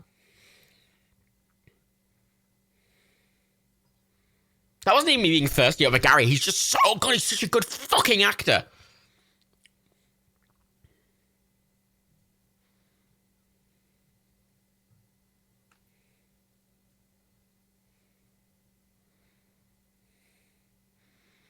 Look at the little, that's so long, they're focusing on little details.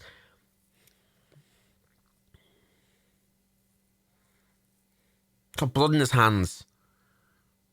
That's just a normal knife. It's not a butter knife. Look at the fucking blood on his hands. It's the sweat. It doesn't look like he's been make-upped with it. It just looks like he's been fucking...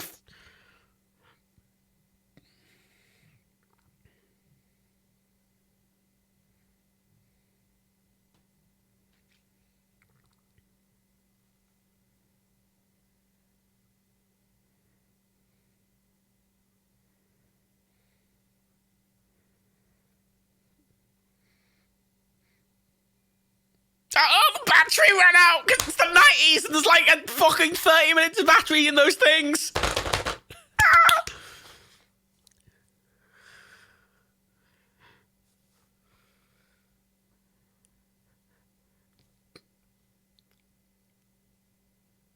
Of the eye movements when he did that. He's taking a right punt here. And that is patriotism. Let's go 2 sips for gratuitous patriotism. 2 sips.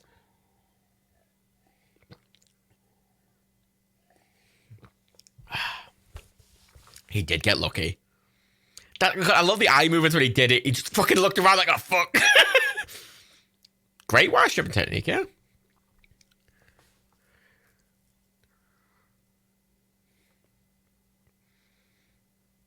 God, Gary Oldman's such a good fucking actor. Oh, God. God, I love these films so fucking much. God damn. I think it's the best year of cinema when you could have big budget with, like, relatively small scale stuff and it'd be really detailed and, like, really physical and, like, focused. No, look, they didn't see who it was. They just saw a silhouette. Oh, God.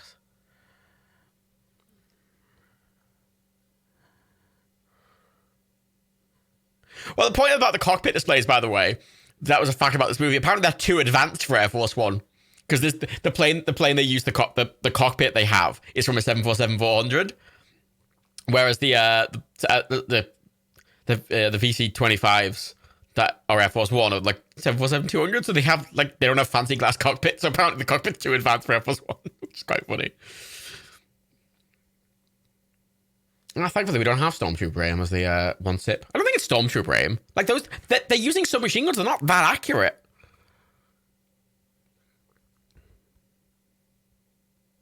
It does add to the movie. Like, it's not criticism. That's the top gag. And if the top gag is, oh, the cockpit's slightly too advanced for the actual... Like, whatever. Like, fuck it. He was blind firing. Yeah, like, fuck it.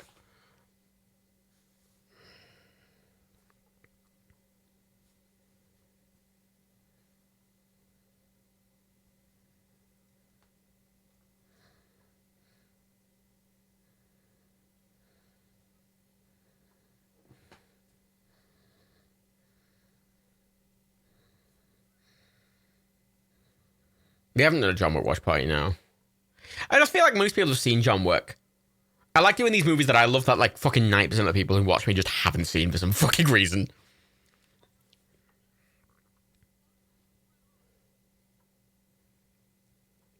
God, his fucking frantic eye movements.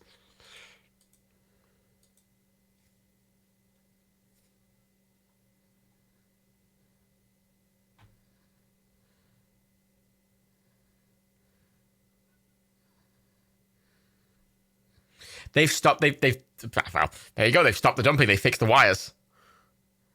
And now they're blind firing out because they're worried about one guy. There's only 4 of them.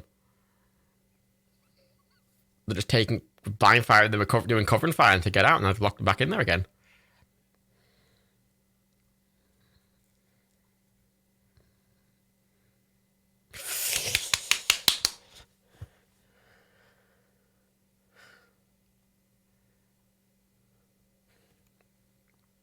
Yeah, oh my god, right?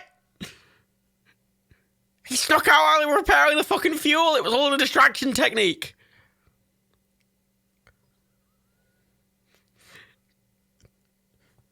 Mr. President, sip, Mr. President.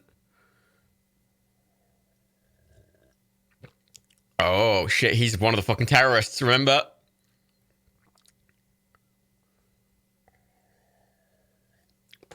This is why I don't like new action films.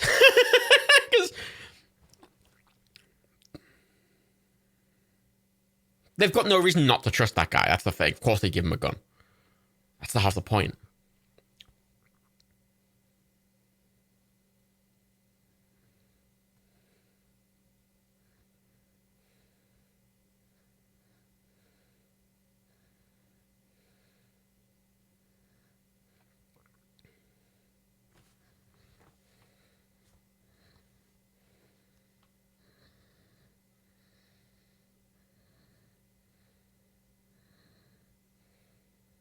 Yeah, facts! Nice. People still use faxes for this reason, though. Apparently, they're quite secure.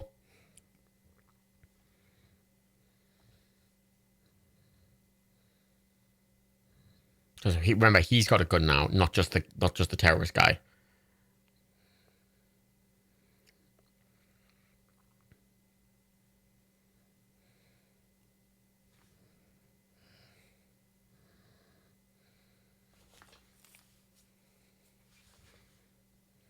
Sip, Mr. President. Look how sweaty he is. He's got blood. Look, he's got blood in his collar. Like, sweat has dripped down from his face with blood mixed in and dripped onto his collar. And that's why his collar's, like, slightly pink stained.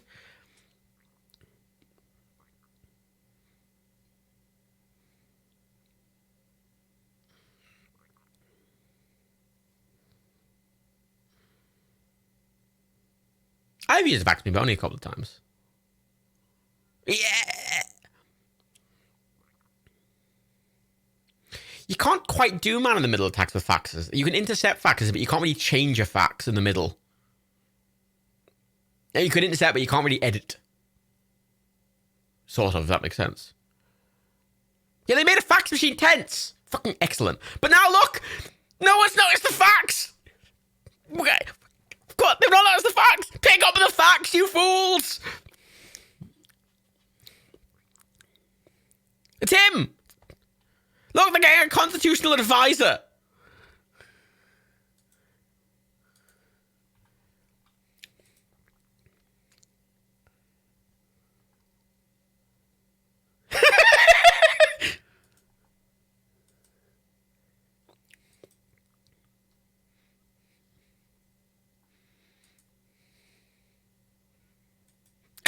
No, the 25th!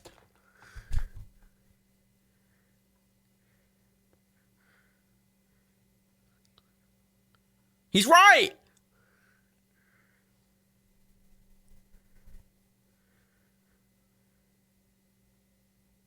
CNN! The 25th and CNN shit! It's too recent!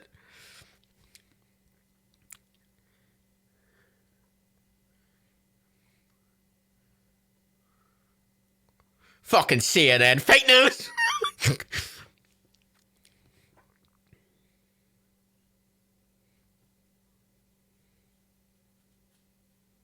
Fake news!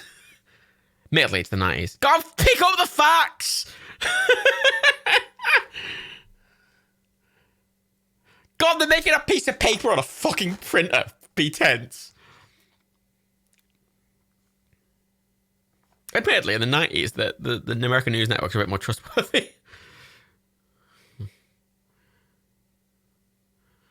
Something Bill Clinton also pointed out is that the Air Force One doesn't have a big parachute room. But again, he loved the film. If Bill Clinton loved the film and could deal with the fact it was a bit fake, I can. Shut up, Spacey! Spicy, no! You're not spicy! Not my hashtag, not my press secretary.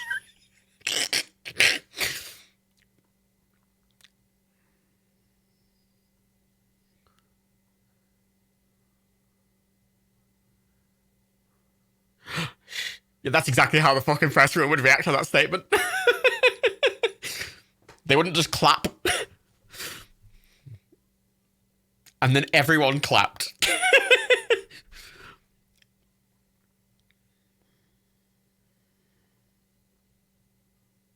And they couldn't lie about it, could they? It's insane. Like,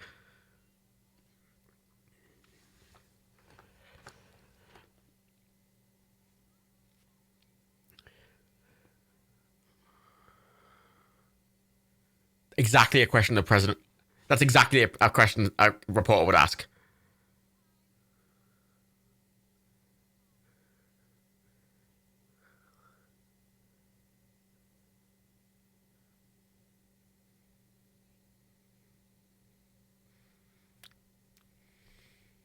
Hashtag power prayer.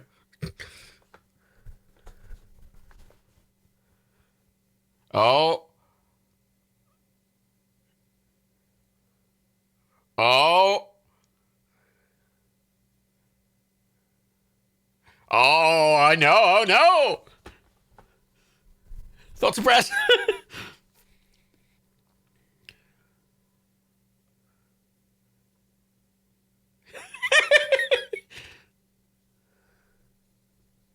Yeah, she doesn't know, but now he's suspicious about where the president is. Oh, I must go downstairs. The movement is the movement is what's giving away the CG. It's not even how it looks. It's just the way that everything's moving is a bit odd. But I wouldn't call it bad CG. Look, it's a fucking. Was that a fucking DC-11? No, not sorry, not DC-11. An MD-11. Fool. Look, he's having to teach them how to use a parachute because they don't know. Yeah, that's a fucking MD-11. My second favorite trijet. Well, actually, no, it's my least favorite trijet out of the three.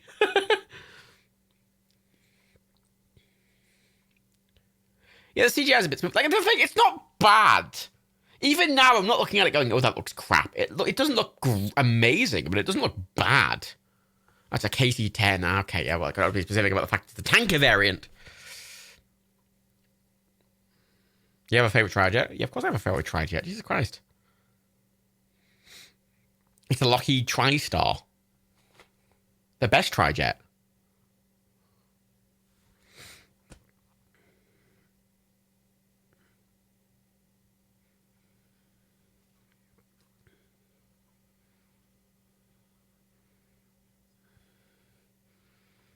I mean, this is like because air-to-air refueling is really fucking difficult.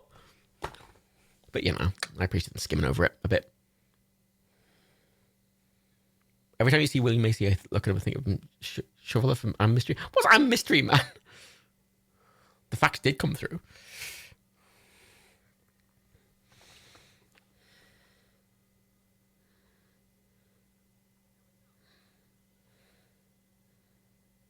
They're open the back door, which the 747 definitely doesn't have. But, you know, it's fuck it.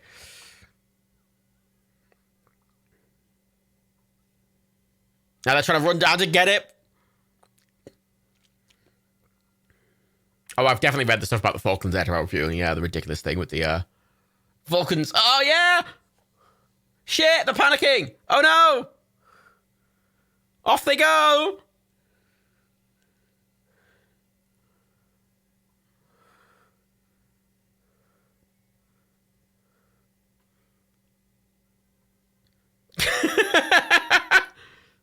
Wanker! They have a lot of shoots. They seem to have enough shoots for everyone on the plane.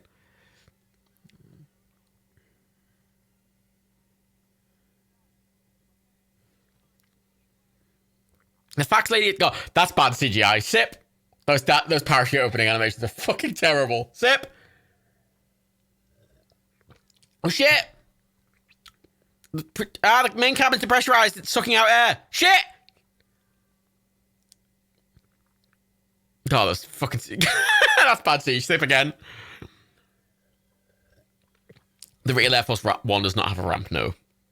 Again, they've taken some creative liberties. Shit. That looks pretty fucking good.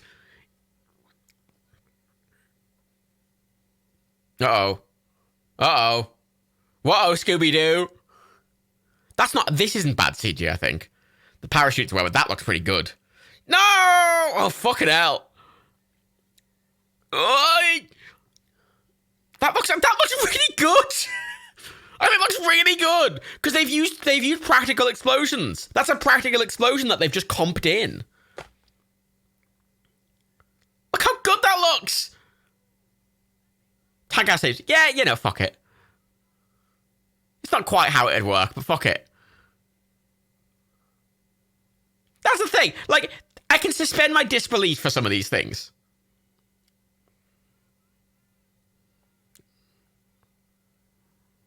Yeah, the perspective of it off because it's comped in rather than specifically thinged, but it's That's again, but though, like, it's not that far out of the realm of possible. It's not impossible. Like the last film we watched just kept doing impossible things, whereas this film has just done like a lot of like a bit like a few improbable things, which is fine.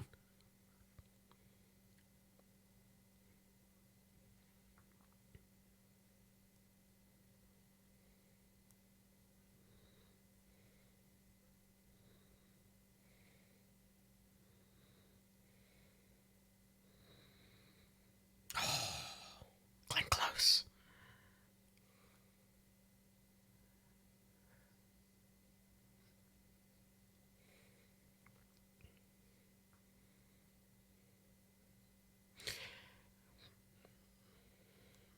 Oh.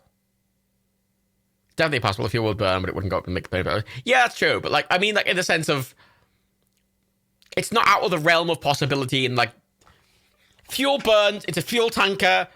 Cars explode when they go down a cliff. They don't in real life. You know what I mean? Like, there's a logic to it that makes perfect sense. You know, whereas the other film just kept doing completely impossible things. Whereas this does things that several of these things are impossible, but like they're not again, suspend your disbelief.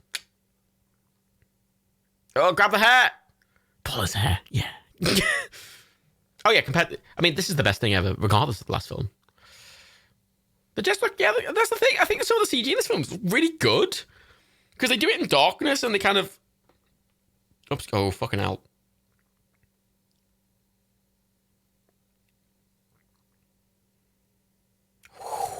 Oh, chills.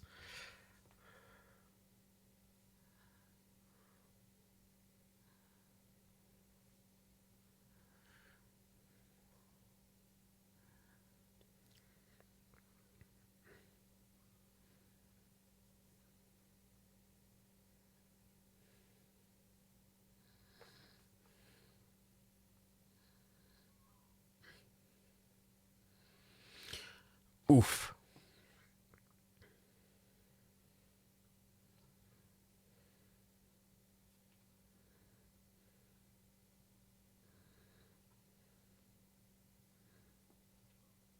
Stop with your legitimate criticisms of America, Gary Oldman. Stop it. Having a villain with set motivations that make sense is completely improbable nowadays.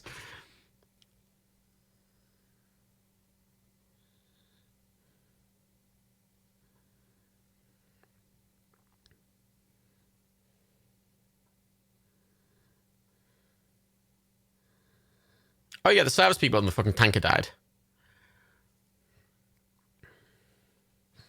But the difference between service people dying in the line of duty and civilians being murdered in a hostage situation. Not to say that any death's better, but in context, if that makes sense.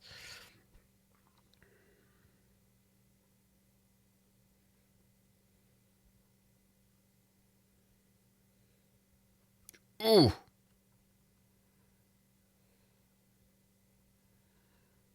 I mean, he is literally a communist, actually.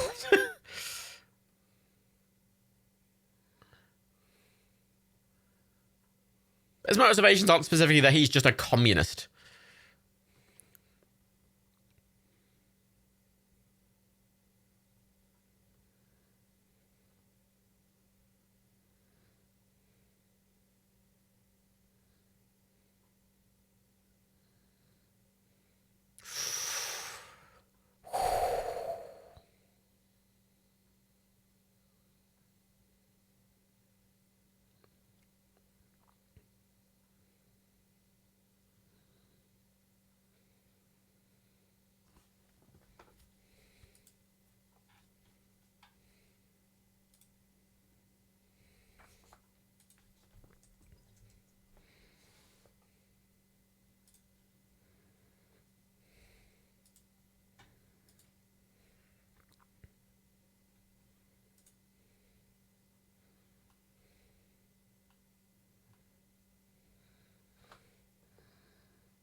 So it seems really tense. I'm just letting it.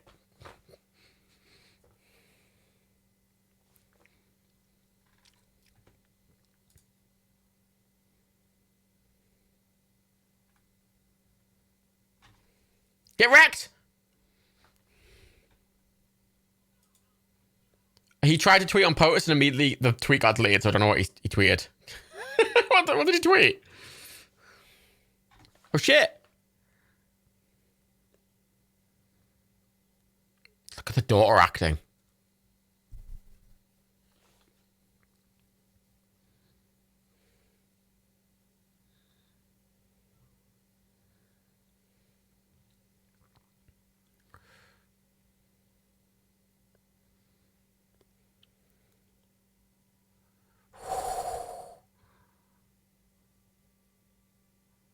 Ooh.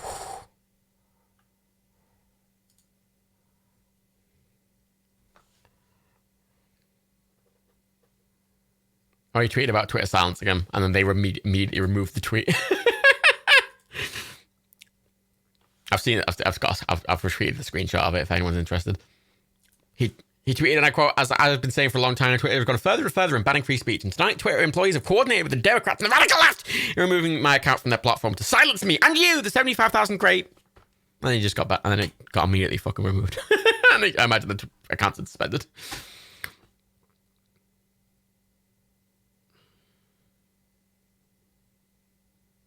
Shit! Okay, we're talking about the movie now. He got 3 more tweets off, did he? I can't see them anymore. Oh, they're doing the 25th? Look, they're trying to do the 25th in the movie. He got a good point. Look, he's making the argument. See, the thing, the characters are acting in a way that doesn't quite make sense, but then the realistic things are being brought up, like, you know, what the fuck? Like, we can't negotiate with terrorists. Stop.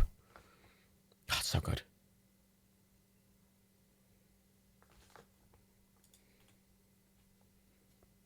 Because they have to have the vice president board to sign the 25th. As we've learned recently.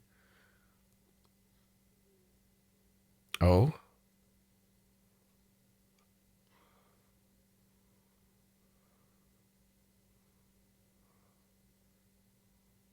Oh, yeah.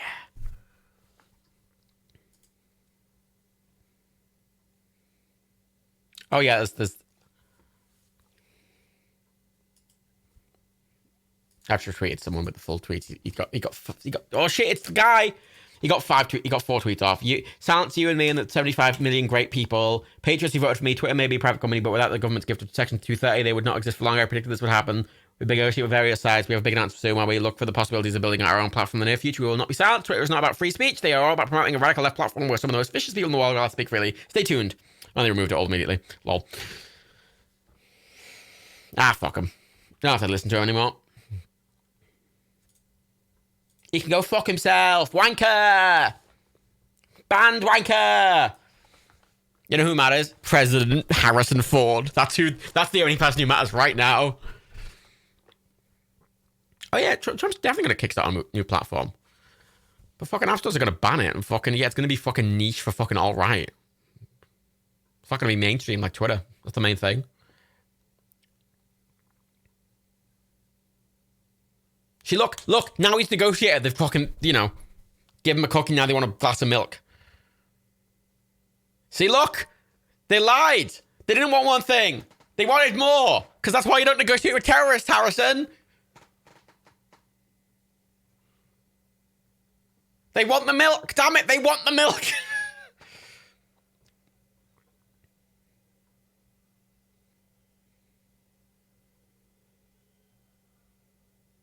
Point out, there's already gold mines for far-right information. That's never going to go away. It's just not the mainstream, and you make it not the mainstream, and that's fine.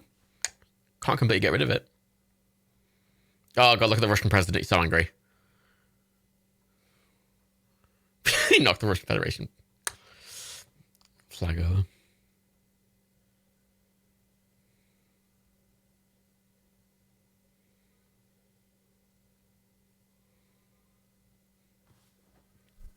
Oh, look at Gary Oldman's face. Look at that emotion. And look at how that bit of glass that's broken has the seal of the president on. Like, they've actually got a glass printed with the seal of the president on, then broken the glass. Now he's using an actual piece of broken glass from it.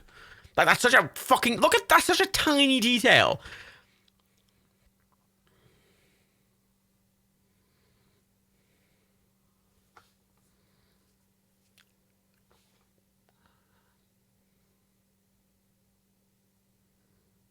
Look, now he's out. Finally.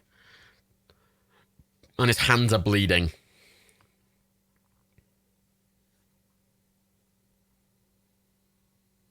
Oh, yeah, I doubt you'd even see... Yeah, I doubt you'd see that on the fucking VHS or original TV version. Oh, yeah! Get him!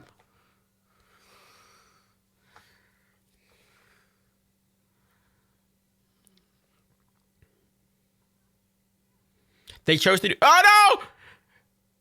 Get down, Mr. President! 2 sips! Jim Brisbane died for Harrison Ford! Oh, fuck, that looked like it hurt. Fucking hell. They never make fucking falling downstairs look like it hurt. That fucking hurt a shit ton. Yeah, the gun smoking. This is the thing. You wouldn't even notice these details in a fucking old VHS, but fucking hell, they go with them. Because they creatively think it's important.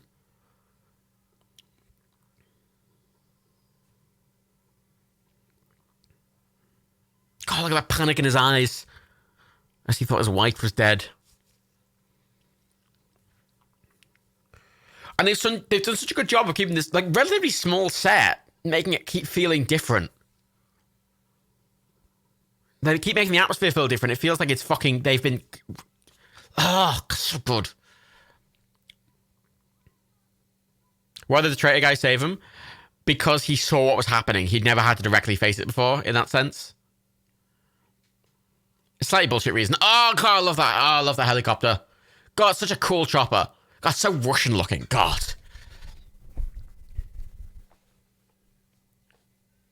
The muzzle flash in the CG. I didn't know that. Thought he might have been using blanks. If they are CG, it's fucking good for the fucking time. That probably isn't Mi-24. Ugh. God, I love Russian aircraft designs. They look so fucking cool. Who's Tim Allen? Wait, who's Tim Allen? Where's the guy, Tim Allen? It is dangerous to use blanks in small space. You're right.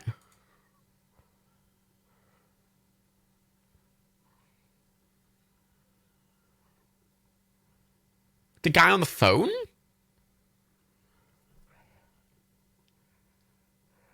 Oh, yeah, muzzle flashes, yeah, they do happen too fast, especially on a 24 film camera.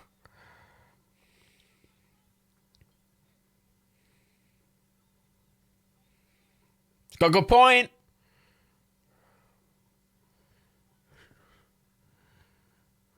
In the prison. Oh.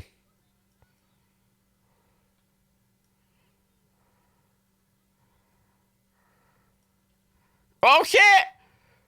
Oh, fuck me. Oh, God, that made me tense.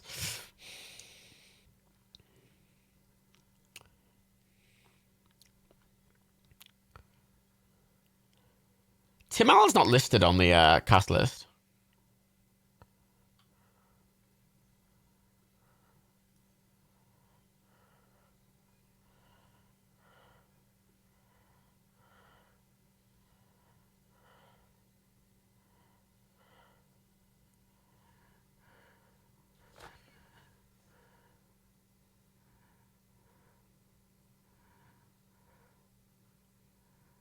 Yeah, we got to get our drinks ready. There's an important bit coming up. Are we ready, everyone? Damn right, get off. It's playing whole drink time. Down your drink. Oh, fuck, his neck snapped. Oh, God, so good. Oh,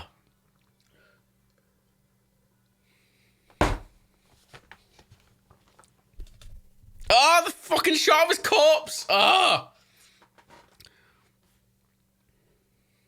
I have down my third of a glass of rum and coke. That was satisfying. And getting the shot of him fucking falling down. And now look, the fucking guy's been released. So he's got to fucking go, oh, fuck. He's finished. He's got rid of the film and it's still tense. Look at the frantic way he ran up the stairs with his hands like a child.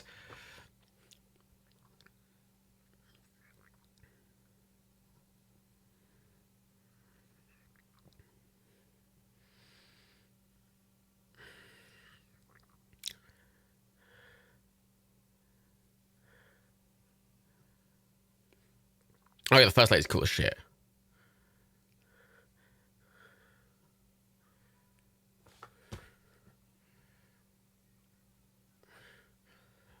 Oh, the smoke charge on the fucking ground. Oh, shit! He got out! No! He got out, yes!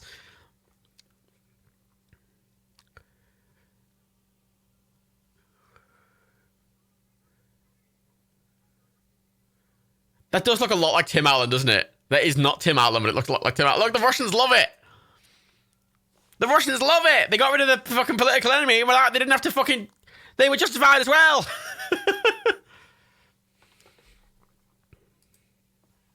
Yeah!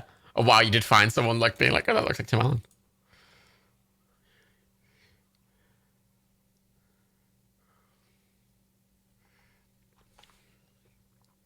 Why'd they give him his uniform back? Because a lot of people liked him now. Okay, now the fucking film's not over. They're on a plane. Look, the guy still fucking, he's betrayed them still. He's still trying to keep himself alive. Because he knew if he fucking betrayed them, he would have died.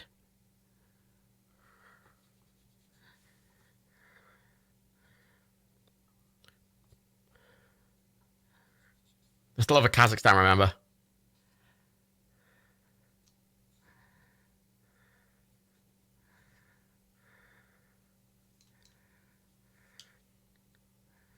Didn't Harrison Ford crash the plane? I think Harrison Ford crashed the plane twice.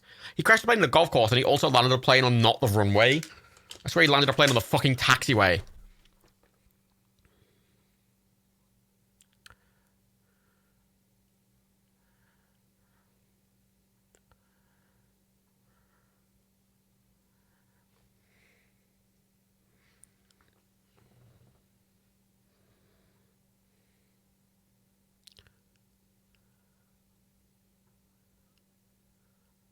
Shit, Migs! Migs! Migs!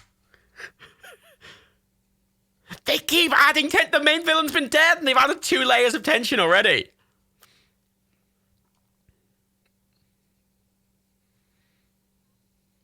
I love he has to be spoken to how to fly a plane.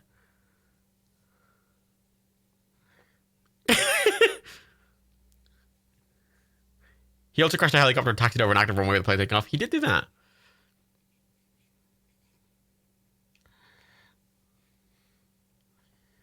I mean, he must be great at crash landing because he's done it a bunch of times. God, his tension's so good. Look, the fucking guy, he's ready to betray them still.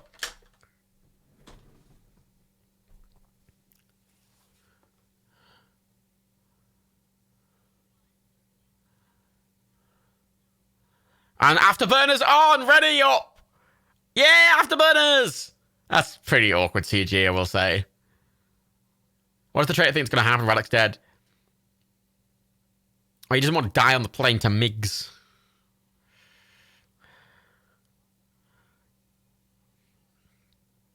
That's why he's not acted yet. To Mig!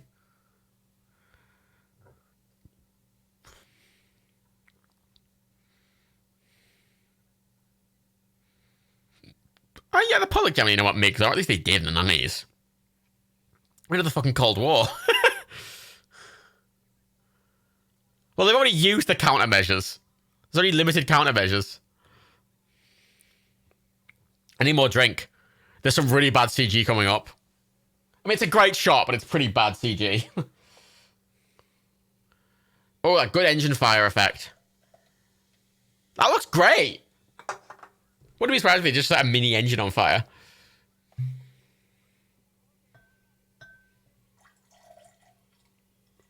I poured a little bit more rum and coke.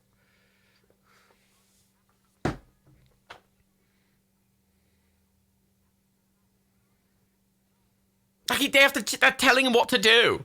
And they're panicking.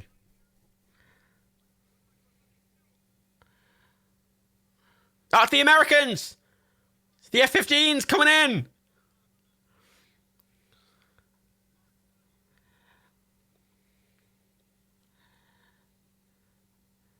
Migs!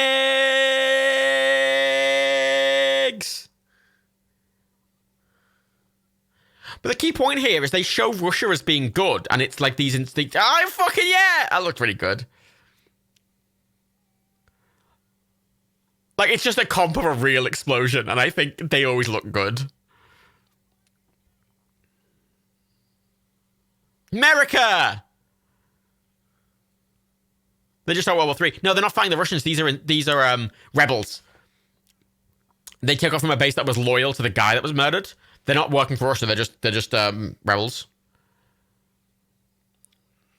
Yeah, rebel fighters. Yeah. Yeah, they've got no countermeasures. They ran out. Oh no! Yeah, rebels come. No, get down, Mr. President! Ridiculous. Love it. Sit for get down, Mr. President.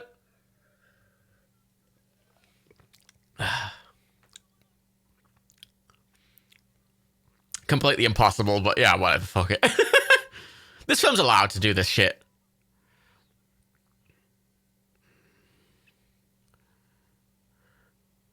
Yeah, Mig.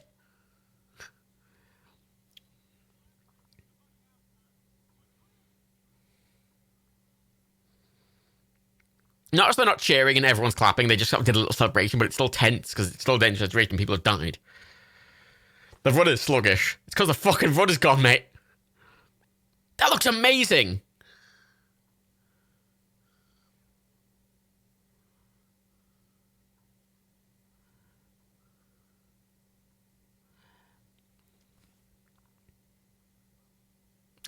They're leaking hydraulic.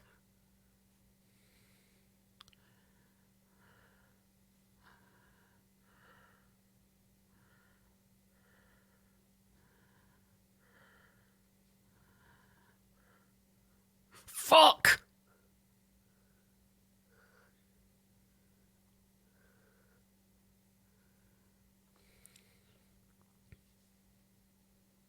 Yeah. Salute. Oh, I didn't have a thing for salute. Should have kept the salute shot. I'm going to take a shot for salute anyway. Fuck it.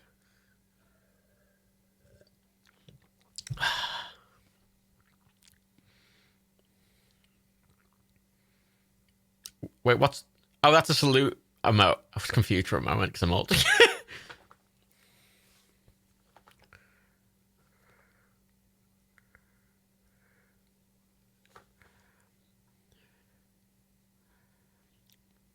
So that's a C-130 that was en route to take over the airstrips.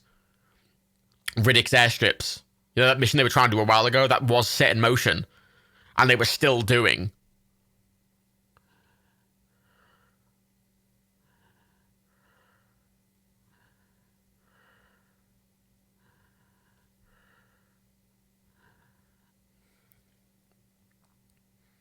It's the 90s child to be convincing and reassuring. It's always the 90s child convincing and reassuring. God bless us, everyone.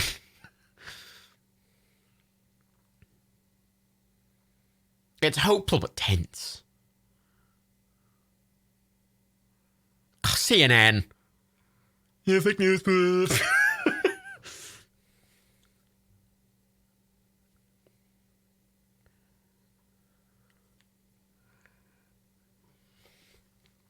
Some of the worst CG in the movie is about to come up. And you know what? It was really ambitious for the day, so I don't think they could have done any better than they did. I think they did the best they possibly could with the tech they had, but it still doesn't look great. And it doesn't really hold up very well today, though. There is still the traitor. Yes, there is. Yes, there is. It's me insane. They haven't forgot. Don't worry.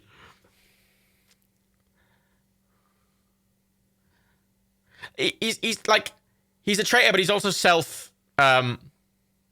He's in it for himself. Like, he's not going to try and do anything at the moment because it's just going to get himself killed.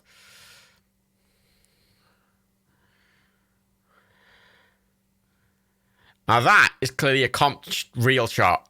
You see, that's clearly green screened and comped in.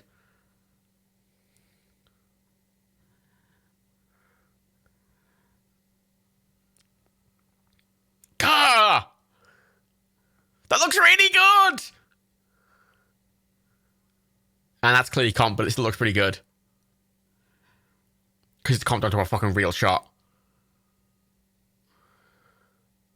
Even that looks really good. You can tell it's comped, but it looks good.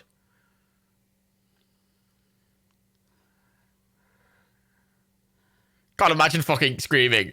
There was a stunt actor that did that in real life in a film.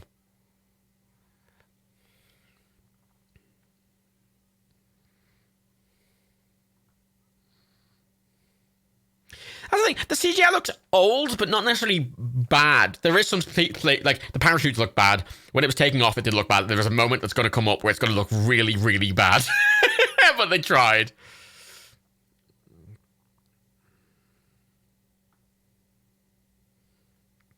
I think this looks great.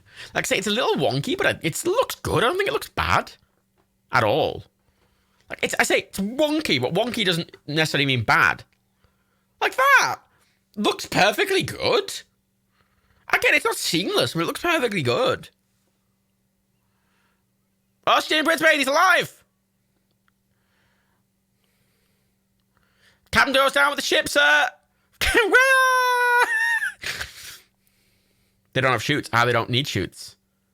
They're gonna zip line to the other plane. Yeah, it doesn't break immersion. No, it's like completely... It's convincing enough, which doesn't make it bad. When you really, really notice... I say there is a moment coming up where you will really, really notice, I can assure you. So they're kind of strapping them to the... Oh, God, so sketchy. Oh, terrifying. That would give me a heart attack. Screaming of... Yeah, it is the thing people have done. I say there's a film...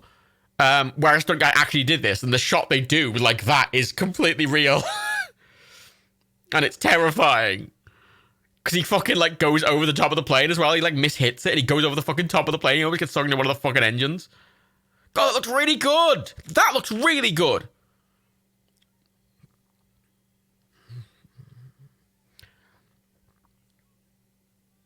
Yeah, everyone's last. He's last. Oh, it keeps doing these menacing little shots of him.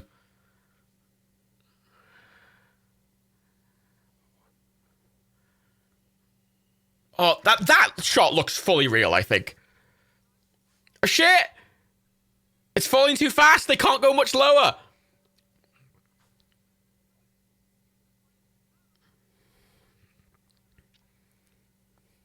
They've only got space for one more person. There's two of them on the plane still.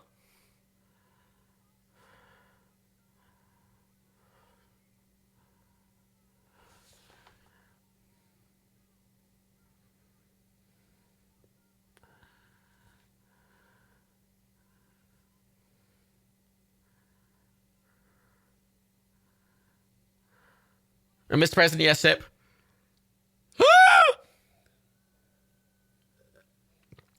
Betrayal!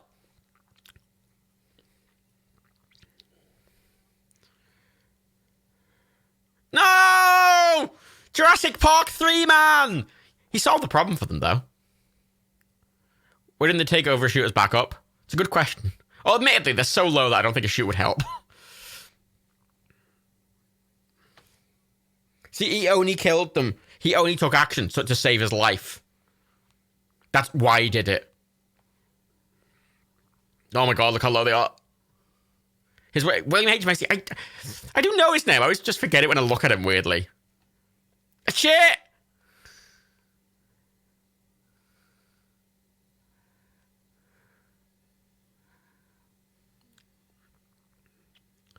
Untrained people wouldn't necessarily be found with a chute, I don't think. Especially because the door they're jumping out of has an engine right behind it. And look how close they are to the fucking ground. Or the sea. Ah! Okay, now bad CGI shot. Are we ready? It was a really ambitious shot, but they tried their best. I just preface it with they tried their best, okay? They tried their best. Just know they tried their best. They really tried their best. It looks really bad, but they did try their best. It's distractingly bad compared to the rest of the film, but they did try their best, clearly, for the time.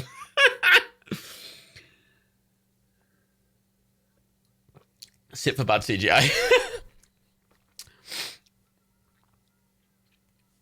If they had to hand animate the whole thing, there's no physics simulation there. They just hand animate the entire thing. And you know what? For the 90s, hand animating it in the early days of CG, yeah, they did the best.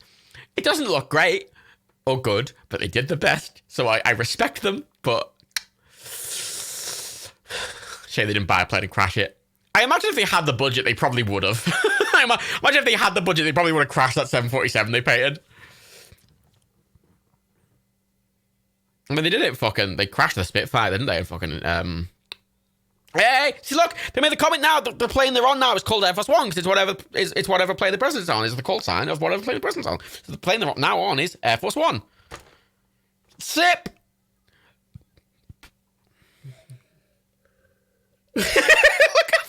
He looks fucking traumatized after that fucking experience. Like justifiably, absolutely fucking traumatized. I didn't need the 25th at all. Yeah, he does look like he shit himself completely justifiably. Glenn Close. God, look at him. God, he's such a good actor. I mean, he can only act as Harrison Ford, but like he's really good at acting as Harrison Ford. He didn't get to see the game. No. All he wanted was to watch this football game. And pretty much most people survived. The villains all died, and then the tanker people died, and I think 2 hostages died. Which is not really an acceptable loss of life, but comparative, that's pretty good. That's pretty all right. He did lose his baseball glove. That's a good point. I mean, it's, you know, they know where it crashed. Excellent film. So good. Like, it's so good. A couple did fall at the plane. The couple did fall at the plane, yeah. Fucking great film, right? Excellent. 90s Harrison Ford films are the tits. And all of them have this weird, like, rushed feel to them. Like, fucking The Fugitive. Like, they've ad-libbed a lot of the fucking dialogue. Like they were rewriting scenes before filming them, and it was amazing. And this was amazing. I'm saluting. It's so good. Like, 90s films are where the fuck it's at. Because there's enough tech that they can do really high-end shots, right? They can... But they're not doing everything in CG. So, you know, they are renting a plane and painting it in Air Force colors and really filming it. But they have a high enough budget. Like, it was the perfect middle ground, I think, between old school practical and new, like, CG stuff, where you have enough, but you still have to do most things practical because it's easier. You know, like in The Fugitive, where they just crashed a fucking entire... Like, they bought and derailed and crashed a whole train because it was easier than doing it in CG. And that's fantastic. Again, like... It's a bit unrealistic, but it's fun. It's fun. It's a fun film. 1997. Fucking excellent. Excellent. And honest to God, right, I kind of do want to watch the indie films at a watch party. Maybe we should do all of them. Like, we do all 3, the real 3 indie films as a single watch party on a weekend or something. It's a great movie. It's really fun, but like there's enough tension in it. And these 90s films, they always feel like they're hopeful enough, but they're tense enough, and they have respect for the audience, and they don't treat you like a fucking dumb cunt, right? Like, oh, so good. I really wish, I really, really, really wish that the Jack Ryan films were on Prime. I really wish they were on Prime. Because, like, it's Patriot Games. God, Patriot Games is so good. Because it's Harrison Ford, right? Like, it was 92, so it's, you know, 5 years before this.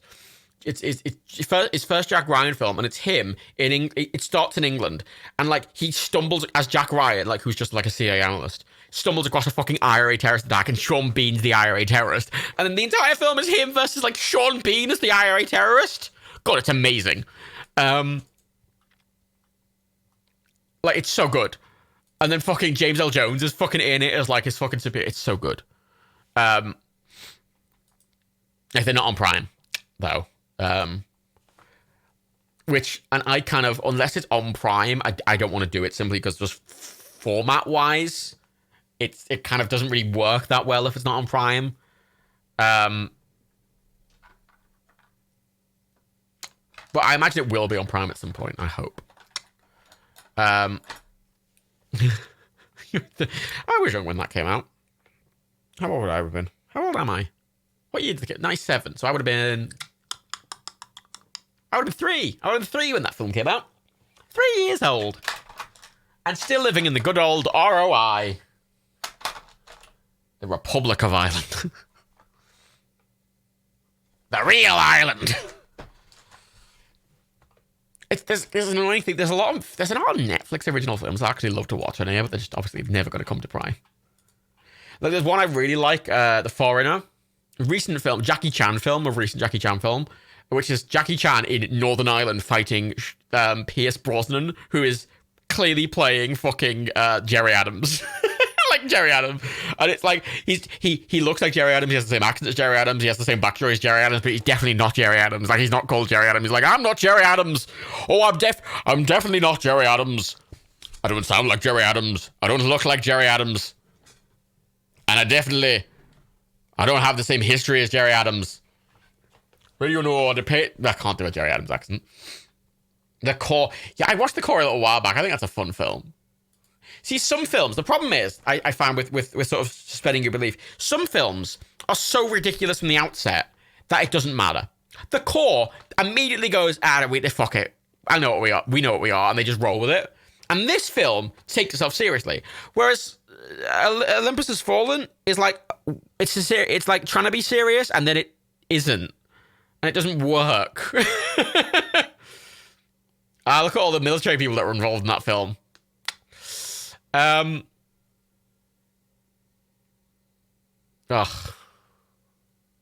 You prefer Jackie Chan's films to not American producers? Yeah, fucking, I really love, The Foreigner is so good, because it's old Jackie Chan as well. I always prefer, right, like, I always prefer action heroes who are a bit older. Because a young action hero, they're kind of a bit infallible. Whereas as they get older, like Harrison Ford is in these films, like, there's a bit of clumsiness to them. And, like, a tiredness to them, which makes them feel more human, which I always like. You know? Is Ronin on Prime? Let's have a look, shall we? Oh, this film's so good. I really love sharing these films that most people haven't seen. Oh, guys, so it's so good. Oh, so good. You can see why my favorite films like 90s Harrison Ford films. Ronin is not on Prime, sadly. I watched Ronin the other month, actually. It was all right. It was fine. It was fine. Heat's on Prime. Heat's a good film. Heat's an excellent film. Oh, I can get rid of the drinking game now. But animation's needlessly fancy. But I'll have it when I set the transition button, it automatically switches to the light mode. I have to switch it back. I have to change that. So good. Here's a question. So, for next week's watch party, hang on, let me just check something. Let me see what films are on Prime. 'Cause I'm liking doing this combi thing. You know, this double thing. I like doing a bad movie and a good movie. I think that's fun. Regardless of the order, I think doing both is fun. But I think doing two in a single night is nice, really. Is John coming back for the Resident Evil films? No, they go off Prime literally today. Like, they're gone. He does not have the time to do it today, so we're not able to do it, sadly. Right. I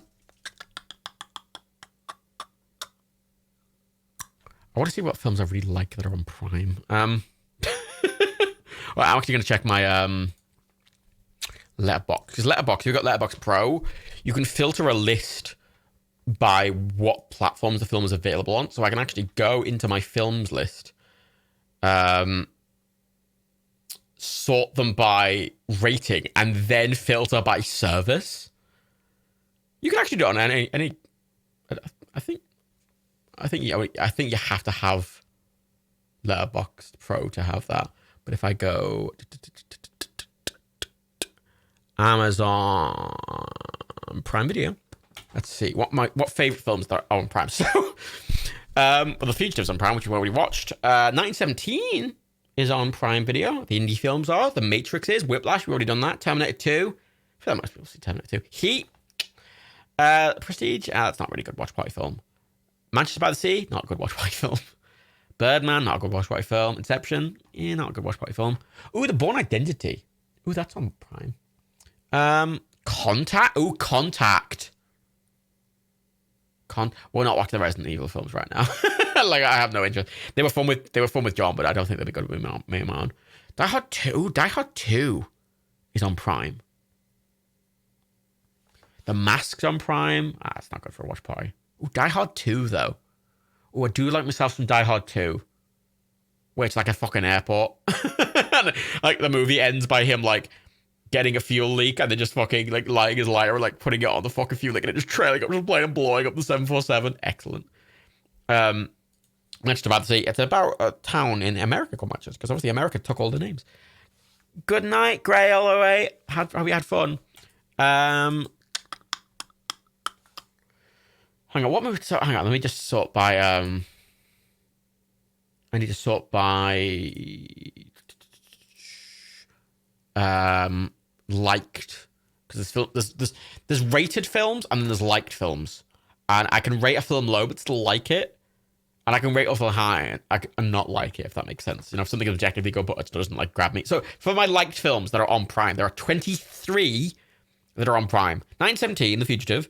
All three indie films: The Matrix, Whiplash, Terminator 2, Heat, The Prestige, Manchester by the Sea, Birdman, Inception, The Bourne Identity, Air Force One, Die Hard 2, The Mask, The Matrix Revolutions, Reloaded, whatever the second one was, Jack Reacher, the first one with Tom Cruise, which I remember being all right, The Founder, A Street Cat Named Bob, The Hateful Eight, and Megamind.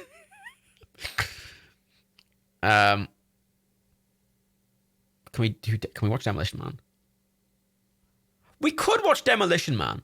I admittedly I watch Demolition Man like reasonably frequently. It's not a film I always think of loving, but it's a film I enjoy watching. It's kind of trash, but I really like it. It's fun.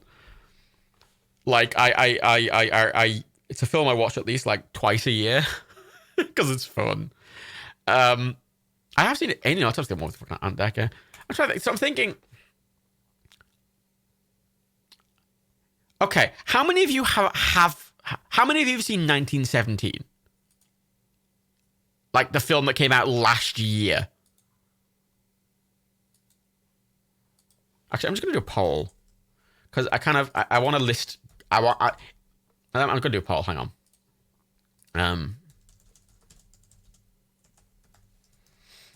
Because if most people have seen it, there's no point. I've done a poll. It seems very long and silent for a watch party, to be honest. Kind of, but I've learned a lot about the filming process for the film. I like special effects of the film, and I really like the film. I think it's really good, really interesting.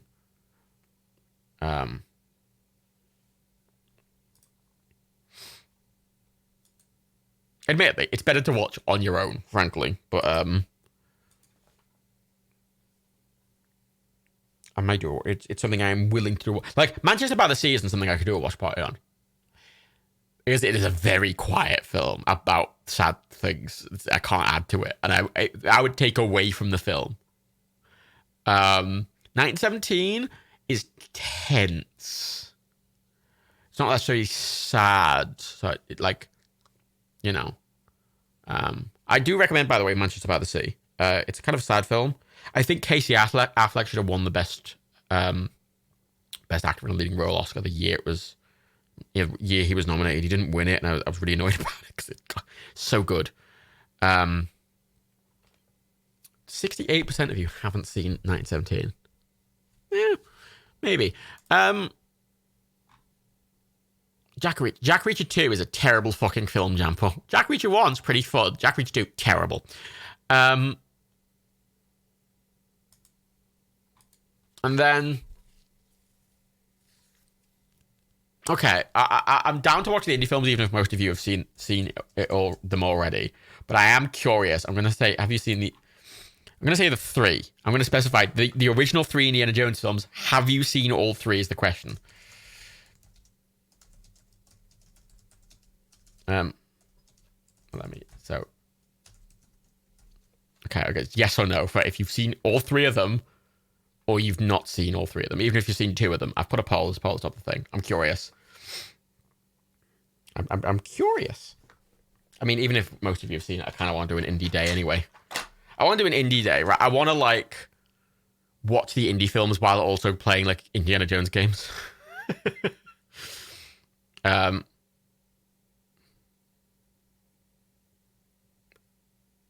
if you've seen them but you don't remember them, or you've seen bits of them and don't remember them, I'd say that's a no. Don't you mean all four? No, there's only three of us. There's only three. There's only three.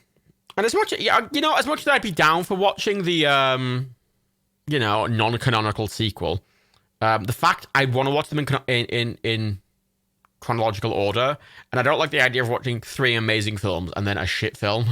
I feel like just sours the mood. They are making a second sequel. Bad sequel. Oh, 50% of you is more than I expected, honestly, for not having seen all three indie films. Genuinely. I always think, like, Raiders is really good, and Lost Crusade is really good, and Temple of Doom is the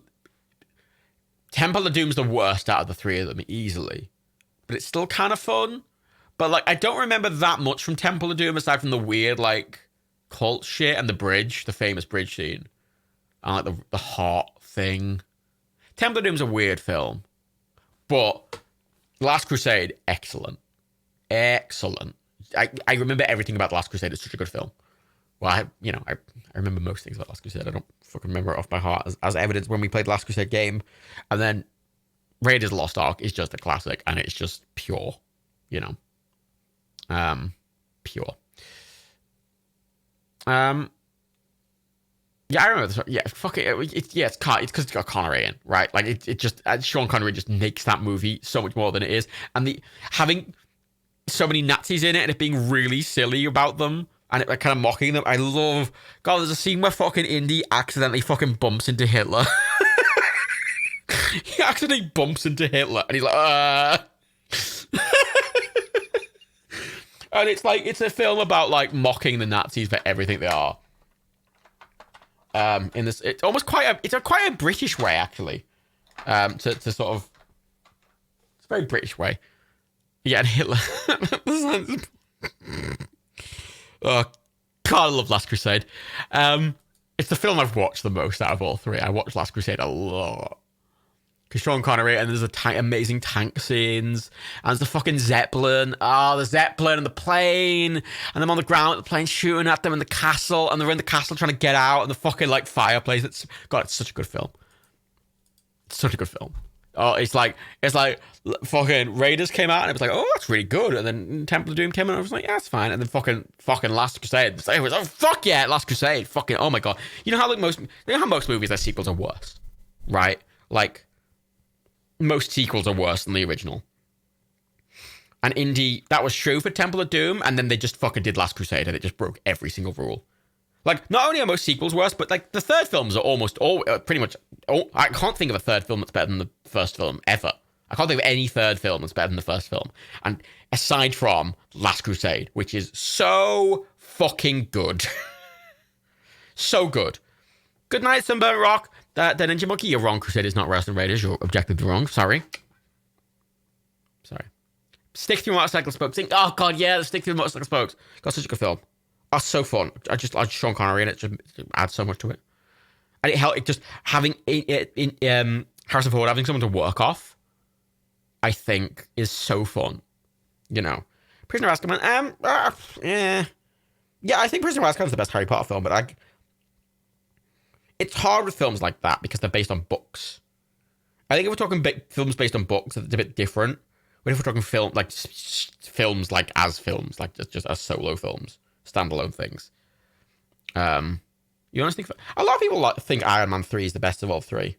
It's a really contentious opinion, I've noticed. Like, I didn't like Iron Man 3 very much, but like I can see why people like it, and it's interesting how contentious that point is. Crystal Skull doesn't exist, Gryffindor Jess. It's not a real Indiana Jones film. It's a fake Indiana Jones film. It's made by the fake news. Yeah. Thor 3. Thor 3. That's a good point. Thor Ragnarok is the best Thor film, objectively. Yeah. Good, Bad, the Bad, and the Ugly is a third film in the movie. That's interesting. So there's three films we can think of. Ragnarok, Last Crusade, and Toy Story 3 was not the best Toy Story film. I hate Toy Story 3. I'm in the fucking like massive minority of people who really didn't like Toy Story 3. Who really like Toy Story 4.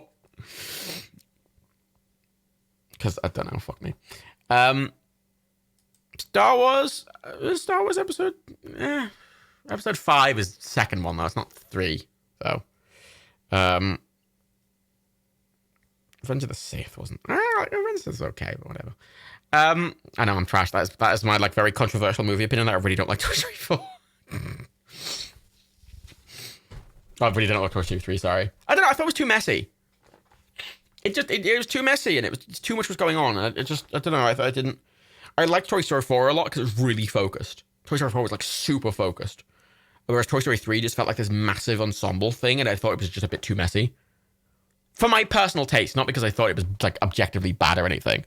But it's kind of like, in the same way I like in the same way I don't like the Avengers films are never my favorite Marvel films, for example, because I always think the ensemble pieces are a bit messier and they can focus on the characters less, and it just means there's less individual character development, and when there is character development, it's usually more very it's just messy. I like solo films that follow like one protagonist and bring other ones in, but it's always about the one. Like Toy Story 4 was about Woody. It was just a film about Woody, and I think it was really good. It was really focused. And I like films just with a really strong singular protagonist that it focuses on. Which, you know. Oh, you Terminator. Yeah, but that's the second film. Like, we're talking about the third film. Like, what third films in a series are better than the original? And the second. You know. Toy Story 3 is the only Pixar film you've ever seen only once, I think. That's interesting. I've seen it a couple times, because it's one of those films, like, I remember not liking it, and then I was like the other year, I sort of went, I feel like I should like it, because everyone likes it, and I went and rewatched it, and went, nah, I still don't like it. Is Terminator 3 better than 1? No. No. Terminator 3 is a trash film for trash people. Like, Terminator 3 has fucking robo-tits. Like, Terminator 3 is the one where, like, the Terminator is a fucking sexy blonde woman, and she's driving her, like, Chrysler. And not, was it Chrysler? Yeah, it was one of those shitty Chryslers. Those horrible Chryslers. Like, a cop pulls over, and she inflates her tits. Terrible. Like, it sets the tone of the film. Terrible film. Awful film. God, I hate... fucking Terminator 3 so... Every Terminator film after Terminator 2 is a bad film. I will die on that hill. I mean, Terminator 3 is a film, like, I don't hate to watch. Like, I've watched Terminator 3 quite a few times. And I never, like... It's absolute trash. It's worse than Terminator 1 and 2. I think it's better than all the other Terminator films. That's not a fucking whole candle. But, like, it's trash, but it's not trash I hate. It's trash. It's not trash I like. It's trash. It's trash. You had Dark Fate's very good. Yeah, but it's crap. I didn't like it. I thought it was crap. The Terminator's on Prime. Yeah, Terminator's like a horror film, basically, though. There's not like, I like Terminator. Terminator's a good film, but it's a film you watch quietly. Yeah, so the Bourne Identity is on Prime. And I don't really like the rest of the Bourne films, but I think the Bourne Identity is very good. So we could watch the Bourne Identity on Prime. I say the films I'm looking at here, the options are the indie films 1917, the Bourne Identity, Die Hard 2,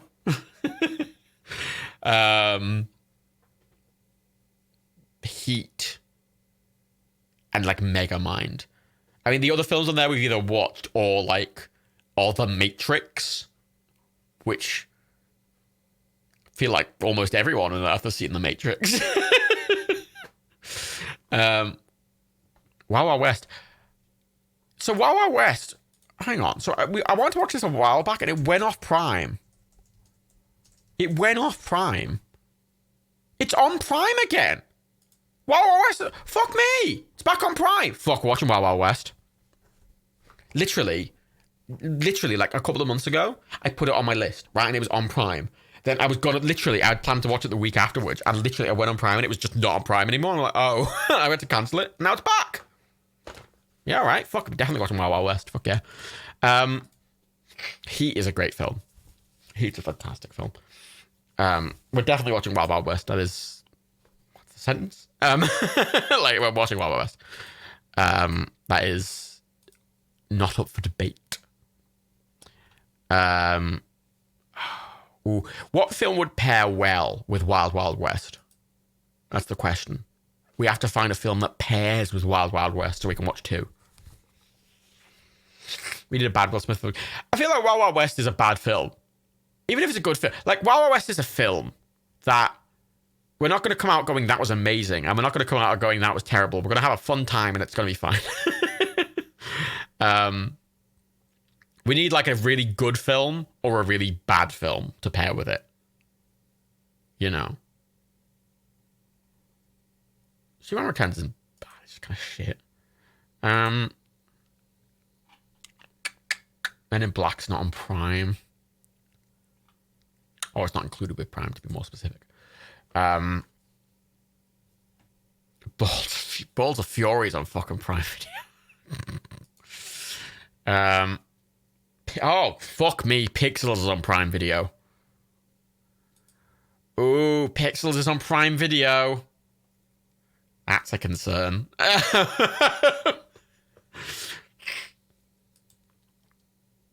The Real Steel's on Prime Video as well, yeah, someone mentioned. We've got to watch Pixels at some point. We have to watch Pixels. Sorry, that's like not up a debate. We have to watch Pixels. I've never watched Pixels. Like, but I know more about it than I like to. R.I.P.D.'s on Prime, which is a weird film. It stars Jeff Bridges and Ryan Reynolds as like this weird supernatural police buddy cop drama. I remember liking it, but it's kind of trash. Everyone says it's a crap film, and I've always been like, I liked it. It's not good. It's not good, but it's fun. Transformers Last Night's on Prime. Rocky 1's on Prime. That's an interesting one. Bill and Ted. Bill and Ted's Bogus Journey's on Prime. I've not seen any Bill and Ted films. That's a point. I've not seen any of the Bill and Ted films. For some reason. But only the second one's on Prime. We can watch Pixels Downwards too.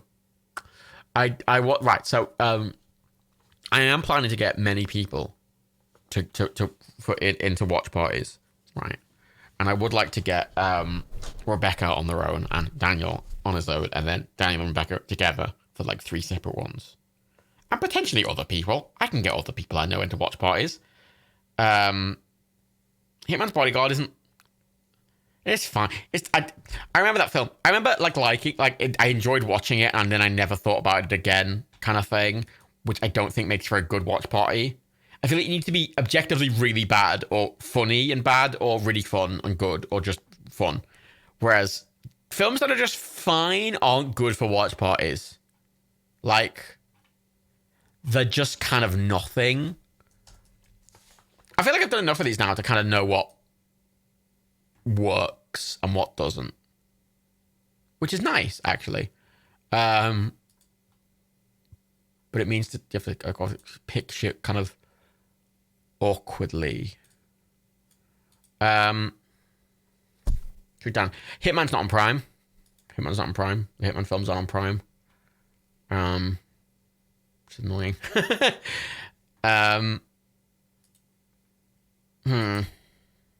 They've got to be on Prime UK. They have to be on Prime UK. That is the one necessary thing. They have to be on Prime Video in the UK, like included with Prime.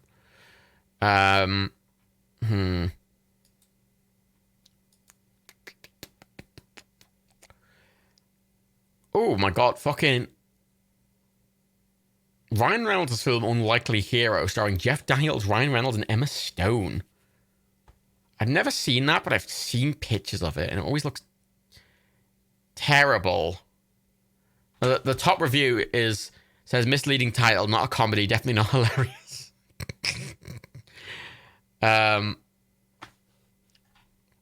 Star Trek Beyond. Star Trek Beyond is a film that... Right. Hang on, just don't. It's frustrating. Into Darkness and Beyond are both on Prime, right? And like... enjoy watching those films. I just have to forget they're Star Trek films.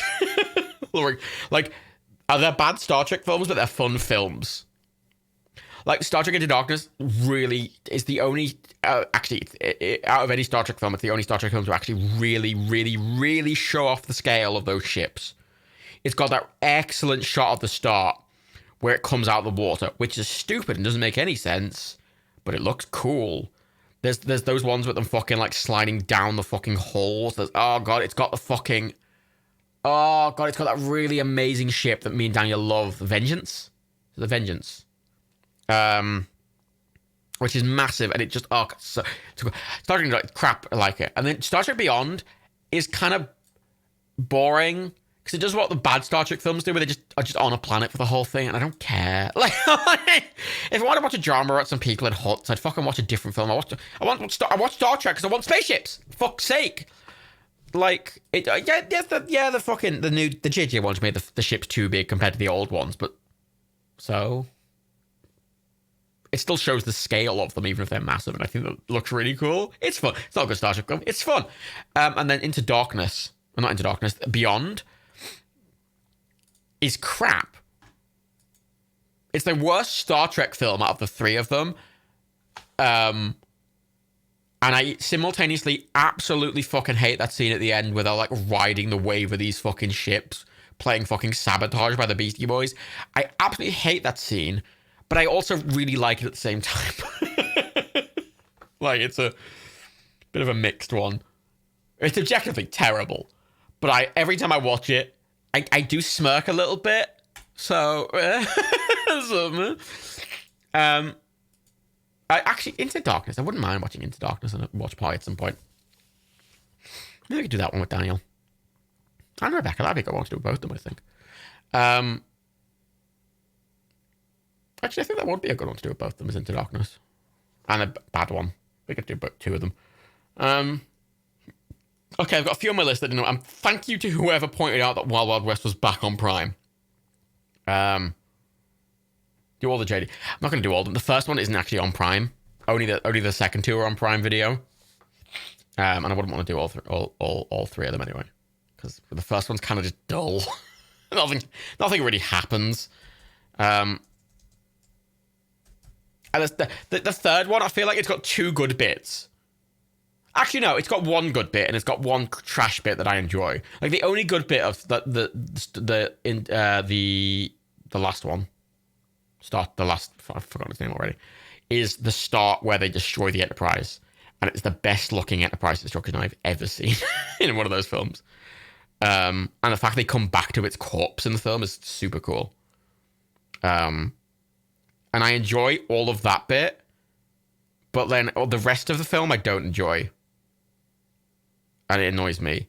But it annoys me because I'm a Star Trek fan, not because it's a bad film, if that makes sense. Yeah, I wouldn't do shows. I don't like doing shows on these. I like doing a night where we watch a thing and it's self-enclosed.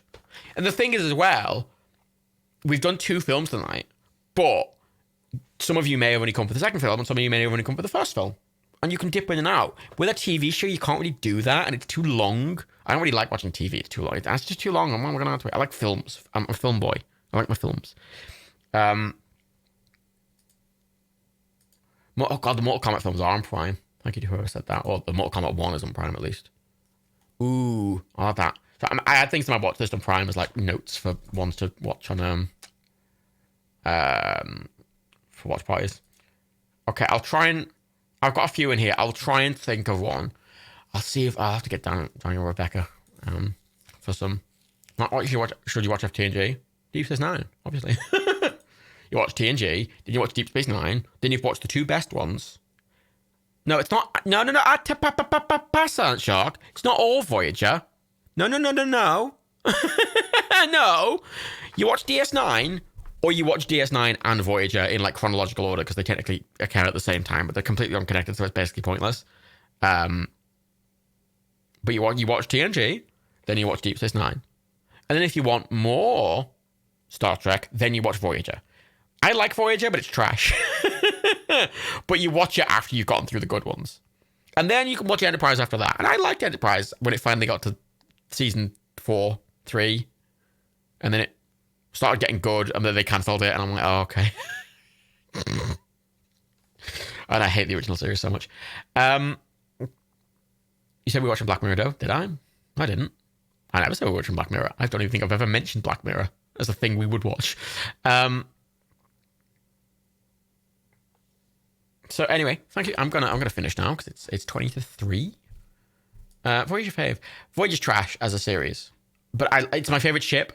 If I was to have a ship, I'd have Voyager, and I like a lot of the characters in Voyager the best. But it's the worst show of all of them.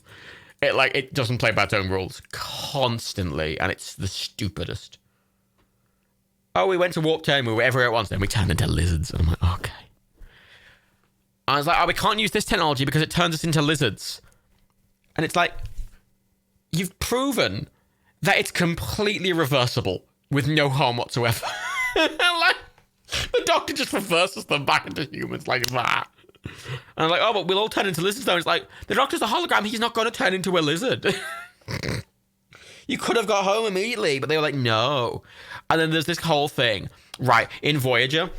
The whole thing with Star Trek Voyager is a ship that gets flung out to literally the other side of the galaxy, like away from the Federation, right? And it can't get back. It's like fucking, I think the full time is like, it's like 100 years or something from getting like a full warp from getting back to Federation.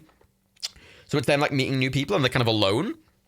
And a lot of the thing they do is like, oh, we only have finite resources. We've only got finite torpedoes. We've only got finite like shuttles and shit like that.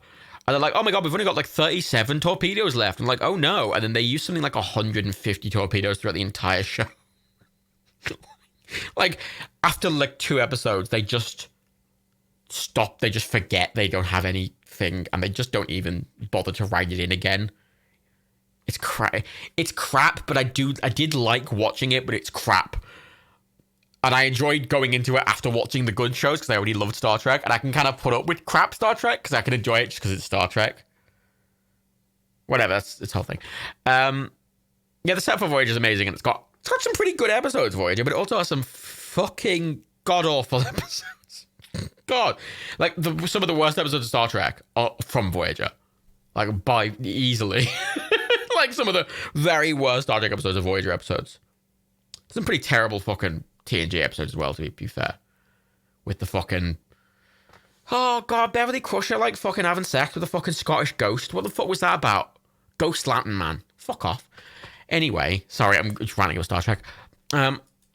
Watch Party next week. I'm going to try and arrange something with Dan and Rebecca and both of them separately. Because, you know, having them both good. Having them separately is nice. It's nice that them both shine independently. What about Enterprise? I'll very quickly give a brief thing on Enterprise. It's a good show once you get into it. The first season is trash. The third season and the second season are actually pretty all right. But by the time it got good, everyone had stopped watching. Like, I had to force myself through it. Important question, if you're not watching Star Trek, why should I start? TNG is the best representation of what Star Trek is. Because it's episodic. So you can kind of dip in and out. But the first 2 seasons of TNG aren't very good. They've got some really good episodes, but I recommend starting watching season 1 of TNG. And if you enjoy it, keep going. If you don't, skip to season 3. You'll miss a bit, but like you'll enjoy it more. And then after you've watched TNG, watch Deep Space Nine. And then after you've watched Deep Space Nine, watch Voyager. And then after you've watched Voyager, watch Enterprise. Or actually, while you're watching TNG, you could also watch the Star Trek movies. The original series movies with like Kirk and shit, I think are really good, even though I don't like the original series. I like the movies really good. I think they're really good. Even the bad ones I think are good.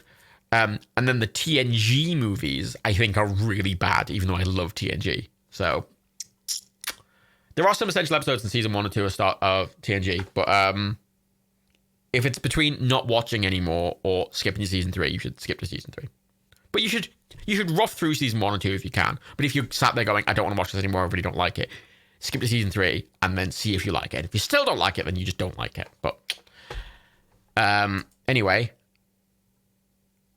I'm going to go now. So I'm just going to keep running on with Star Trek. Thank you all for coming. I'm glad we got to experience Donald Trump being banned from Twitter permanently together. And we got to watch 2 presidential movies, one with the best president in fictional history and one with the worst president in fictional history. So, that's good. Are we back on Tuesday for the more of the thingy, the thingy game chronological thing, which I'm having to technically the one I'm doing on Tuesday is actually going to be the first episode. I'm going to say last episode was like a pilot, because it turns out once I added all the Nintendo games, it turns out I've got a lot more to go back to. Also, here's a fun note. Here's a quick note for the people who left. I have in the corner of my office a Commodore TV Game 3000, which is a games console from 1976. Like, released 4 years after Pong. It has 3 games on it. One is Pong. And it's in 3 games, and you don't put things in it. It's got a Switch, and it's Pong, football, or like squash. It's basically the same game, but just slightly reoriented. And I'm going to try and figure out how to stream that, but practically, it's very difficult. So I don't imagine. I'll probably do that as like a little extra special thing at some point. I'm not technically going to do it in the chronological order, because I definitely cannot get that hooked into an Elgato and working by Tuesday. And there's definitely no real emulator of it, and it's got a fucking lever. It's a whole thing. I want to get it working. I'll whatever. Anyway, thank you all for coming. And I'll see you. I'll hopefully try and do another game stream before Tuesday anyway, because I want to do something separately. But yeah, okay. Bye. Love you. Bye. Bye. Bye. Bye. Bye. Bye. Bye. Bye. Bye. I just forget how long it takes the end to come up. Okay. Bye.